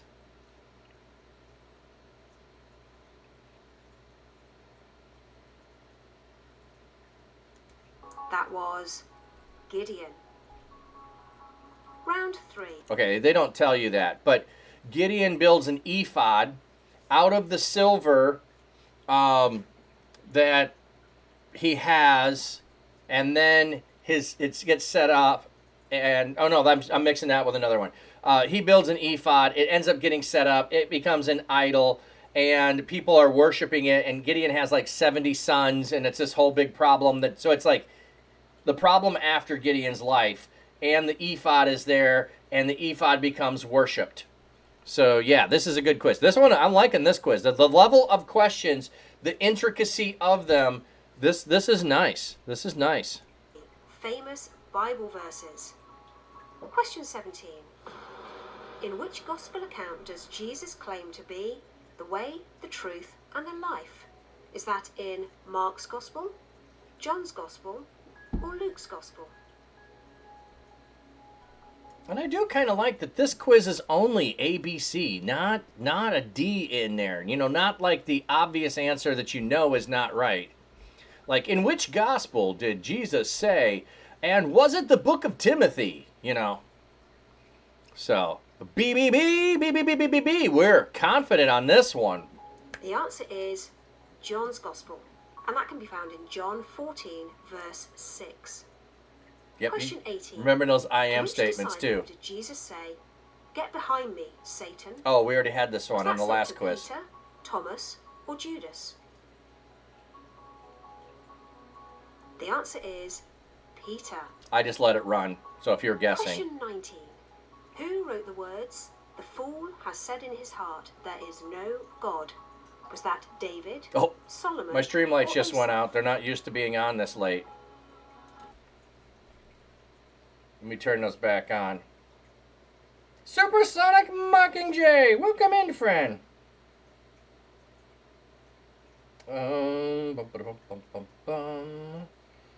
Lights need to turn on. Where is it? There it is. Okay.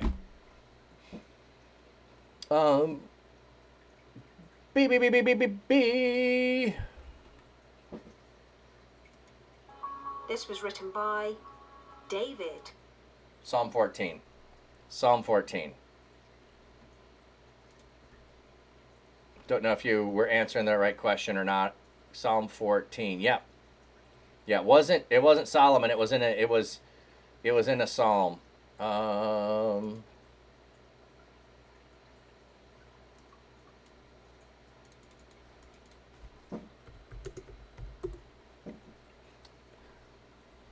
That's how it starts. The fool says in his heart, there is no God. They are corrupt. They have committed detestable acts. There is no God there is no one who does good. The Lord looks down from heaven upon the Son of mankind to see if there are any who understand, who seek God. They have all turned aside. Together they are corrupt. There is no one who does good, not even one. So, I don't want to say one for the bad guys or one for the good guys. That depends on how you look at it. Time for lunch. All right, Artsy. Yep, I guess it's noon. The noon whistle's going off for those of us who are in the industry, factory, worker realm of the world. But anyway, so the fool says, rest in peace. There is no God. Yep, good for you. Got a good plan. So it was David. But Solomon was a good guess. I I was also tempted to go, ooh, was it Asaph? Because Asaph also wrote some of the Psalms. So, but I felt like, no, Asaph is only going to be doing the worship style songs. And Solomon would have been a good guess if you were thinking Ecclesiastes. Vanity of vanities, all is vanity, or vapor, or wind, or however you want to translate that. Question 20. Fill in the blank. Create in me a clean what, God? Should that be mind, spirit, or heart? Or clean room. Create in me a clean room. Because he was talking to his kid. Oh, no, this was for God. Sorry. Lou says, I like what you did there. I like what you did there. The missing word is heart, and that was from Psalm 51, verse 10. Question 21. In which book can you find the passage on the fruit of the Spirit? Can that be found in Galatians, Ephesians, or Philippians? This, to me, is a little harder at times. Because, you know, you put 3 different things that Paul wrote. I know Paul wrote it. The fruit of the Spirit is not a coconut. If you know that song, let's get some love for that song. The fruit of the Spirit is not a coconut. All right, guesses on which book this is. MJ, hey, creating me a clean set of arteries. Cholesterol is a killer. The fruit of the Spirit's not a watermelon. There we go. You know. MJ, good to see you, friend. Hope your summer's been going well. All right, we got Galatians. We got Philippians. What's the answer? That passage can be found in Galatians chapter 5. Galatians. Question 22. Which psalm opens with the line, I will lift up my eyes to the hills. Where does my help come from? Is this the opening to Psalm 46? This is just a mean question. This is just a mean question. Obviously, it's a psalm. I knew it was a psalm. I could have picked it out. It was a psalm. Now you're asking me to know which number it is? Come on. Really? MJ, 121 with confidence. Boom. What? Yeah, and I'm not surprised you would be able to nail that one. Donnie saying A. I'm watching, agreeing with MJ. That was the opening to Psalm 121. I did know it, but yes. Yeah, it opens the Psalm of Ascent. Oh, that's right. I didn't remember that's where the Psalm of Ascent started, but it's also one that is often used in liturgies to call people to worship. So, I lift up my eyes to the hills. Where does my help come from? It comes from the Lord. It's also used at funerals all the time. I lift up my eyes to the hills. Where does my help come from? It comes from the Lord. So that's why I knew it was 121. But I'm like, who's going to know that? Oh, Donnie, you were on the A for the last question? Okay. That's fair. That's fair. You were on the A for the fruit of the Spirit. Okay. Good enough, Donnie. I'll trust you. Fill in the gap. Blessed are who? For theirs is the kingdom of heaven. Is that those who hunger and thirst for righteousness, or the poor in spirit, or the peacemakers? My mind is going to Monty Python. Blessed are the cheesemakers. Why? What's so special about them? Well, I don't think it's just the cheesemakers in particular. It's anybody in the dairy industry. Now, here's the part where this makes it difficult. All of those are statements that say, blessed are the for. It's which is the match. That's what you're really doing. You're doing matching. Which ones are the ones who have the kingdom of heaven? Any other guesses? Any other guesses?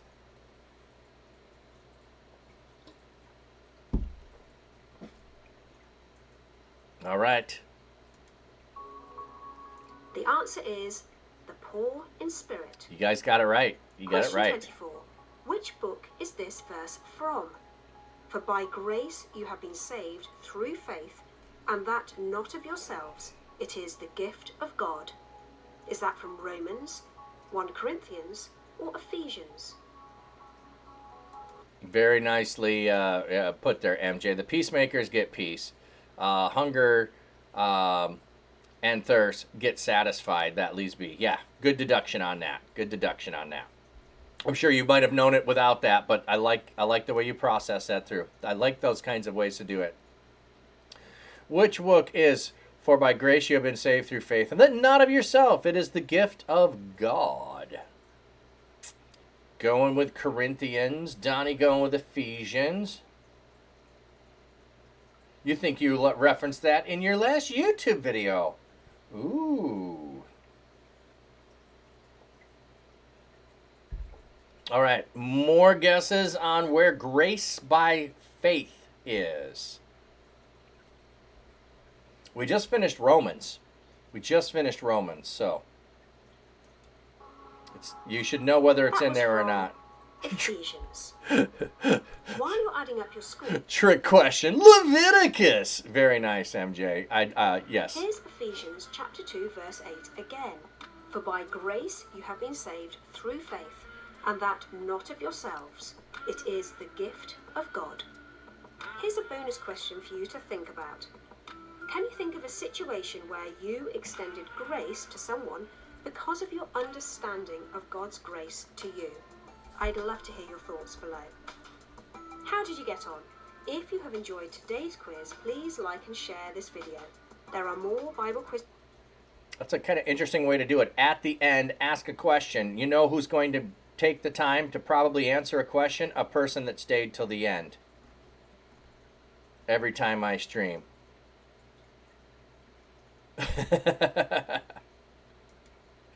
Okay, let's try one on the hard level. We did 2, let's try 3.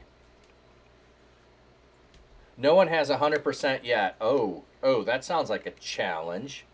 20 hard questions. We got 20 minutes. So I might just let this one roll. Let me see how long it is. Maybe it's not that long, but these have been about 10 minutes.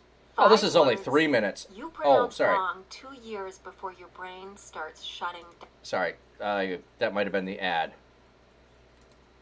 It was 3 minutes. Yeah, it was the ad. Oh, Unbox the Bible. Today We got have 10 minutes. 20 challenging Bible questions that should really get you thinking. all right. There will also be a bonus question at the end for personal reflection. Are you ready? Let's go. We ready? Question. We ready? I'm falling down the trivia rabbit hole. I knew. No, I'm just doing it today because you asked me to do it. I was thinking when you asked me to begin with that you wanted me to come up with it, and I'm like, I'm just not interested in trying to stump people with answers. I'm like, let's just go study it. Question 1. To which tribe did the prophet Micah predict the Messiah would be born? Is that into the tribe of Judah, the tribe of Benjamin, or the tribe of Levi? Okay. You don't even need to know that it was Micah. Okay. That's not an important piece. It's just a prophet predicted. So a prophet predicted. Yep. A triple A we got so far. Any other guesses? Get them in.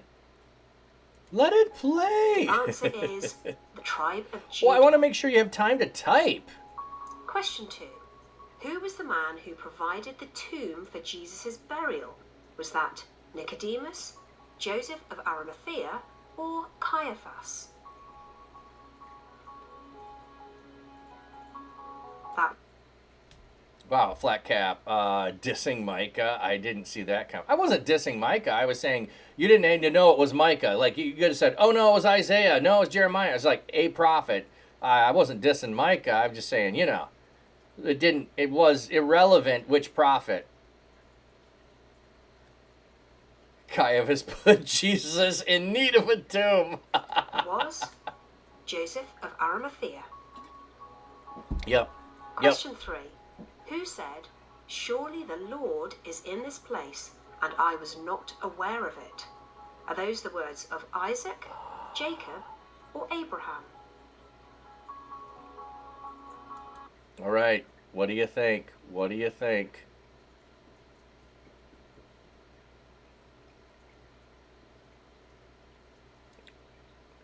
Anyone else? Anyone else? This one takes a minute to think through, I thought, at least. That was Jacob. Yep, it was Jacob's ladder. Yep. Yeah, yep. A, B, sorry, yep, you changed your mind. You changed your mind. Yeah, not entirely sure, Donnie. Yeah, it was Jacob's ladder, where he has the dream of the angels ascending and descending. When he awakes, he says, surely the Lord was here and I didn't know it. And I believe he names it Bethel, the house of God. Question 4. What city was Jonah travelling to when he attempted to flee from God? Was he on his way to Nineveh, Joppa, or Tarshish?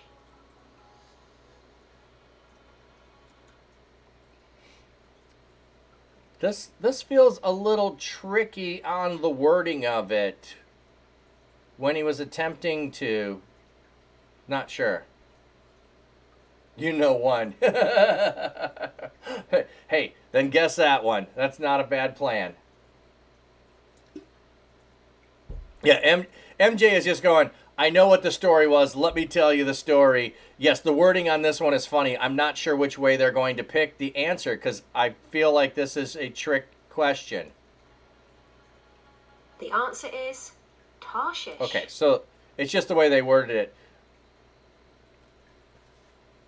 Because he was fleeing God to do that. So they're throwing the attempting in there because he couldn't actually flee God. But if they were just saying when he was attempting to, yeah.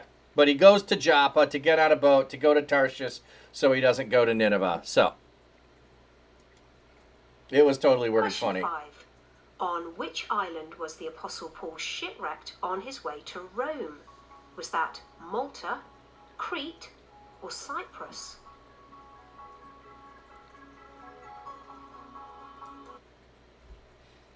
Little bit more difficult.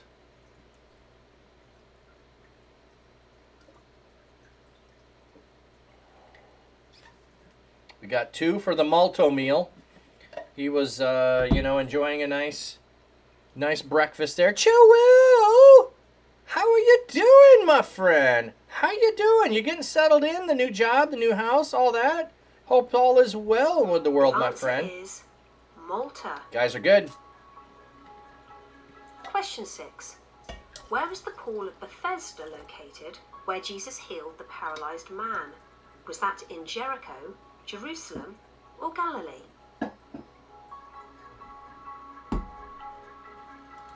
Okay, where was the pool of Bethesda? It was in Bethesda. That's not an answer. How come Bethesda's not an answer? I know Beth is house. What is Esda? What is Esda? All right, I'm going with Galilee. Oh, this is tougher for me. I'm saying Jerusalem. MJ's going with Joa. A lot has happened and life has thrown some curveballs, but God has us and he will keep us in his hands, so we're okay. Good. Well, I'm just going to go with, I'm going to rule Jericho out because there's the Jericho Road, and I don't really know that there's any stories of Jesus in Jericho. And I think most of his healings seem to be in Jerusalem. I'm going Jerusalem, not Galilee.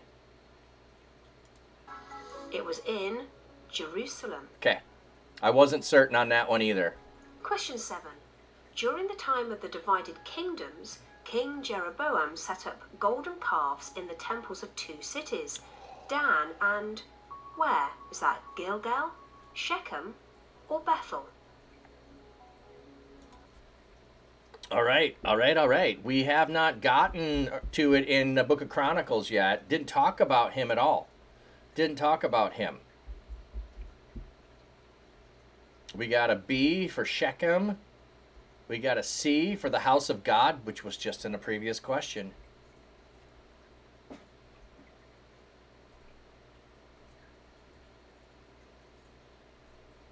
Which by the way, often the prophets refer to Bethel when they are condemning Bethel, and they call it Bethaven. So rather than the house of God, they call it the house of evil. The answer is Bethel. It's Bethel. Yep. And you might not have known Question that. 8. You didn't see the connection between the golden calf at Bethel and Jacob's vision at Bethel. It's like a vicious personal insult to God. It totally is. It totally is a vicious personal assault to God that he set it up in the house of God. Yep. Yep. And it's also the where God has brought them out of Egypt. What's the first thing they do? They set up a golden calf to not worship God, but to worship the whoever is the dwelling spirit of the place. And Jacob found God and said, God is in this place. And they set up an idol there instead of God. When God's the one who brought them out of Egypt, they set up an idol instead of worshiping God. And God was in the place, on the mountain, right there with him. So, yeah, there's a big parallel between those two, I see, MJ. When Elijah went against the prophets of Baal at Carmel, how many stones did he use to build the altar? Was that 7, representing completion, 10, representing the commandments, or 12, representing the 12 tribes of Israel? Ooh, I'm loving this question. Loving this question. They're putting the numbers in and then giving you a rationale for it. They're trying to trick you. They're trying to trick you. The answer is 12, representing the 12 tribes of Israel. 13 representing a baker's dozen.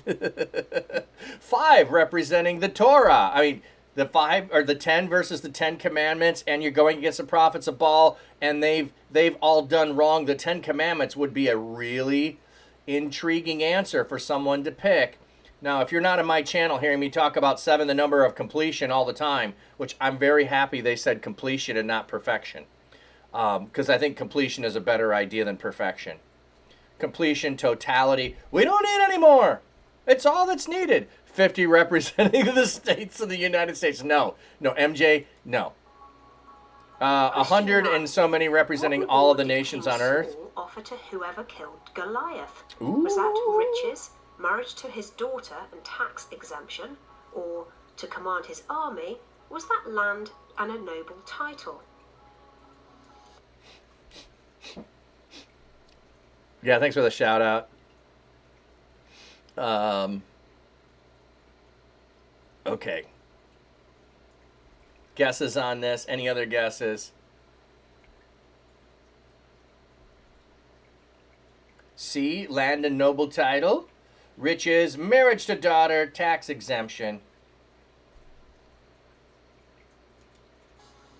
The answer is A, riches, a marriage to his daughter, and tax exemption. And David goes around repeating it like 3 times. Which, the riches and marriage to daughter seems like probably what most people would be excited about. I'm sorry, tax exemption sounds like the best deal to me. Question 10.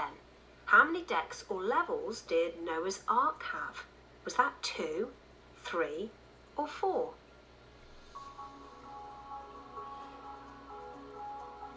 Oh, wow. How many decks does Noah's Ark have?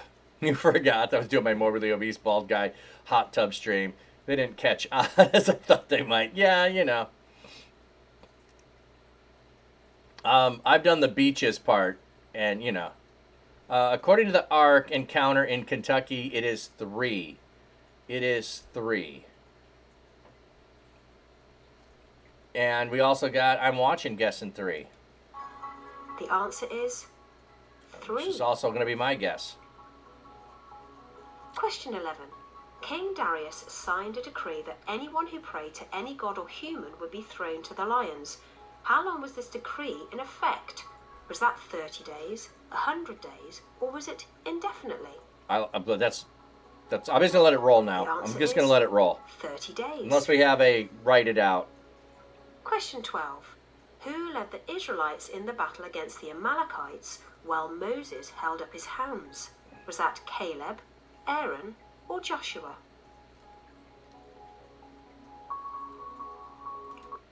Ooh. Yeah, 30 days. Yeah. Joshua or Caleb. It's not Aaron. It's not going to be Aaron. The answer is Joshua. Yep. Question 13. Therefore, if anyone is in Christ, he is a new creation. The old things have passed away. Behold, all things have become new. In which book can this be found? Is that from 2 Corinthians, Galatians, or Colossians? The answer is 2 Corinthians. Yep. Question 14. A. How many of Jesus' disciples were present when Jesus raised Jairus' daughter from the dead? Was that none of them, 3 of them, or all 12 of them? What I can do, let me do this. I'm going to let it play through, but I'm going to put it on 75% speed. That way it'll give you just a little more time to get your answers in. The answer is 3 of them. He just takes 3 of them Question inside. 50. He doesn't, Who puts is the others first outside. woman mentioned in the genealogy of Jesus Christ in the Gospel of Matthew? Is that Rahab, Tamar, or Ruth? It's just chronological order here, everybody. So if you know who was first. The answer is Tamar. Yeah, nice robot lady sound that makes her sound condescending. Question 16. In the Beatitudes, Tamar. why are those who hunger and thirst for righteousness blessed? Is it because they will be comforted, or they will be filled, or because they will inherit the earth? I'm back. My nurse called. Okay. It's because they will be filled. Yep, MJ already mentioned Question that. 17. Yep. Who was the sorcerer hired by Balak, king of Moab, to curse the Israelites, but was prevented by God from doing so? Was that Og, Nimrod, or Balaam? Yep. That was Balaam. Yep. Do you think he was a Question wicked prophet or a 18. sorcerer? Yep. For all have sinned and fall short of the glory of God. In which book can this be found? Is that from the book of Romans? Oh, you wrestle with Ephesians, Balaam for your or dissertation? Philippians? Yeah. There's a few parts of Balaam that are interesting. I've listened to a couple of That podcasts can on be Balaam. found in Romans. Yep. Question 19. Who was the last king of Israel before the Assyrian captivity? He reigned for 9 years before being captured and taken to Assyria. Was that King Shalom, King Pekahiah, or King Hoshea? That was King Hoshea. Question 20. Yeah, none of us were What certain on that name one. of God was used by Gideon after his encounter with the angel of the Lord? Was that the Lord is peace, or the Lord of hosts, or the Lord is my shepherd? Okay, I had to reread the question. What name of God was used by Gideon?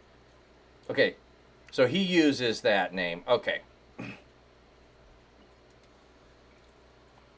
That was the Lord is peace. Yep. Lord is peace. While you're adding up your scores, here are some bonus All questions right, for there we you. go. We made it to What the names end. or titles for God are meaningful to you? Has focusing on 2 wrong. the meaning of a name, for Got 1 example, wrong. Got the kings Jehovah wrong. Shalom, the Lord is peace, ever brought you closer to God in prayer? I'd love to hear your All right, so we tried the hard level. I like the hard level. So there we go. We need to wrap it up for today. Just a reminder, anyone who doesn't know, doing ReachCon, you can check that out. If you do a donation, or if you just want merch, here's some merch. So anybody that gives over $50 to either the prayer booth or to GCC, which is a Global Cycle Challenge.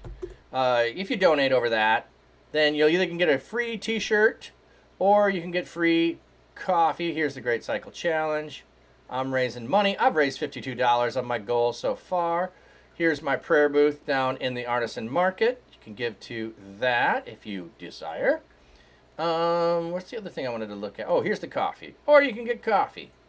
So if you do that, just reminding you of that. Don't have to do that. It's just an opportunity to give, because sometimes when you have celebrations, people want to give to charity. Here's a way you can do that.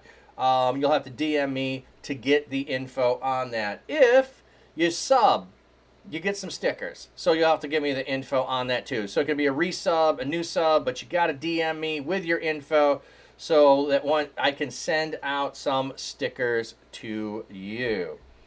I don't think there's anything else. I will be streaming tomorrow, some random time between 4 and 6 p.m. Oh, thank you for the Streamaversary wishes. How much do I have to give to get a flat cap? I'm not giving those away. MJ. But I guess I could at some point. That'd be kind of weird. Who wants a used cap? But anyway. I will be streaming sometime over the weekend. I was going to try to stretch that, and then it does weird stuff to me. Come on. Oh, well. I tried. Didn't work.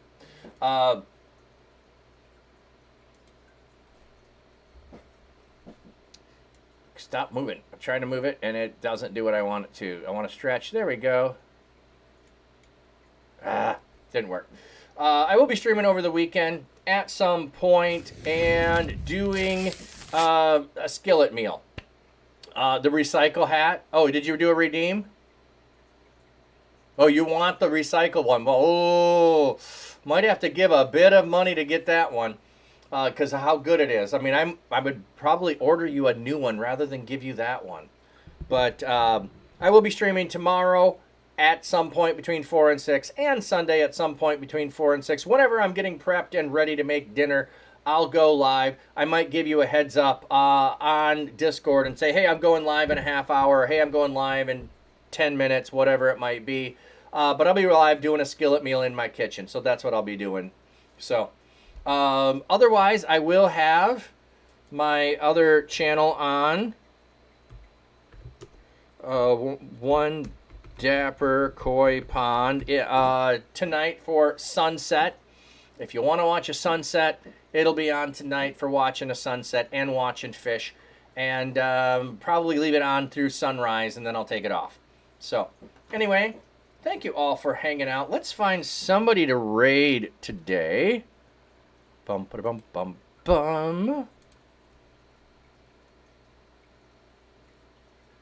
Oh, on 4th to North. Yay.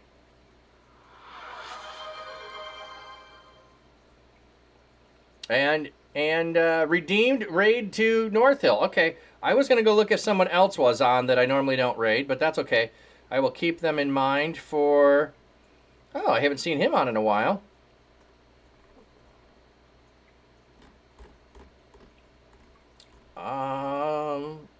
North is not showing up here at the top. Is he not started yet?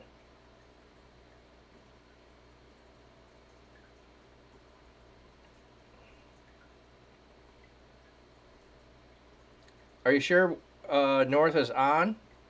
Oh, there he is. His uptime is 30 seconds. His uptime is 30 seconds. So, or is that a... No, that must be 30 minutes. Okay. Good enough. Shows light to me. He was way, way down on the bottom of my feed, so that's why he wasn't showing up, I'm guessing. Okay. Trying to think if there's anything. Oh, also, I'm doing just random swag. So I got over in the Discord channel. You can go and show me your swag that you've got. You can show me your swag.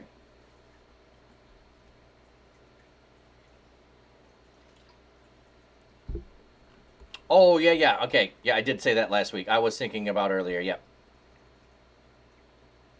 You never watch on top. Yeah, yeah. That's good enough. All right, let me give you a blessing, and let's head out. May God seeking comfort find you. May his loving arms bind you. May his might protect you. May his wisdom direct you. The joyous love of Jesus Christ be with you and all those you know, both now and forevermore. Amen. Thank you for streaming and hanging out with me. I appreciate you all. Lots of fun, lots of raid stuff. We got some good Bible, got some good names. Now let's go bless others. Dash of new pages, Chronicles, Gospels, Prophets, Sages, Leviticus, laws to Paul's fine phrases. Turning them corners, no spiritual mazes. Genesis to Revelation, so divine. Flipping scripts, endless grace you'll find. Psalms singing sweet, unbroken lines. Hitting that rhythm, wordplay refined. Anybody in here blessed? I'm blessed. Anybody in here blessed? I'm blessed.